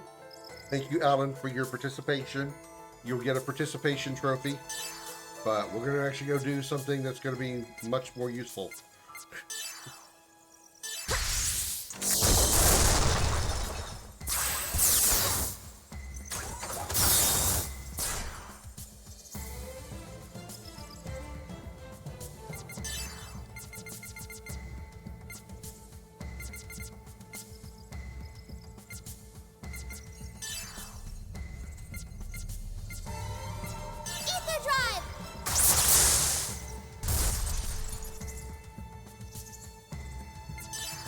Armor pierce.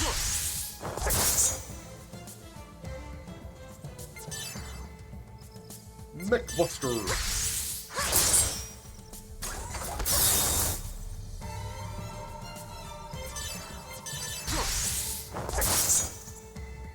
Okay, this robot's a bit, stubborn.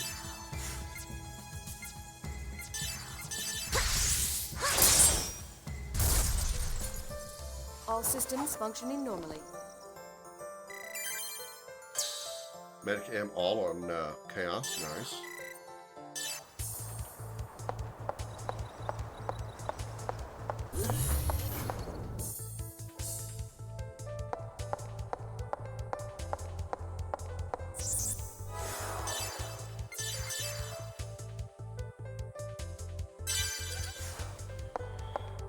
Okay, so we need to go where?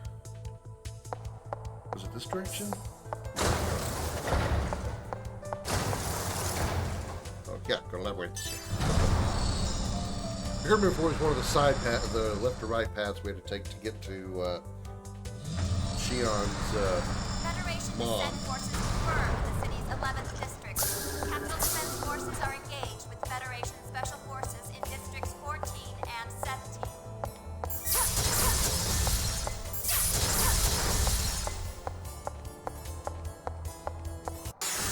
Eliminating enemy threat.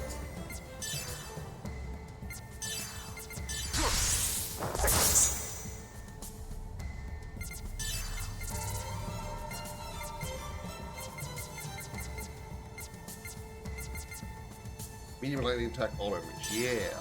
Ether drive! How much did I hoped?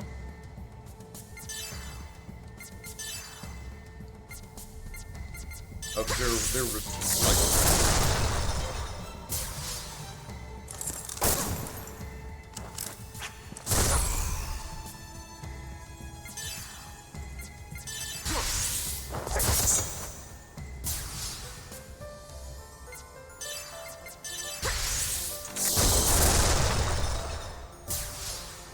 All systems functioning normally.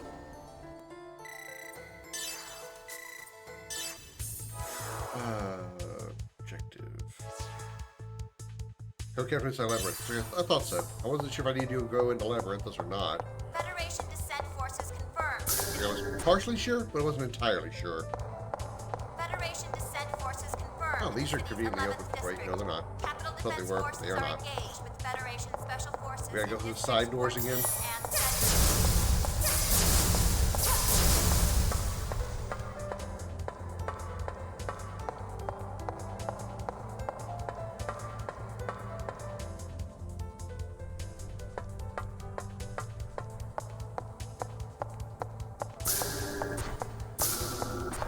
Here we go. This is it. The test subject transport areas past this number 13 door. There's no time. Let's hurry. Let's stop talking about the door and then say let's hurry into the door. Federation descent forces confirmed in the city's 11th district. Go this way or if we go that way into the already partially open door. Forces in districts 14 and 17. I'll handle this.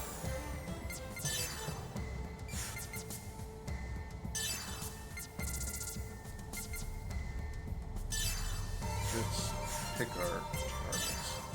Fire, ice, lightning, and fire. Okay.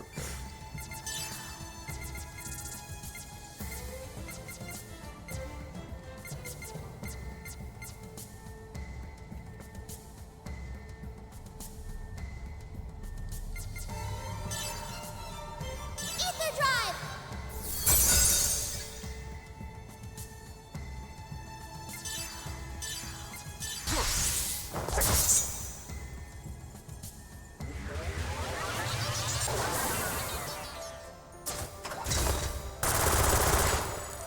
Ow.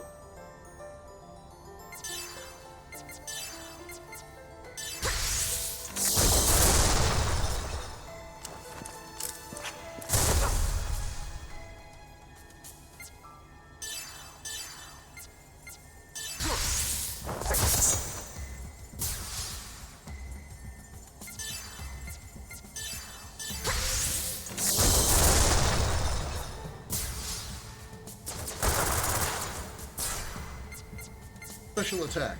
Guilty Rain. Oh, it's all medium lightning ether. I should have. I'll wait. I'll save it for when we get multiple targets again. Ether Drive!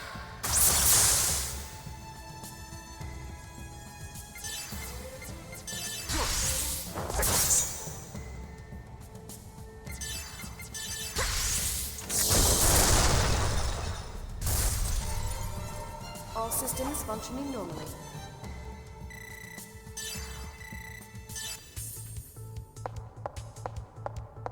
Should I go this way or should I go through this door now? Eliminating Now I'm enemy curious.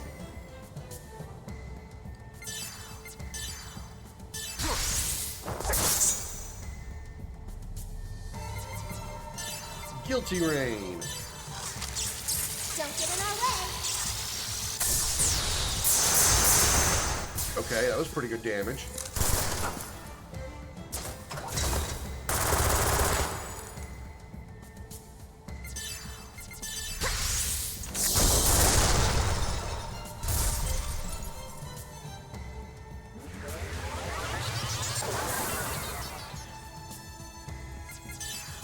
What's your element weakness?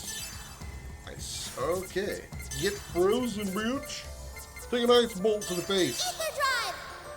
Bonk. I'm built pretty tough.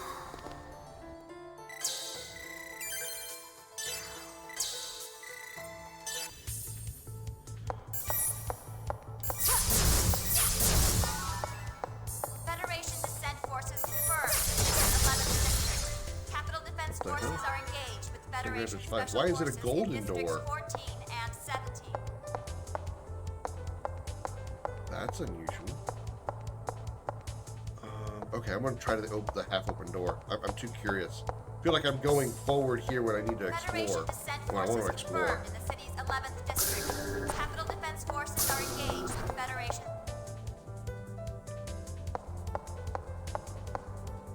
Uh-oh. The 27 series of sewers are already functional. It doesn't look like they've got any control over them. Well, we know we're gonna be fighting here in a bit, don't we?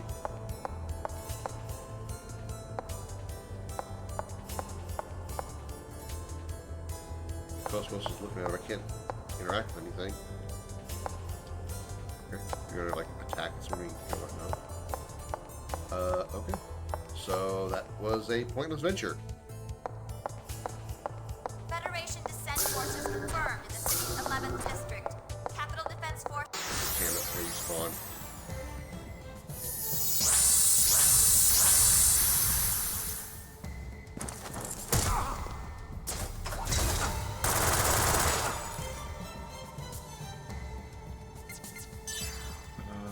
Break heal. Heal yourself. Can't be helped.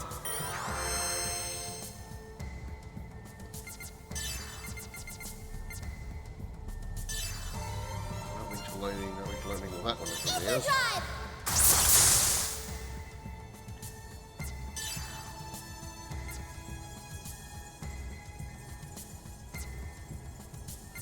Wonder what's small physical attack versus medium fire. Okay, let's do fire.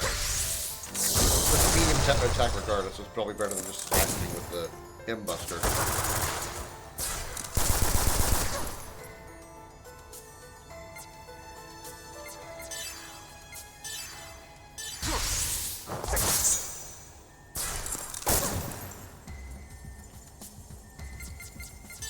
Damn it, you need healing.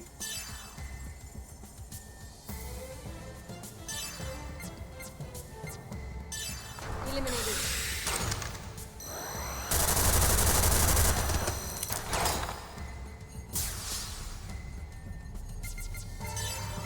Medica M all. Ether Drive! Decent heal. Alright, not bad.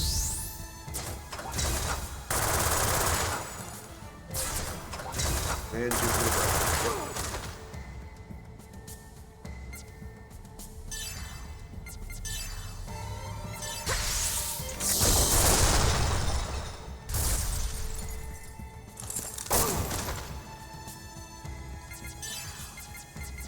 What's your weakness?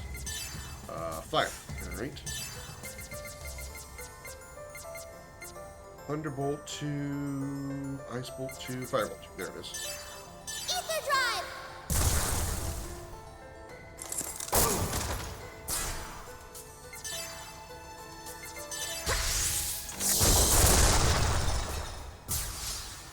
All systems functioning normally.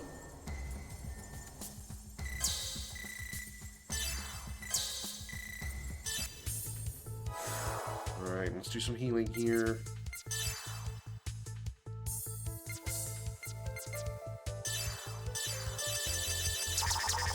There, Alan was useful. I had him heal. So down here or through the door? Save point here. Federation descent forces confirmed in the city's 11th district. Staff room. Capital Defense Forces are engaged with Federation Okay, Special let's Forces save in it. district. Let's save at the staff room. Let's save. Districts 14 and 17. It reads staff room, but can be unlocked with the staff room access key, which we don't have right now. Alright, so now we know why we gotta go this way. Federation descent forces confirmed in the city's 11th district. Capital Defense Forces are engaged with Federation. Attacking!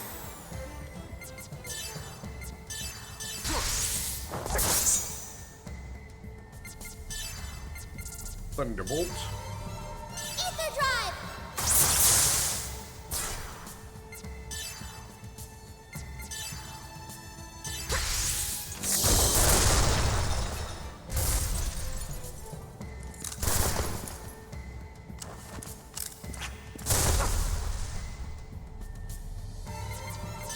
Skeletal Slash! Play it on!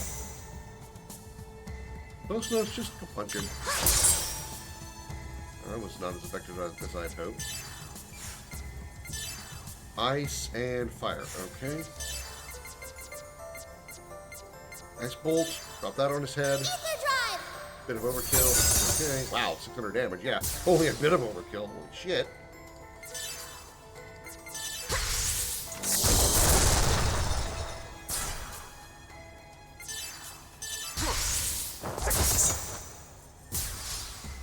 It's just a scratch.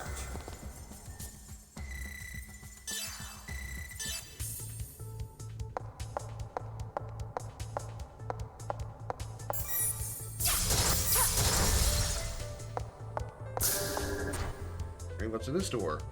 Oh! Cool. Federation descent forces confirmed in the city's 11th district. Capital Defense Rejuvenator forces are M. engaged with Federation Medium amount of HP and EP. Okay. Special Forces in District 14 and Federation descent forces. I'll support you. Actually, is your special attack hit multiple targets? Large lightning attack. No, not really. Looking for a multi-target.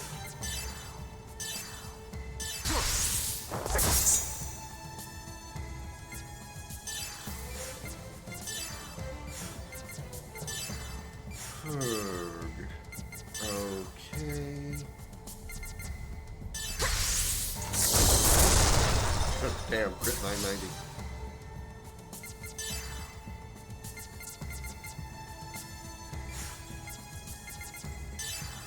Ice, ice, and lightning and fire. So ice does more damage on multiple targets. Let's do lightning 2. We don't have multi-target ice. Okay. Alright then, that's okay. Single target it is. Ether Drive!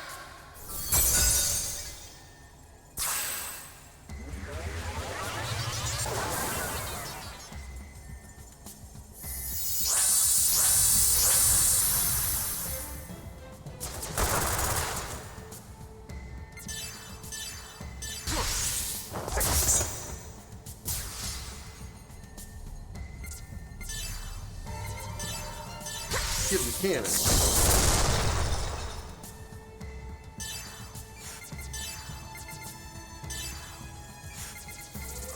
Ice bolt. Ether Drive!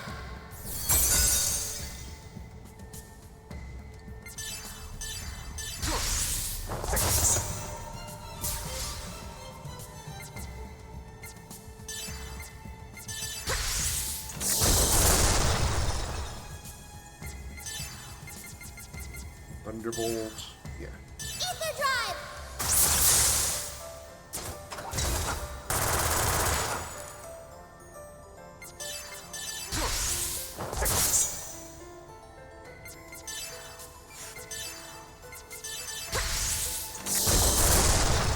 Oh, I could check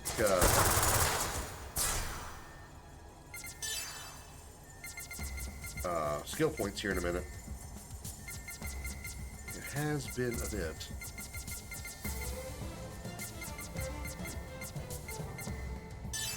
Ether Drive!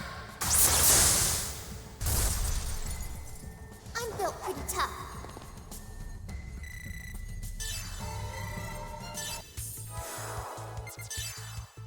Oh yeah, everybody's got over 100 except Alan.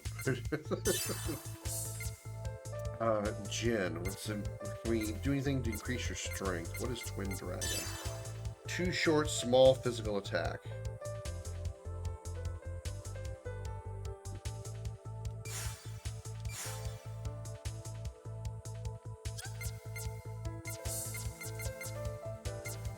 I think to increase your physical attack stats.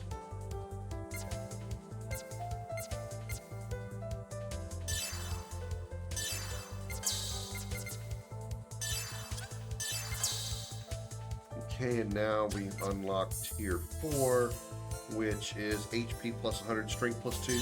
Nice, another 2 strength. Okay. Cosmos.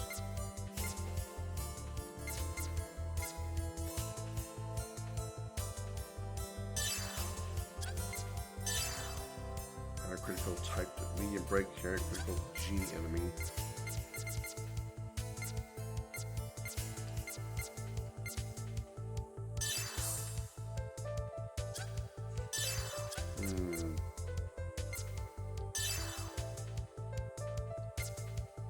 Strength plus 2 wouldn't be bad.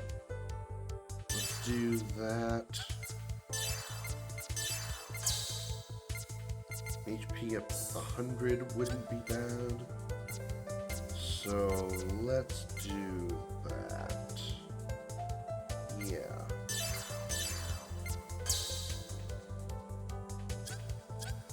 Momo. We can get you 1 tier 2 multi-target magic attack.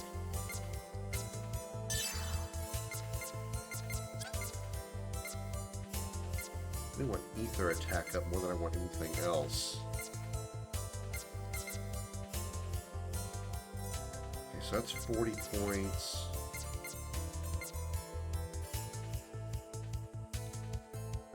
So I can get 1.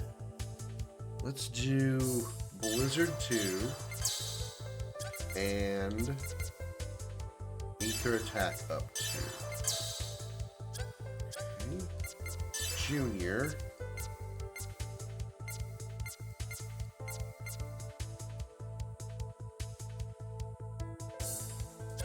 Oops. What is locked already? Small break attack.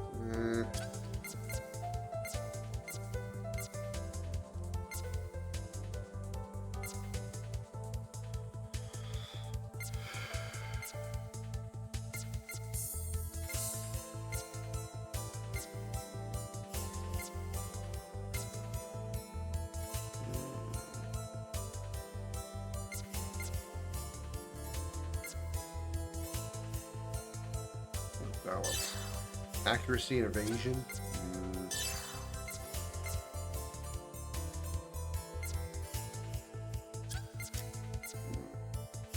Guess we'll just go with straight up stat boosts. Or should we go down here? Medica M. Some debuffs.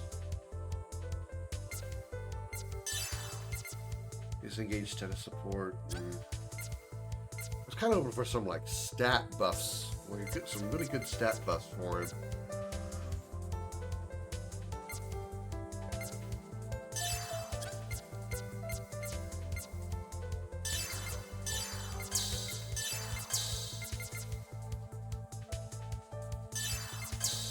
So now we've unlocked those.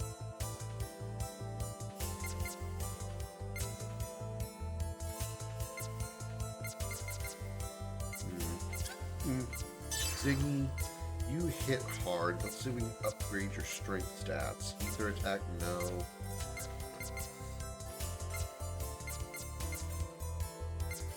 Devil break. Medium break accuracy. Medium break attack and lower accuracy. HP up 100. Luck plus 2.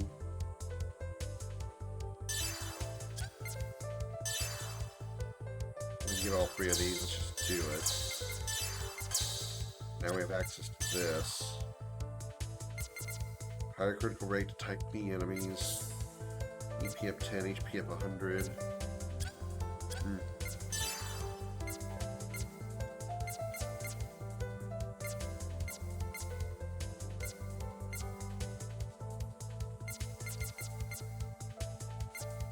HP, EP, strength, ether attack.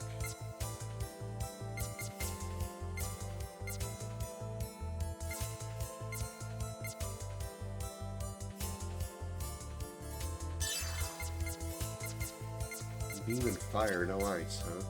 Weird.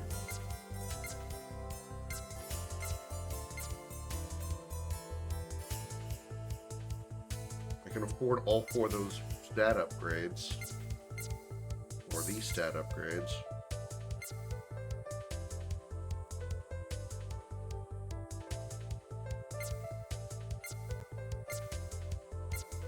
Ether attack, ether defense, vitality. Let's go with the more expensive stuff first.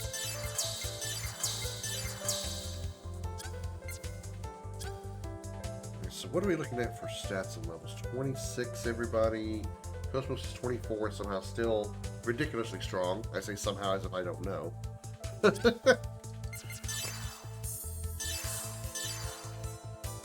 Strength 65, 85, 80. Ether attack 78.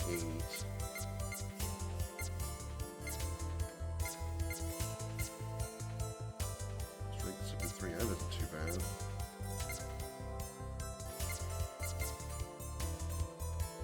I kind of want to pull Junior for, or pull Jin for Junior, even though Junior's got up 2,000 HP. Let's try. Let's do that for a little bit. Let's do that.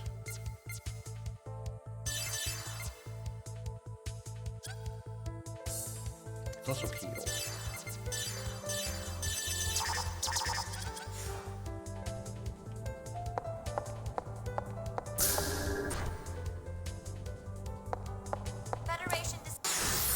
All combat system limits off. Small physical. All long, small physical. Okay.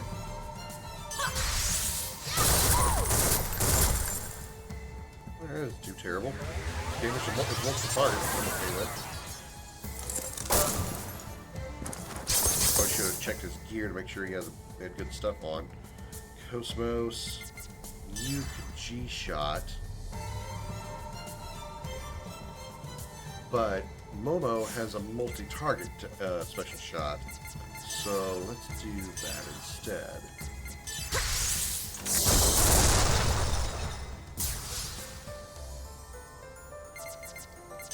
Guilty Rain. Don't get in our way.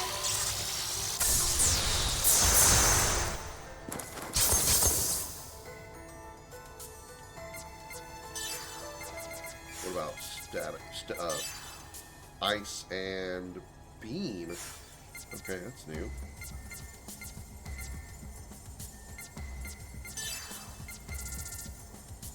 Satellite 1. We don't have a satellite 2. We have beam bolt 2 though, don't we? Thunderbolt, beam bolt 2. Yeah, there it is. Ether drive.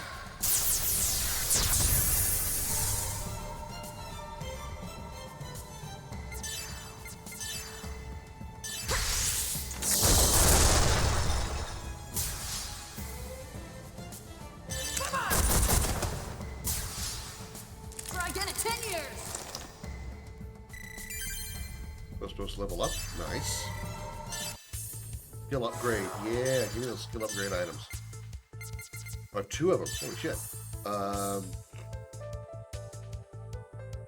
Alright, before I use them, let's see what I want to get.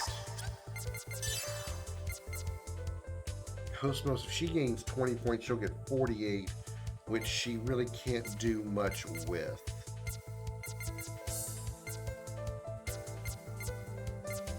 Okay, Junior would get 56.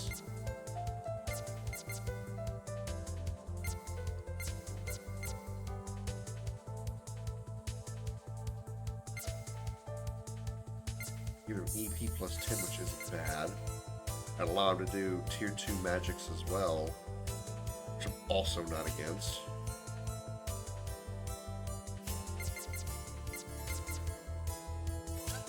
And then Momo, she would get 38. Probably couldn't do anything with it because that's not a lot of points. Strength, I don't care about her getting strength. Okay. Skill upgrade A on to Junior.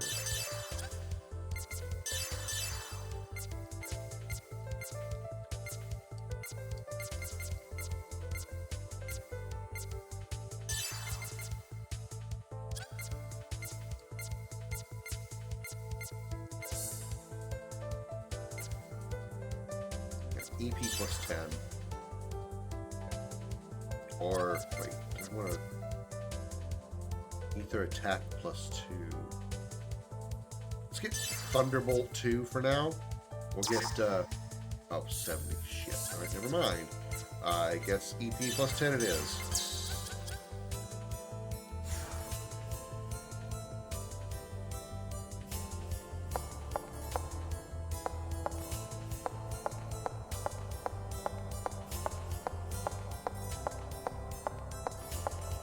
Hello. Hello. Hello. Federation descent forces Nobody there. confirmed in the city's 11th Cool. district. There's also Capital rooms over there defense that I want to forces check are out. engaged with Federation special forces Steps in districts there, 14 and 17. I want to help everyone.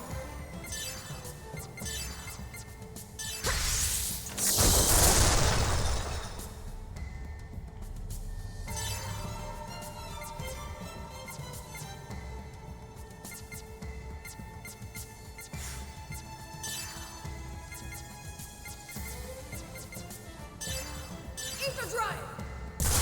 B97 isn't too bad.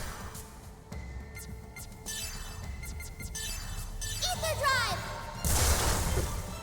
It's not 487 out of Momo.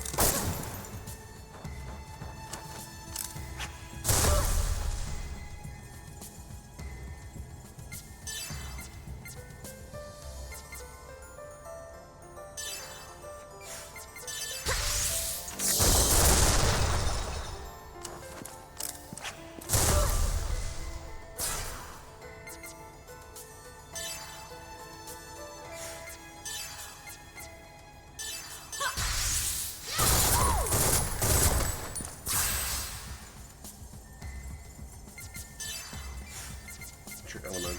Nice. Get frost bolted. Where is it? Ice Bowl 2. There it is. Get frozen, bitch. I was thinking of the same kick as Burn Bitch, but whatever. I'll make it work. Inferno 2. Okay. Already got tier 2 targeted fire.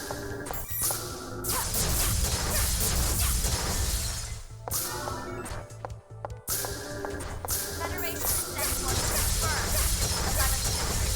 Capital defense forces are engaged with Federation special forces in districts 14 and 17. Hi. Engaging with maximum output.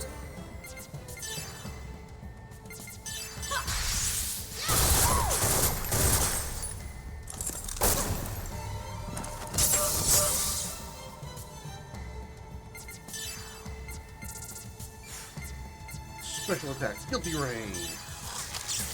Don't get in our way.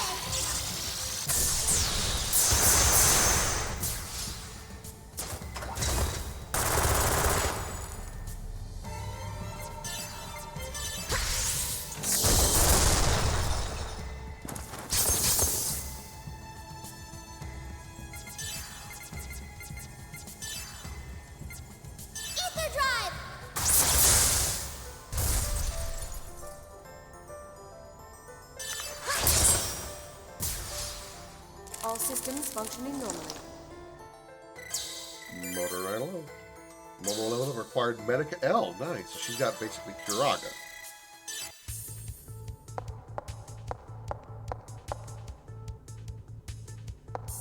Let's go to the side, sneak up on this dude. Federation descent forces confirmed in the city's 11th district. Eliminating enemy threat.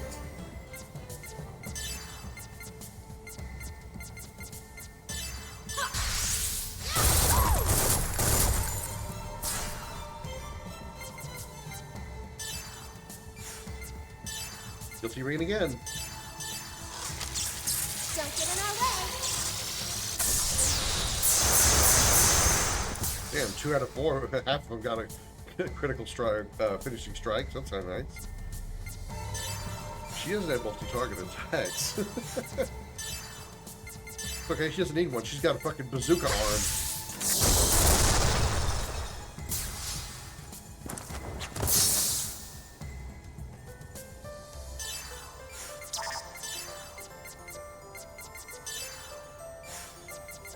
Bolt. There it is. Ether drive! I'm built pretty tough.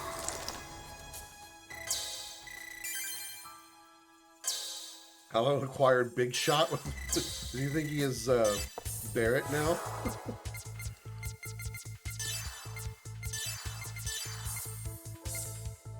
Single long medium break attack. Alright.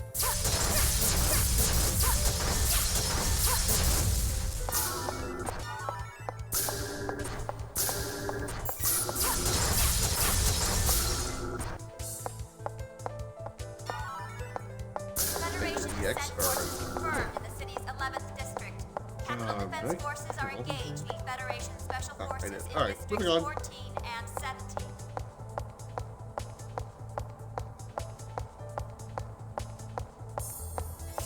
Upstairs we go. Federation descent forces.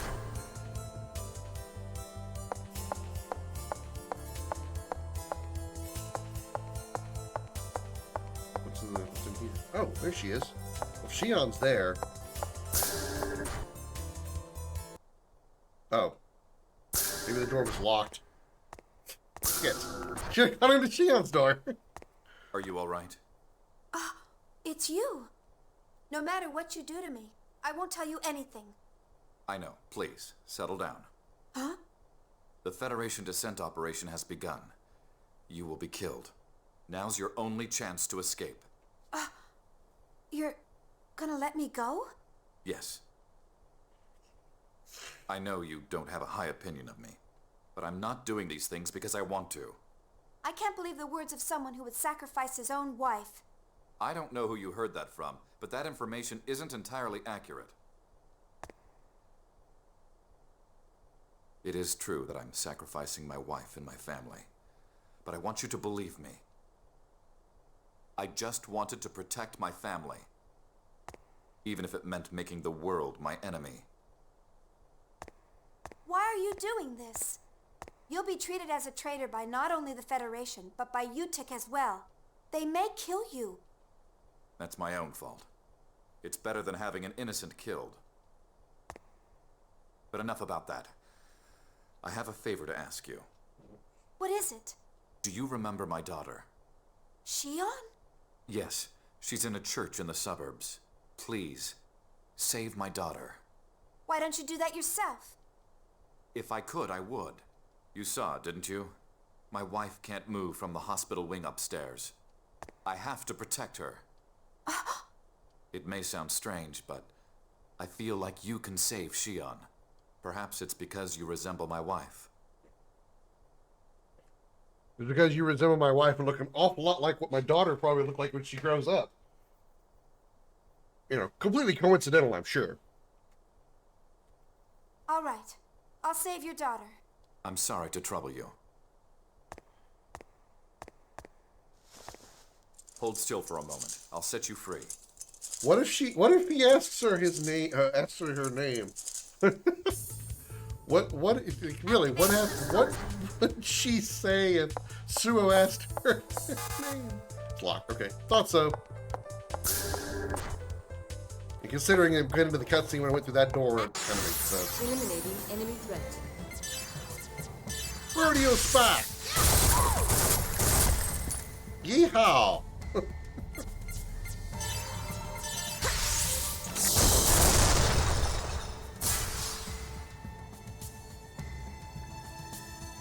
I don't know my camera's necessarily like that. Yeah, that's better. Like, I'm way the fuck over here. Well, actually, it'd be more like, well, I'm way the fuck over here.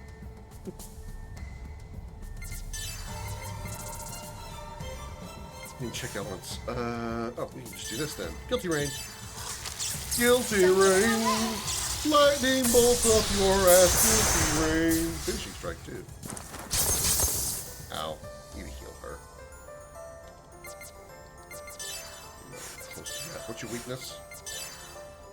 Beam. Alright. Beam bolt 2 it is. Ether drive! Zap. I'm built pretty tough.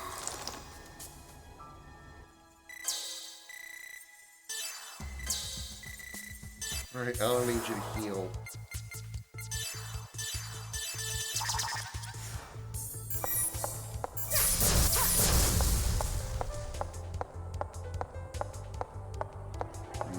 Up there. Let's go this way first. Activation of Song of Nephilim has been ordered. All personnel on standby in the area should evacuate immediately. Well, there's the 13 door again.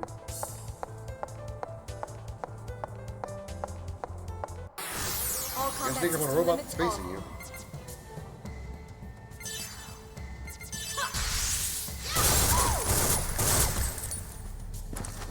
Really gains a lot of boost power too with that skill. I like it's hitting multiple targets.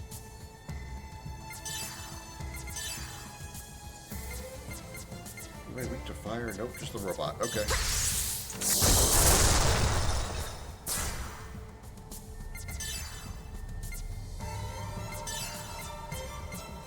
Ether drive!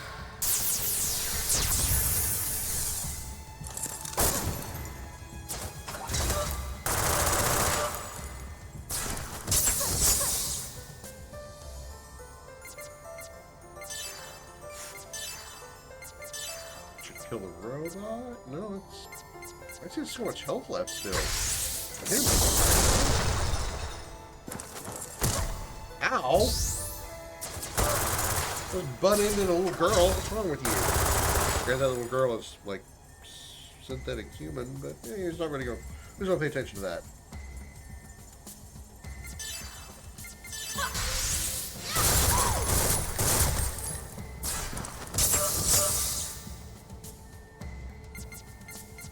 All right, guilty rain him again. Don't get in our way. 3 finish strikes, nice.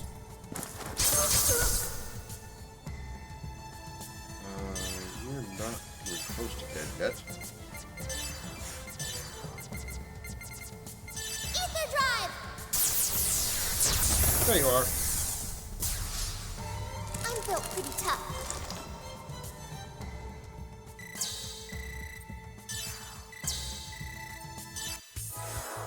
Alright. Chaos, you gotta do the healing now because Alan's out of healing power.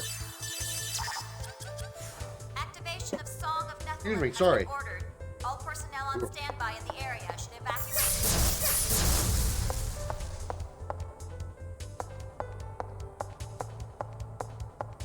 Activation of Song of Nephilim has been ordered. Nip, nip, All nip, personnel on nip. standby Run! in the area Run, should Cosmos! evacuate Oh shit, I'm immediately. trapped. Aha! Snuck up on you. I'll support you. What'd you get for walking away? Aha!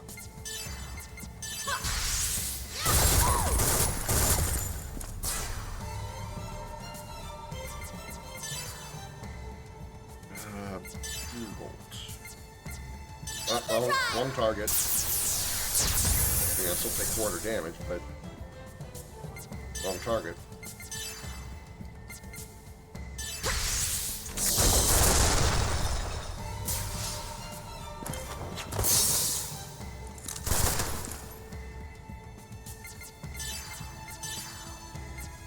Then you're weak to fire.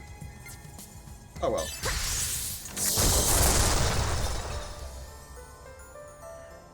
Junior, use your rodeo spike.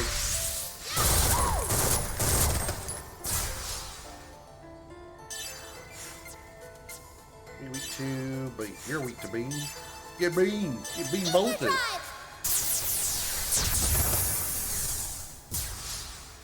I'm built pretty tough.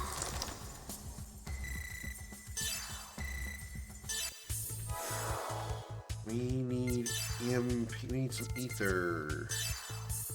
Special. Wow. How does Cosmos not have a lot of? Well, I guess I forget. Canon does actually use EP. Momo needs it more than anybody though, because she's the caster. Definitely the caster. I bet we're like 2 seconds from a save point. Activation of Song of Nephilim has been ordered. All personnel on standby in the area should evacuate immediately. Push on the button. Open the door. Right to the save point that I just talked about. Activation of Song of Nephilim has been ordered. All personnel on standby in the area should evacuate immediately. We didn't get the staff room key yet.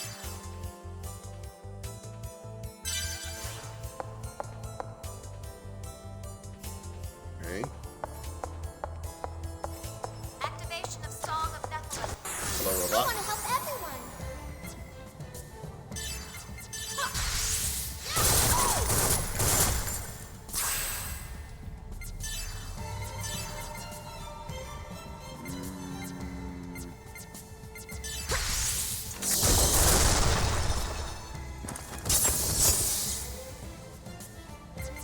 Special attack, filthy rain. I'm really liking the multi-target skill that Junior has.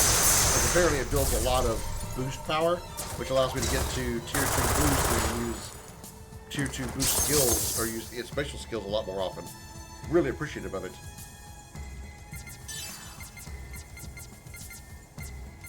Thunderbolt. Ether drive.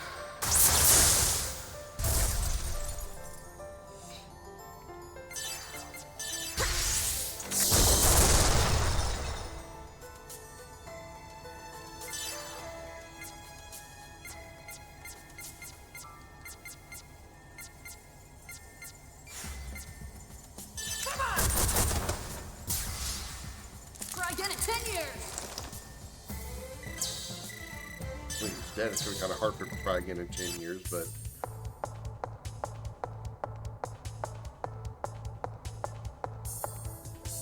Cutscene. Now hurry. This place will turn into a battlefield soon. Huh? Supervisor Uzuki, do you realize what you're doing? Uh-oh. You're caught. Pellegrini. We still haven't gotten the information we need from that woman. Stop it. We have all we need. We won't get anything else out of her. That's for us to decide. Or do you intend to betray us again? Again? I haven't done any... Are you going to play ignorant? We know you're leaking information to the Federation. Leaking information? Now that the project has gone into operation, you no longer have any value. That sounds bad. I'll dispose of you along with her.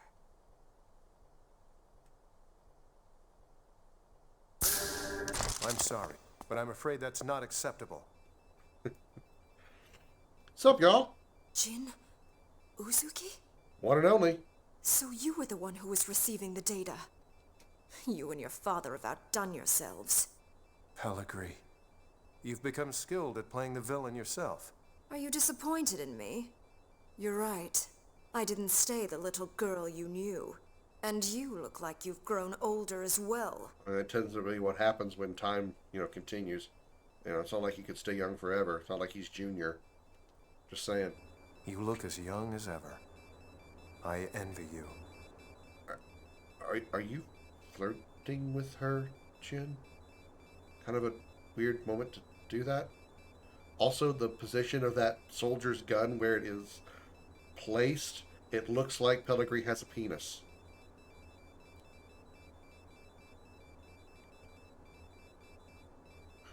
Camera angles need to be worked on, I think. I would have preferred that we met again under different circumstances. You never change. You were always like that. You're incapable of acknowledging others. And you ignored my feelings. And ran off to the Colonel. Ran off to? No. I returned. Returned to where I belong. The Colonel is where you belong? Why? Why do you care so much about him? You never thought about my needs. You just manipulate people to suit your own. You could never understand. This is the destiny of my heritage. Pellegrini. Don't worry. You'll no longer have to trouble yourself. Since I'm going to put an end to you right here! Alright then. It's boss time. Apparently.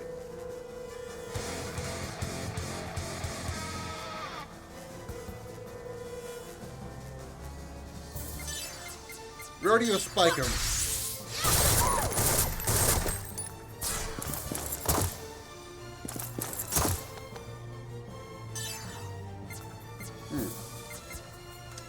Okay, let's see the elements.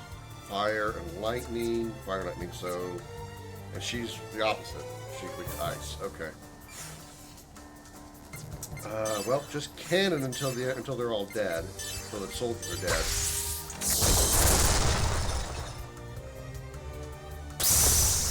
Thunderbolt 3? Where the hell do you got Thundaga? Bitch. Don't get in our way. Damn, 900 damage on both of the soldiers. I swear I thought I gave Momo a huge boost in break damage, but didn't keep him getting broken easily.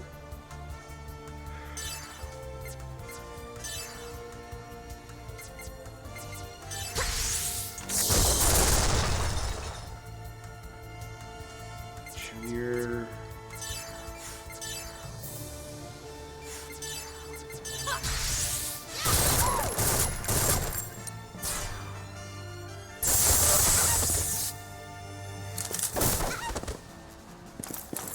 Could you not, like, focus so much damage on Momo?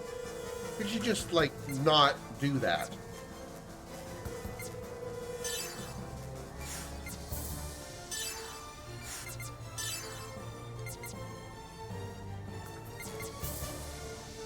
For HP for all allies. I only have one of those. Yeah, okay.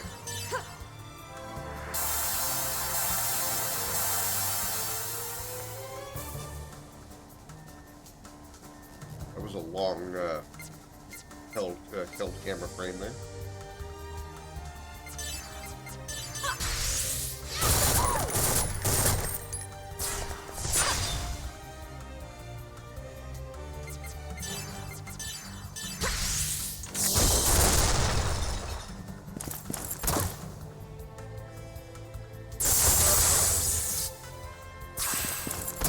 Could you not focus on Momo so much? Fuck's sake, man. Break heal. I wish I had a bigger break heal. Ether drive!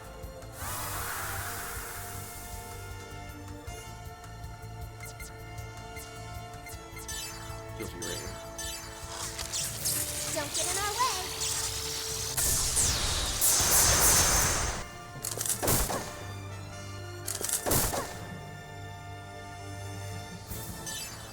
You're almost dead. So... What's your weakness? Thunder. Okay, yeah, let's Thunderbolt 2 on you. Ether drive! Okay, one soldier down.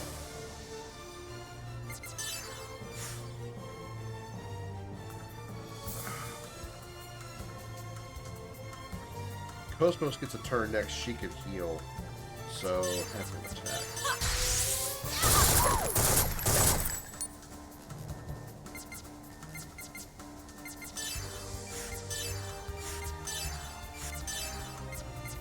Hit Kit L. Here!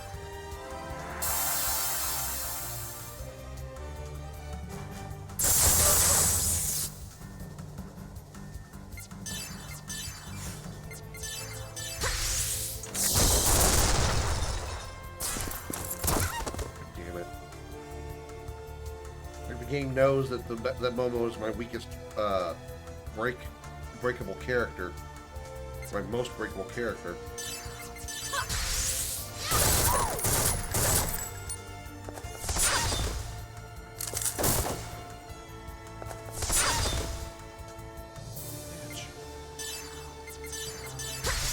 What do I do?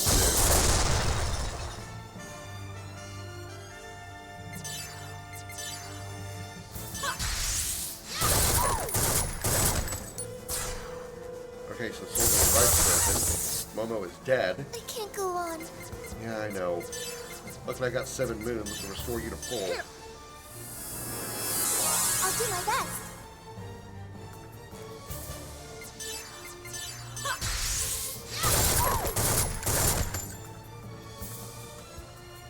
Momo, you have Guilty Rain. Don't get in our way. I should probably clear the soldier out, yeah. Now it's just her. Weak to ice, resistant to fire. So, Bee Buster might do more damage.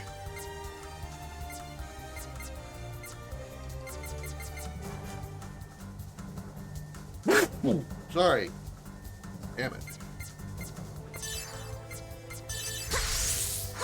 340. Okay.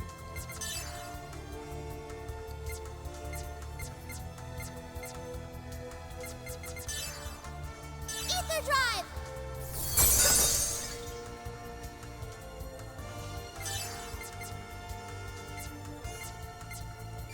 What's her break bar at? Can we do something about that? Small break attack. We have 1 break attack skill. I don't miss.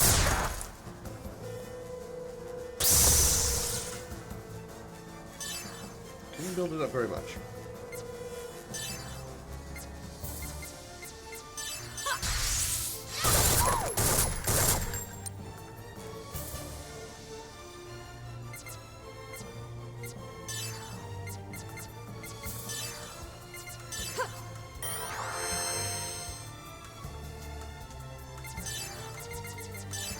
Ether drive.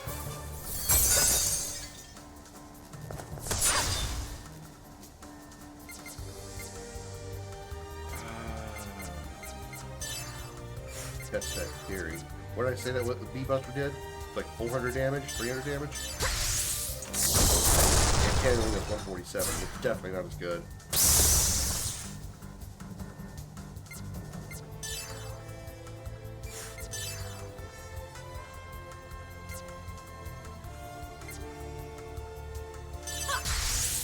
I don't miss. Yeah, do some debuffs that might help mitigate some of that damage she's dealing because damn, she can damage. Ether drive.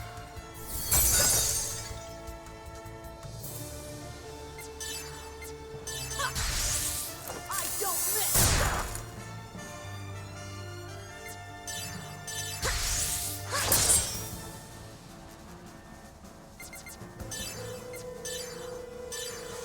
I should use the other ice attack, not lightning. Damn it. These are flowers for your grave. Will you accept them? Uh-oh. She's gone Super Saiyan.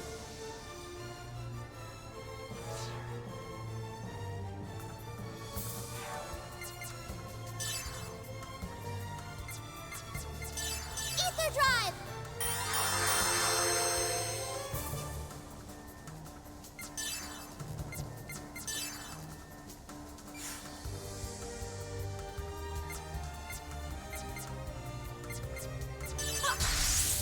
I don't miss.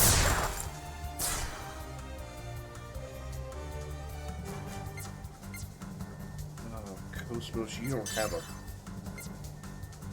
break attack.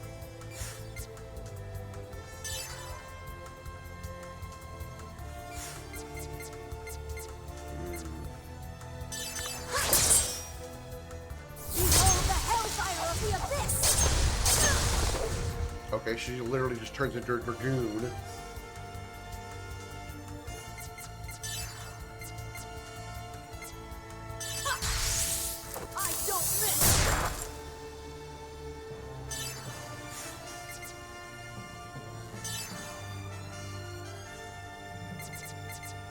Ether drive!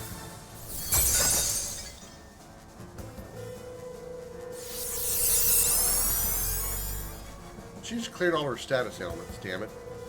Wow, Cosmo's got out of break real fast. That's good to see.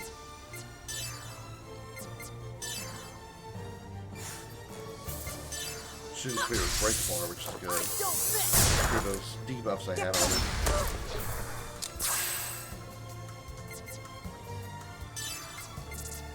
Ether drive!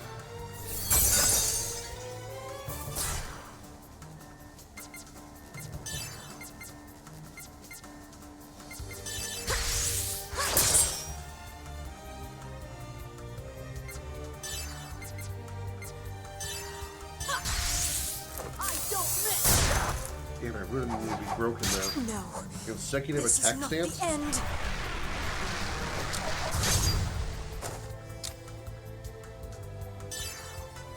Huh.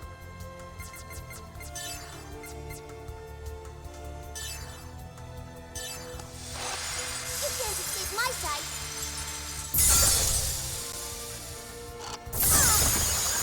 Nice, the break went through. Pelagri's no longer a consecutive attack stance. I needed that break. I went through just at the right time. Ether drive!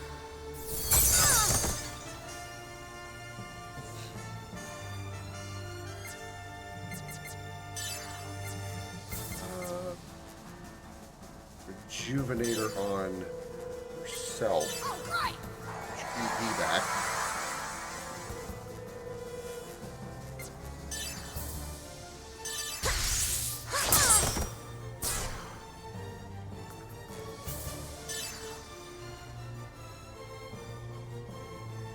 Junior.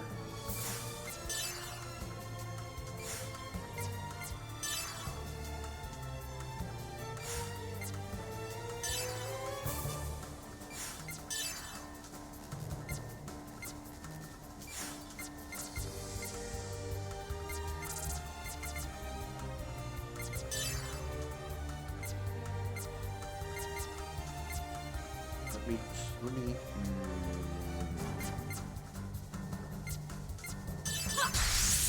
I don't miss!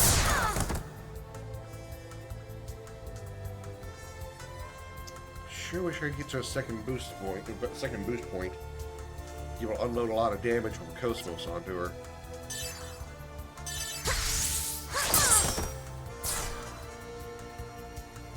At least she's staying broken. Oh man, I really wish I could boost to Cosmos' turn.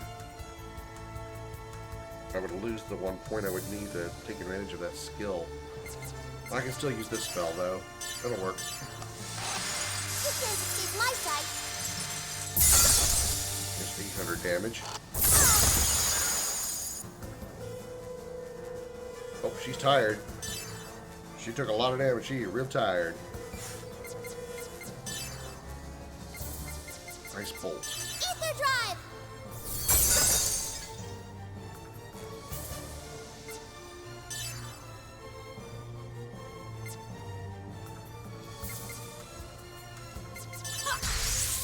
I don't miss!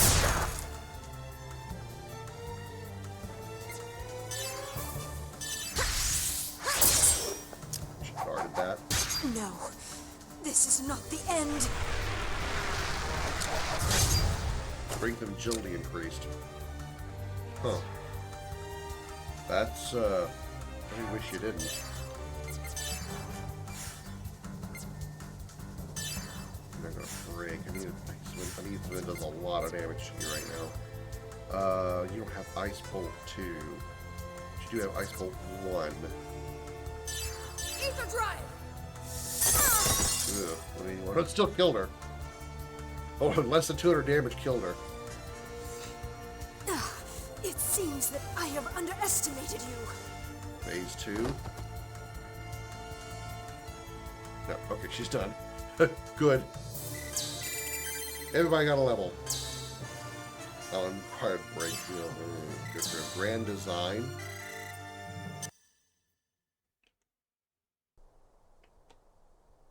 What happened? Right, it's a one-way mirror. Don't worry. It looks like my friends have come to rescue me. How can you tell? You can't see through the mirror. That's a relief. The two-way mirror, I mean. Please, take care of my daughter. I will. I promise.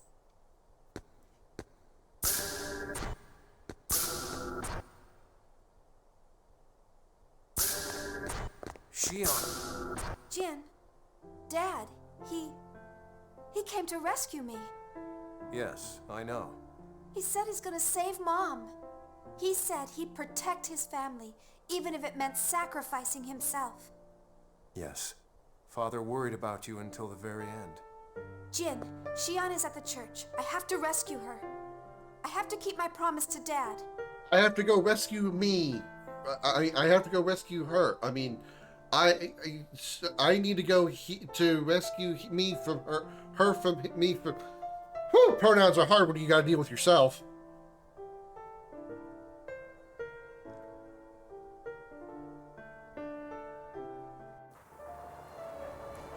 The Zen operation should have progressed quite a bit. They must be fighting in the city by now. The situation will only worsen when the Song of Nephilim is activated. Let's hurry. I'm going to turn it back up now that the chief is back. I'll support you guys, so please go ahead. So, no longer the party. And Xion, well, she did get a few points out of that, I guess. Okay. So, I haven't used her much. What can we do with her? Strength 2, Vitality 2. We can give her a couple of strength boosts. I already have her 2 ether attack boosts. What is her stats again?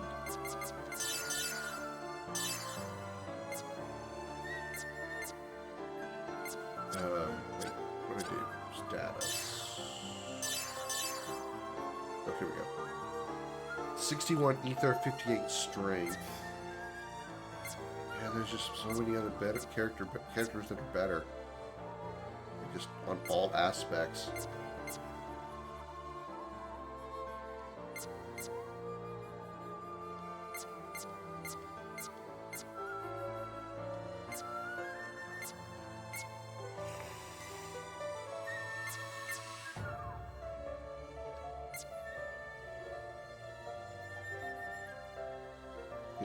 Strength, 61 ether. Even Junior has a better ether attack stat and strength stat for that matter. Yeah. Sorry, Xion, you're not prime for this party.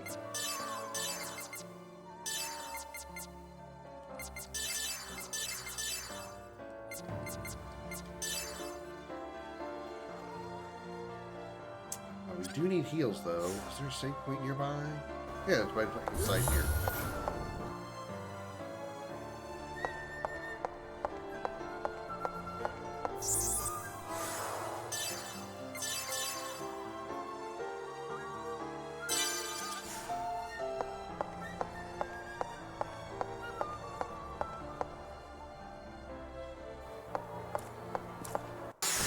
I'll support you. Whoa, that's different.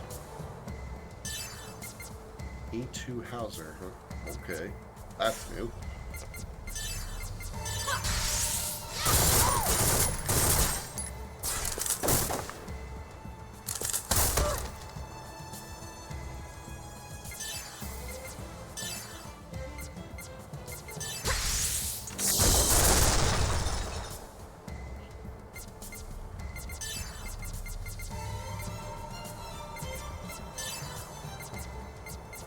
Fire, so fire bolt. Ether drive.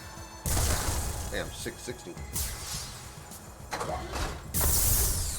Ow! That was a laser beam of ow.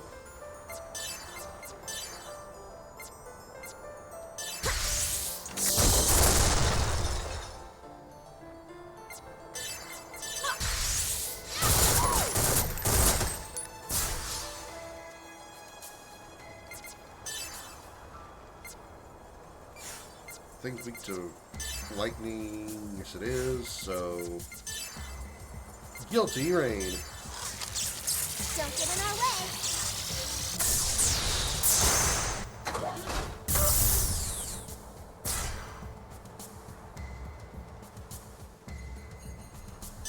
Oh, still got a lot of health left, okay.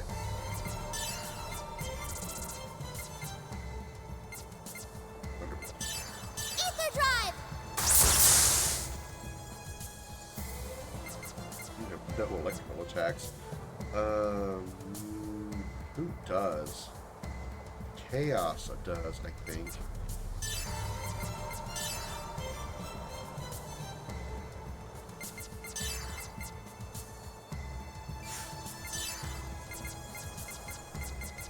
Ether drive!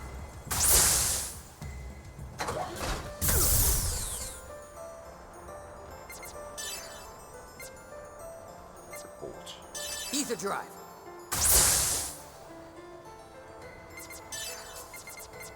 Ether drive!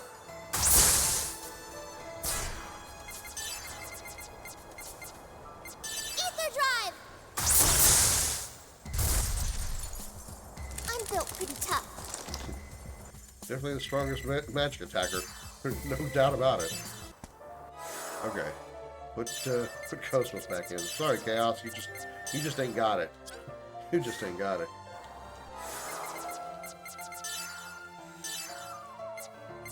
Okay, Cosmos. What can we do to get you stronger? We have strength +2 over there.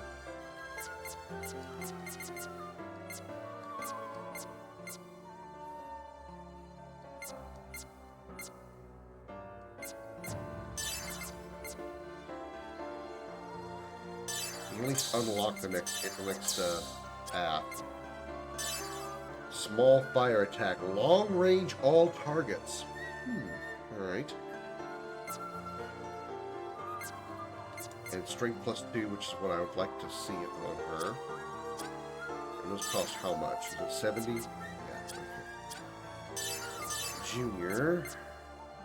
What can we do with you? We can give you tier 2 magic. And boost your ether attack. Let's give you Thunderbolt 2. Or do we want to do that?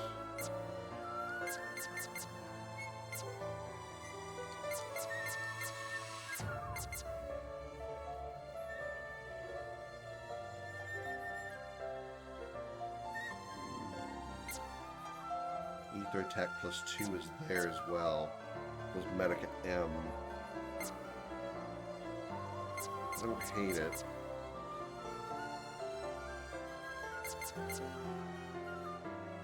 Now let's get Medica S and Ether Defense +2. And then we can get an Ether Attack +2 as well. Right. Bomo. We can get you one of the two. Oh, level 3's right there. Oh my god, it's right there.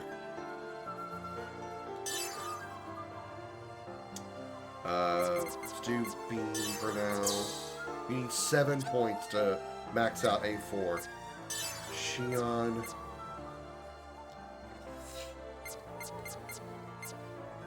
Strength +2. Let's give you Ether Attack +2 first. I really think your Ether attacks are better. Not by much, but they are. Strength +2, we can get that on him.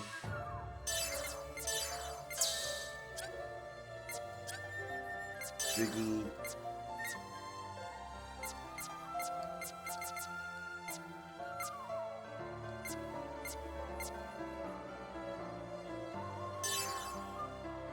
Medium break attack. I probably should have used that on Pellegrini. That'd have been smart.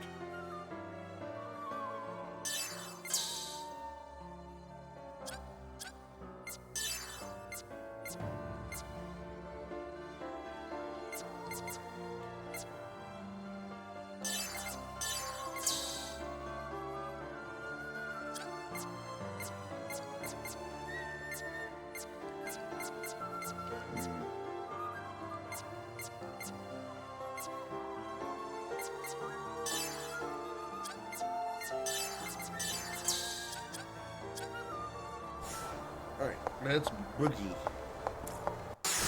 You better run!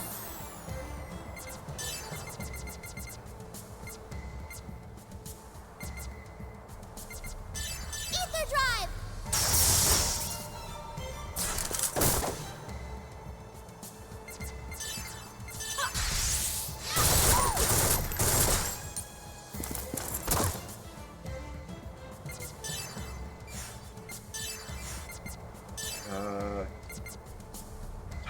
G enemy. We don't see Tech G enemies here. Cannon it is.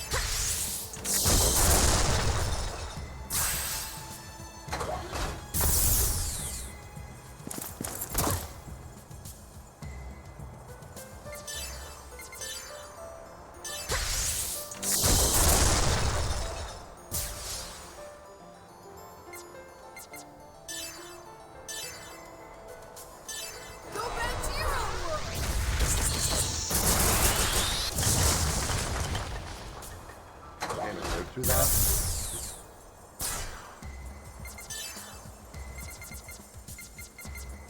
Thunderbolt. Ether drive.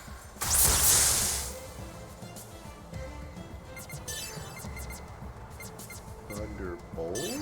Ether drive. I think that's Thunderbolt too.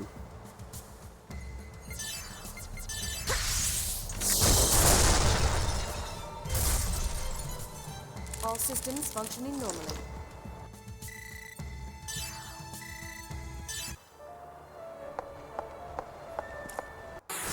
All combat system Ooh, limits back off. attack. Nice.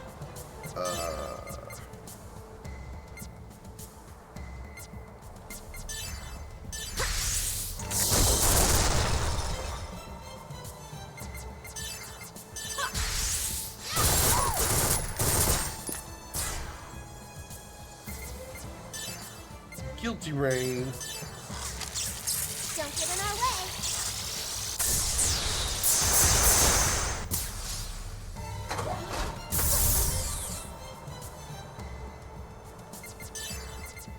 Thunderbolt 2. Ether drive. Go ahead and heal everybody, Momo. Here.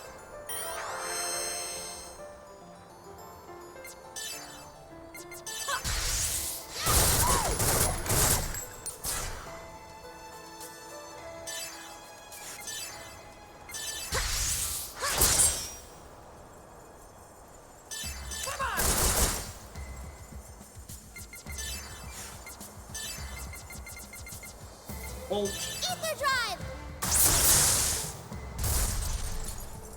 I'm built pretty tough.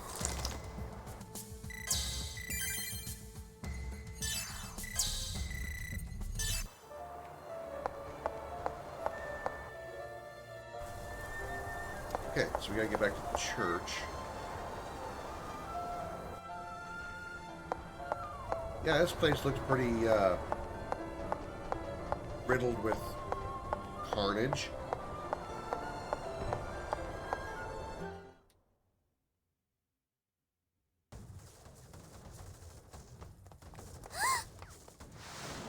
Look out!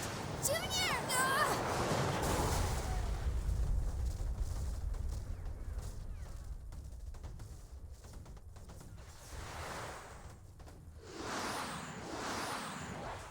Damn it!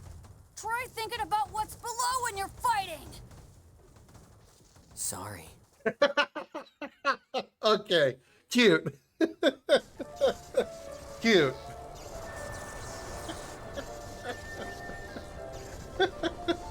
All right, cute. That was obviously a reference to the beginning of Xenosaga 2, when Kanan and Chaos were in their mech and fighting up above. I guess Junior didn't realize that. That was funny. Nice touch. That was a nice touch, game. Good job.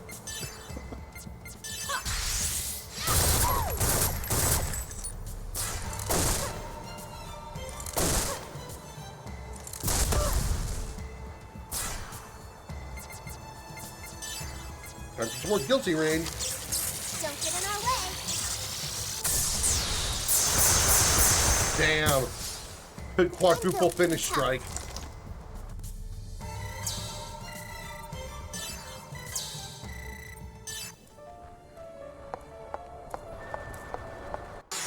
Engaging with maximum output.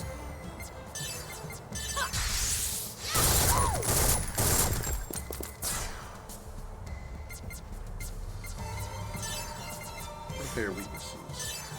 Ice, ice, beam, and beam.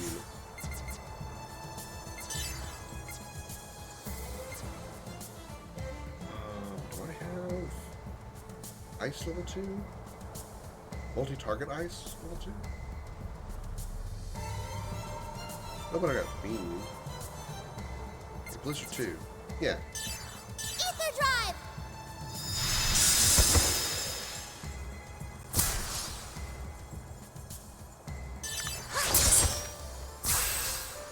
All systems functioning normally. Cosmos level, very nice. What levels are we at, by the way? 20. Oh, we're still in the 20s. Wow, okay. We're going for 17 hours. Okay. I mean, we've been leveling a lot. I feel like we should be higher than the mid-20s, but okay. Not complaining, just sort of surprised. I feel like as much as we've leveled up, I thought we were much higher.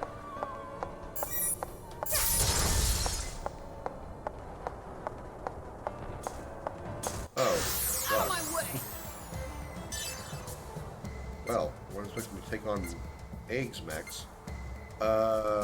Ice and lightning, beam and ice, so a lot of ice here.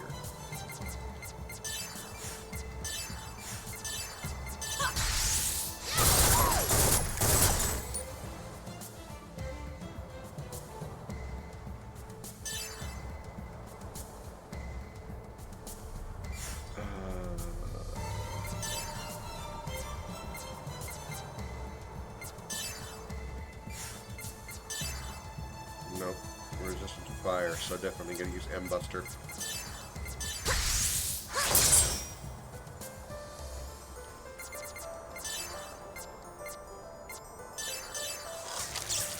Don't get in our way.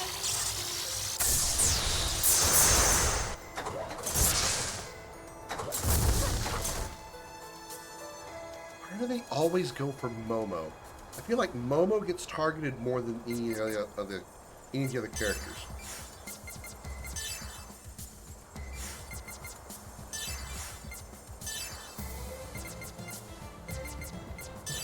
Ether drive!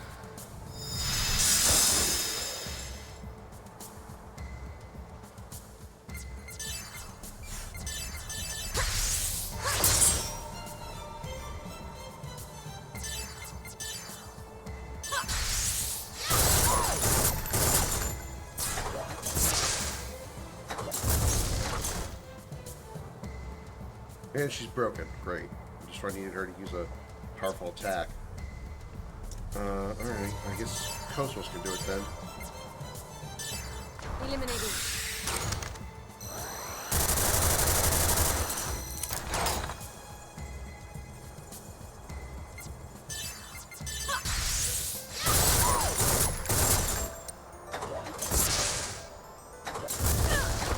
She's dead. Unable to continue combat. Shutting down systems.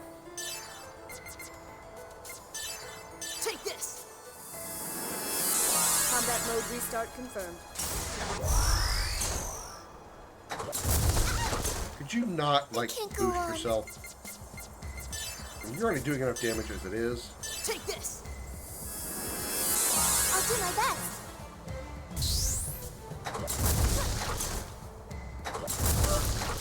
Damn it.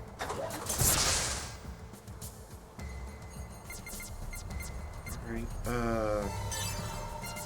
get those crystals off you. Here! 2 turns crystallization. Fix that shit right now. Take this!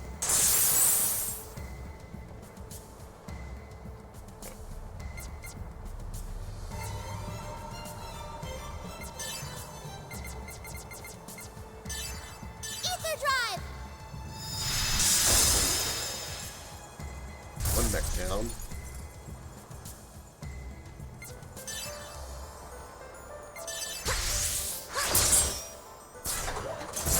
Ow.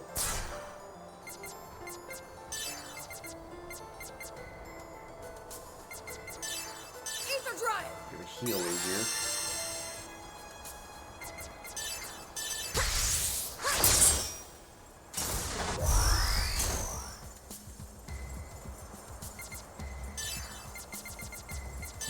Ether drive! I need tier 3 magic real bad. Okay, there we go. I'm I'm built pretty tough.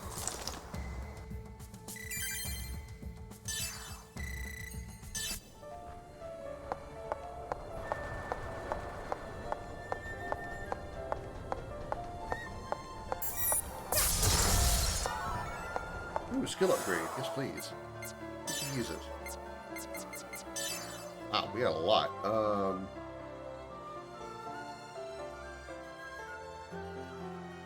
Okay, so I got 30 points available to me. Let's see who I want to give it to.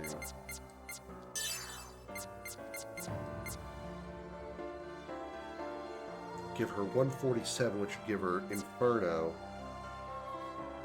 That's it. She wouldn't be able to get to the level 3 stuff yet. Junior, you'd get tier 2 magic. And hate. Cosmos.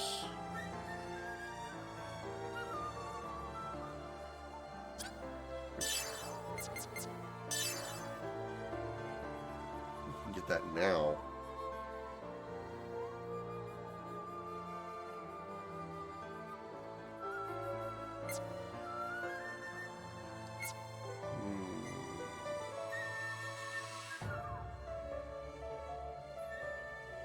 Go ahead and get that now. Let's just get it now.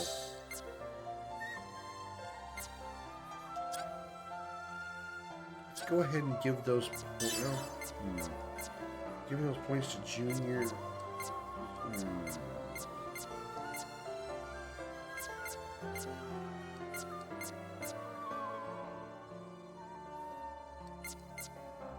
And give him one of these. I'm not really using a lot of ether.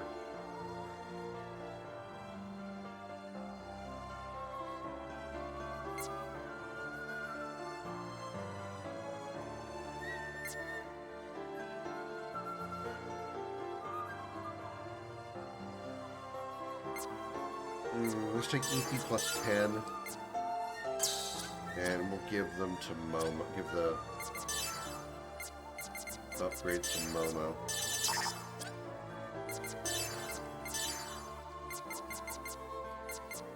We'll give her the multi-target fire level 2. And then when she gets 30 more points, she can get she can start working on tier 3 magic.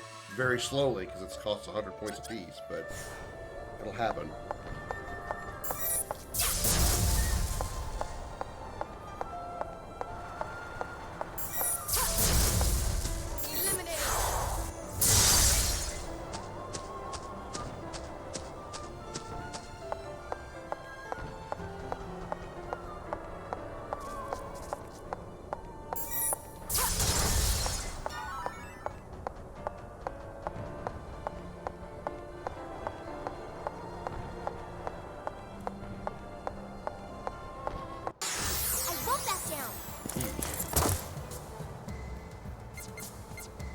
Okay, for your spike.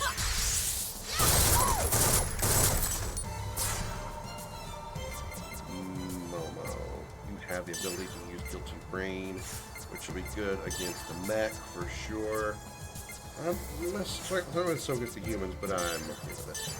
That's level 3 as well, which is nice. Don't get in our way. Still finish them though. I think they're finished striking the extra experience.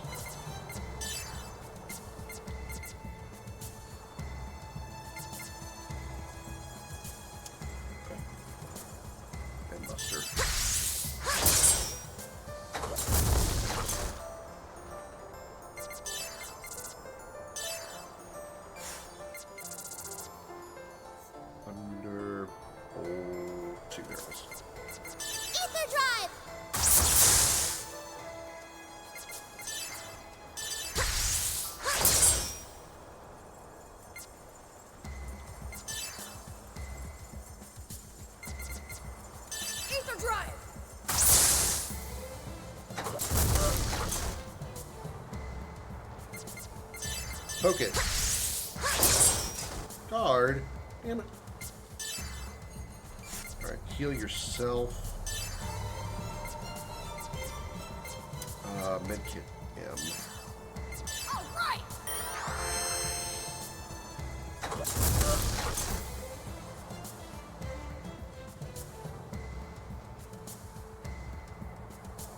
so the 7, I just realized that every time I've been picking up a teammate when they're down, they get full HP, full MP, but they also end up starting in they start getting crystallization. I just now realized that's where it's coming from. At least now I know what the 7 moons does besides just fully pick up. It's coming from the item. I don't hate it. I'd still rather be able to pick up, and I can use anti-crystal to clear that problem up real fast. Okay, I don't hate it. I still like the 7 moon skill or item.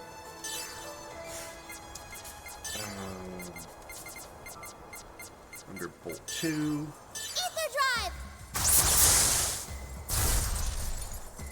I'm built pretty tough.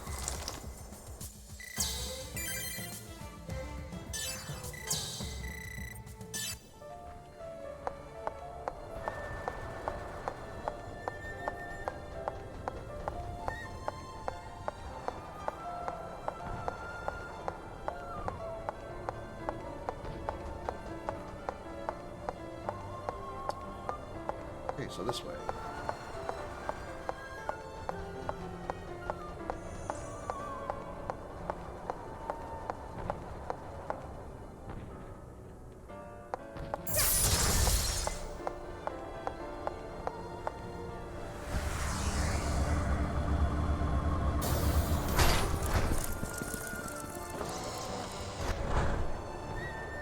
Okay, that was, I don't know what we're gonna need the cutscene for that, but alright. See how much damage has been done down there.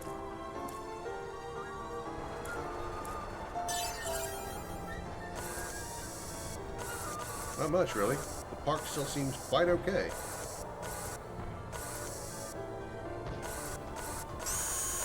Still wonder if that's actually supposed to mean anything. Like that's supposed to be a map of some kind.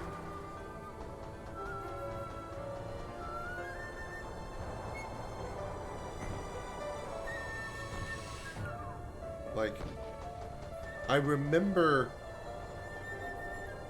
when we were on near a beach with Shion.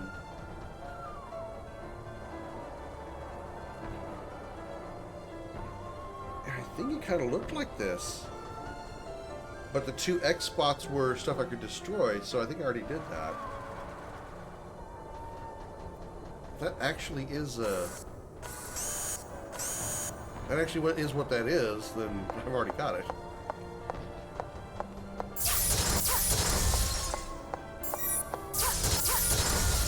Ooh, hello.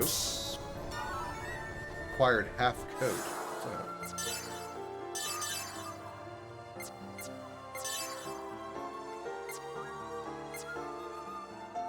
Strength goes down, vitality goes up, ether defense goes up, evasion goes up. By only just a little bit. I don't think that's really worth it. Nah. It's not bad, but I need it. Eliminating enemy threat.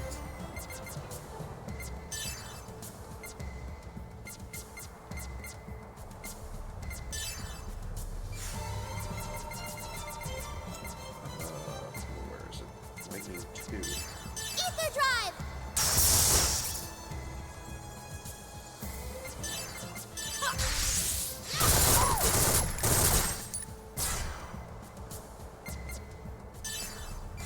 We can see her new skill, her multi-target skill.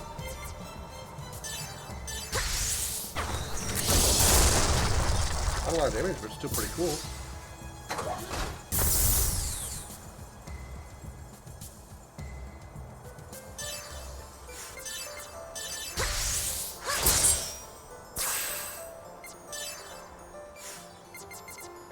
Give yourself a rejuvenator, get your MP back. All right!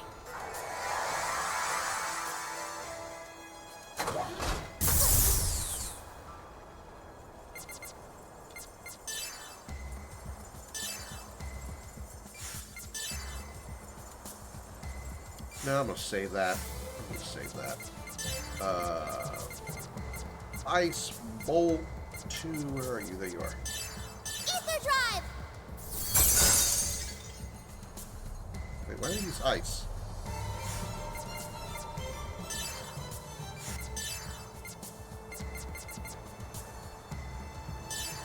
Ether drive!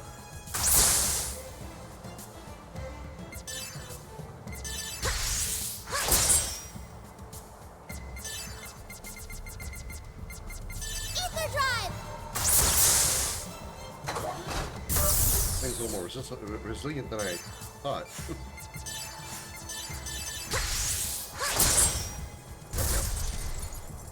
All systems functioning normally.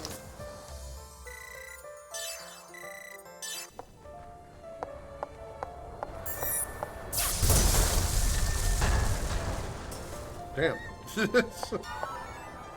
It blew up an entire car to get a federal report. I'll support you.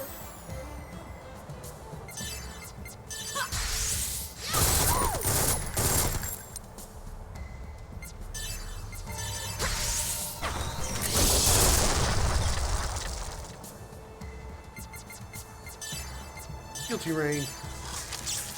Don't get in our way. Nice. Quadruple finish strike. I'm built pretty tough. Junior Momo leveled up. Nice. Means her magic just got stronger, which I really like to know that. It's up to 81. Alright, good.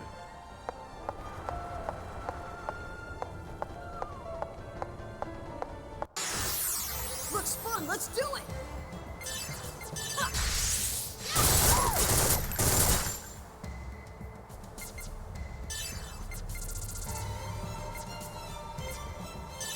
Ether drive!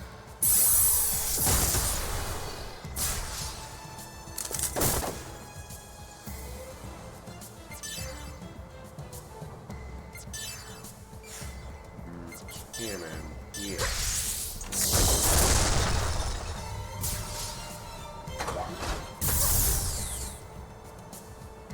Alright, use your special attack. Use your G-Shot. Eliminated.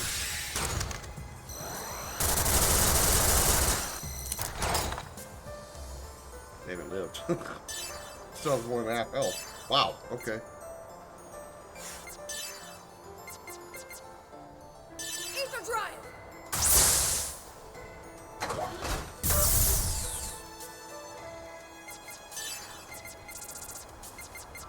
Ether drive!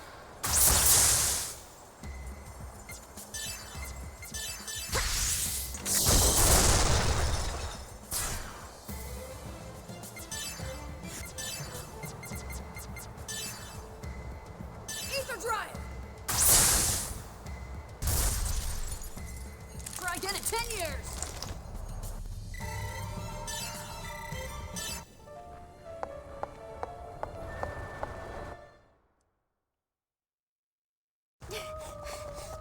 Uh-oh, there's Song Nephilim.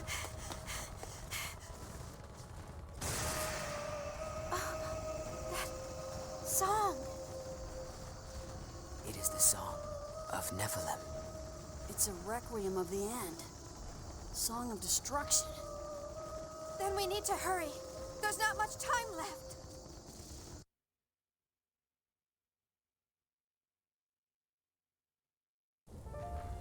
Yes. Yes, you do.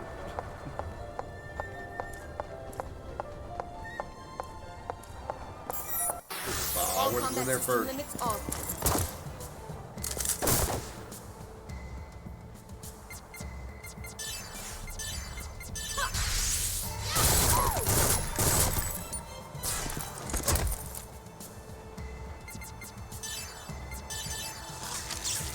Don't get in our way. Nice. I'm built pretty It's really tough. satisfying when I get finish strikes on all the enemies at once.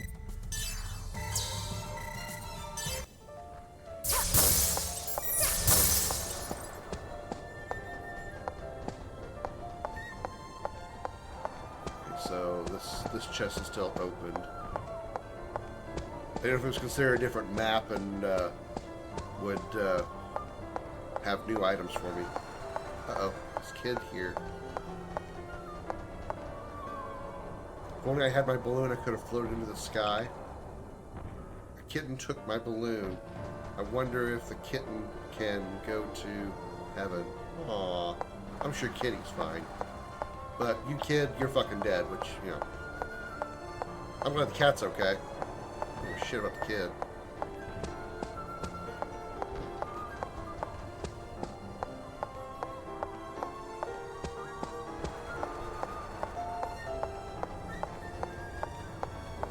so cold-hearted, I know. I need a save point, though. Give it a run.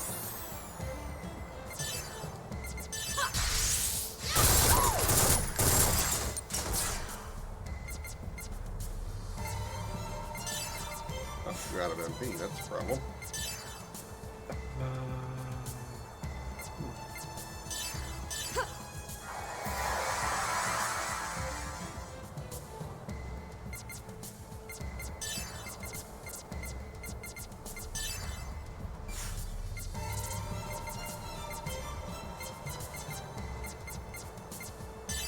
Ether drive!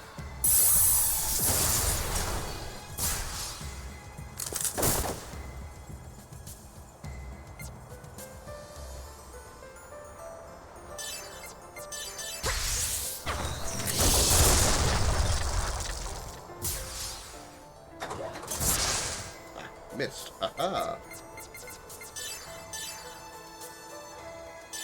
Go back to your own world. Alright. Interesting. Oh, that's bad. Even my mage is out of MP.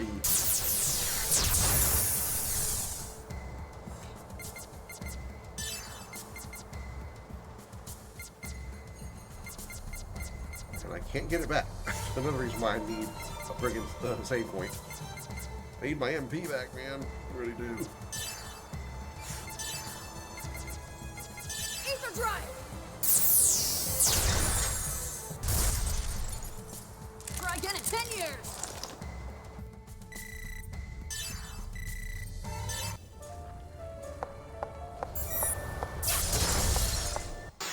I want to help everyone.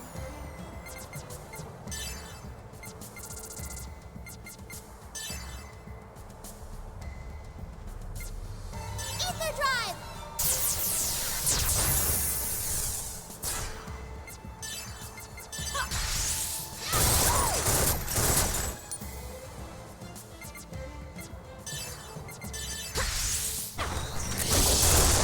Well, that's definitely not a good skill to use with them.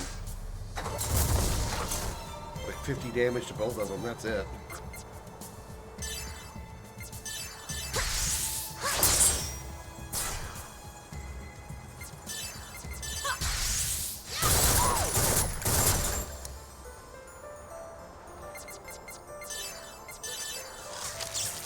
Don't get in our way.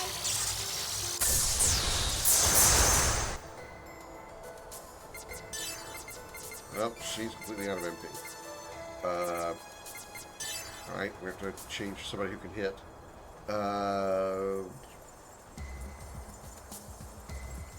Jen can do damage.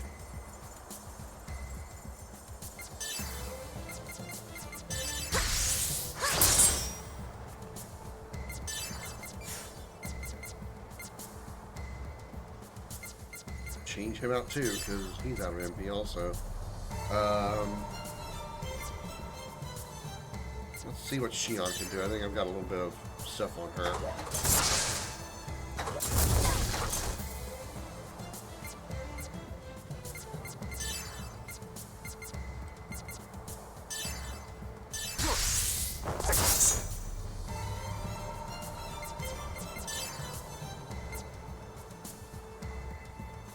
Yeah, not like I do. Not like I do.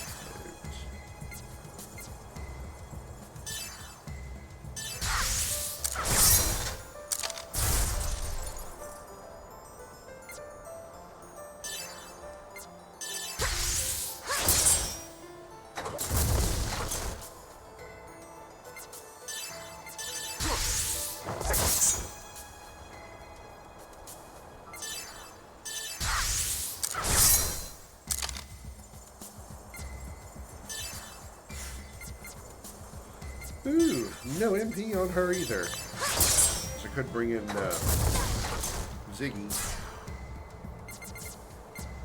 No, I didn't want to guard. I didn't want her to guard. Damn it.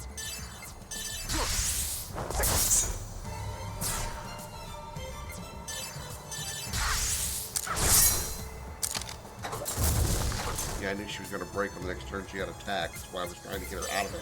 Besides the fact she was out of MP. It's just a scratch.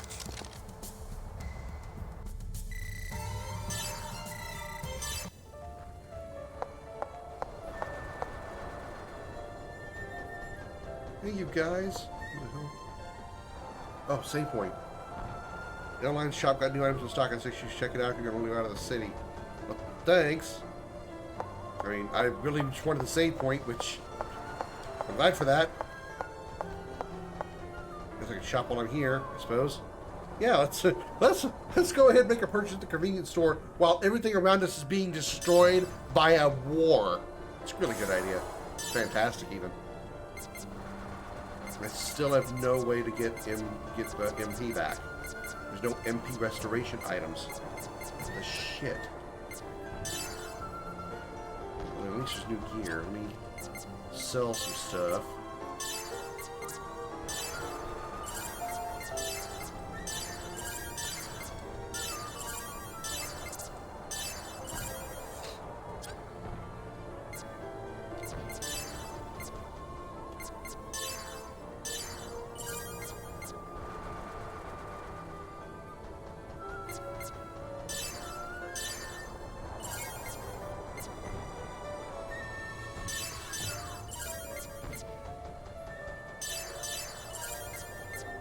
Ooh, definitely for Cosmos. I definitely want more stuff for her.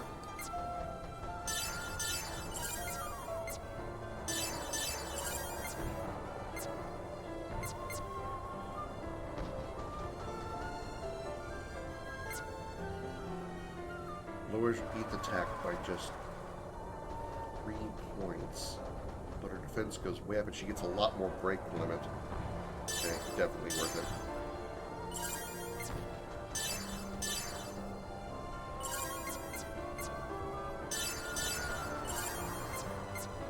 Gustav Vest.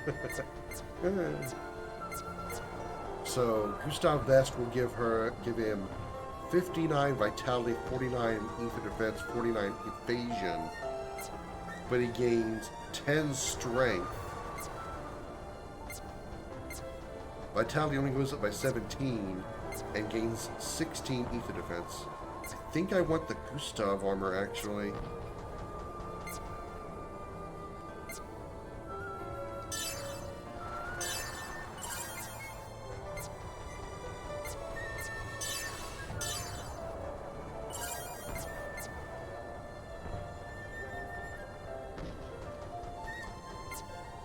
Protector.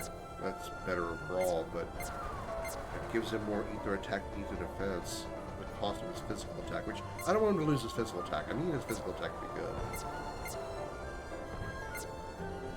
So yeah, we'll give him the double riders.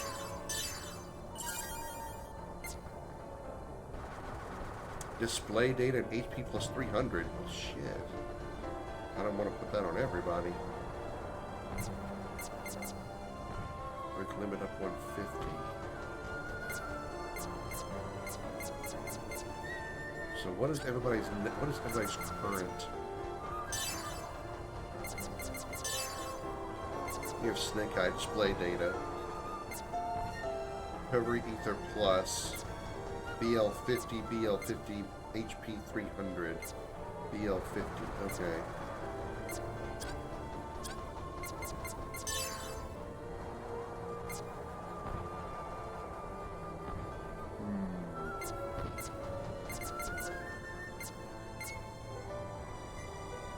All I would do is give her display data. She wouldn't lose her 300 HP.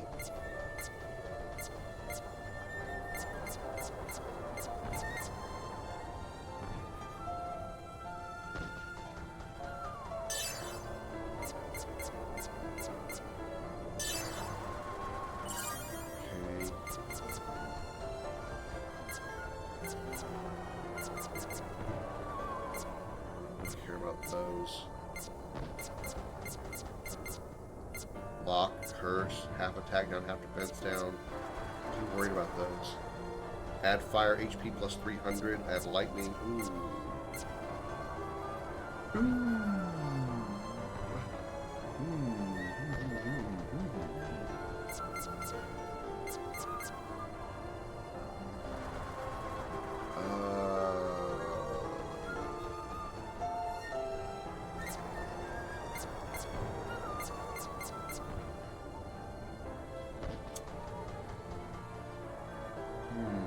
On second thought,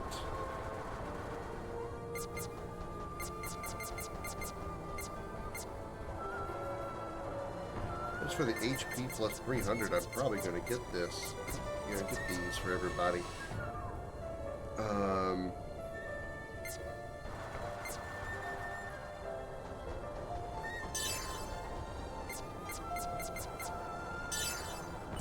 And then instead of the Panther Eye for Momo, she can take the dog tag for the BL plus 150.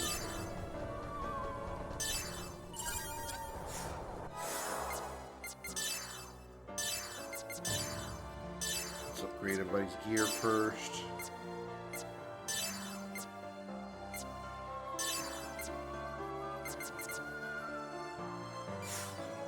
Nullify all types of status ailments. Sure.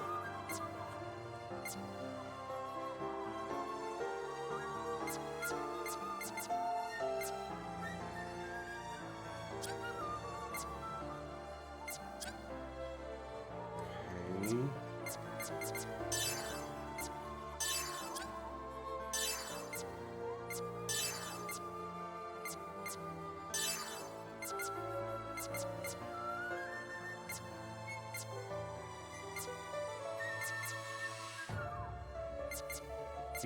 Keep the 150 BL on her.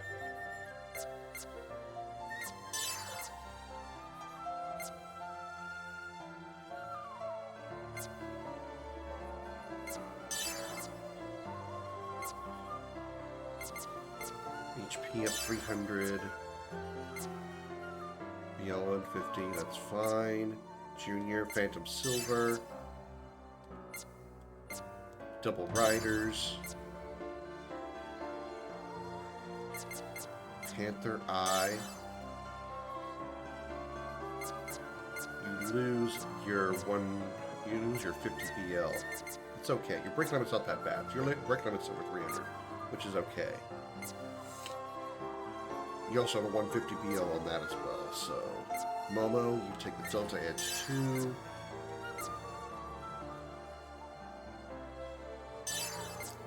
Give you the dog tag for the additional BL, and then you're going to put on the Lightning Avatar to make up for your 300 HP loss.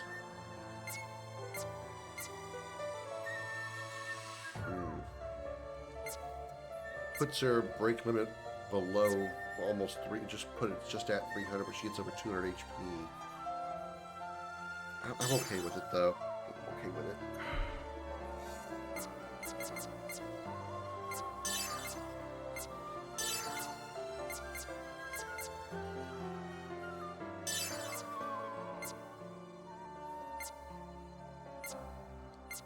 Keep the 150 on. Matey's driver.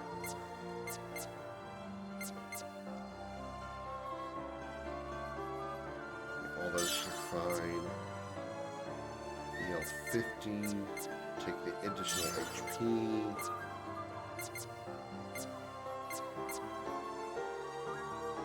Keep the 150 BL. Okay. Alright.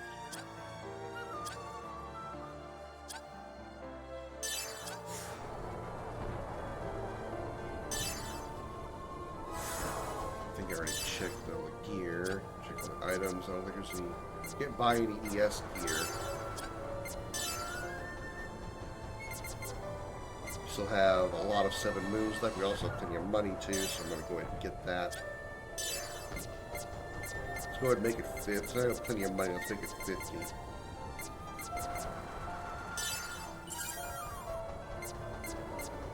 A 10 anti-crystals. Let's go ahead and make that a little bit more. That's a little more expensive.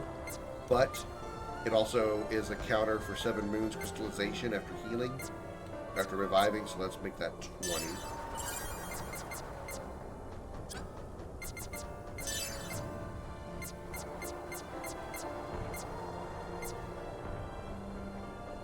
ever use those. Get rid of those. Current ally status effect except for crystallization cap, of course. God forbid. I don't even care what that does. Revives are important. Okay. Get that. And set.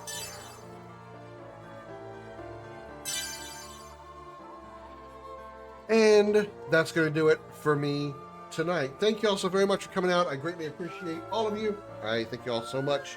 So many times. It was a great turnout today. Appreciated the chat with you regarding the Game of the Year talk. Thank you all so very much for that as well. Great turnout. I appreciate all of you for being here. Let's see. Is there anybody going to maybe go raid? Mainstone's playing Star Ocean till the end of time.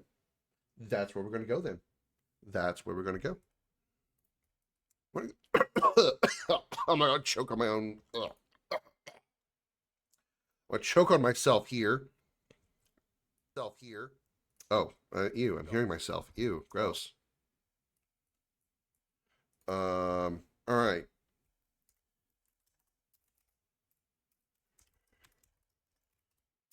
We're going to raid Mainstone. He's playing Star Ocean till the end of time. Thank you all again, everybody, for watching, and I'll be here tomorrow at noon U.S. Central Time, where we'll be continuing Uncharted 1 and possibly finishing it. We'll see. Until then, have a good night, everybody. Bye-bye.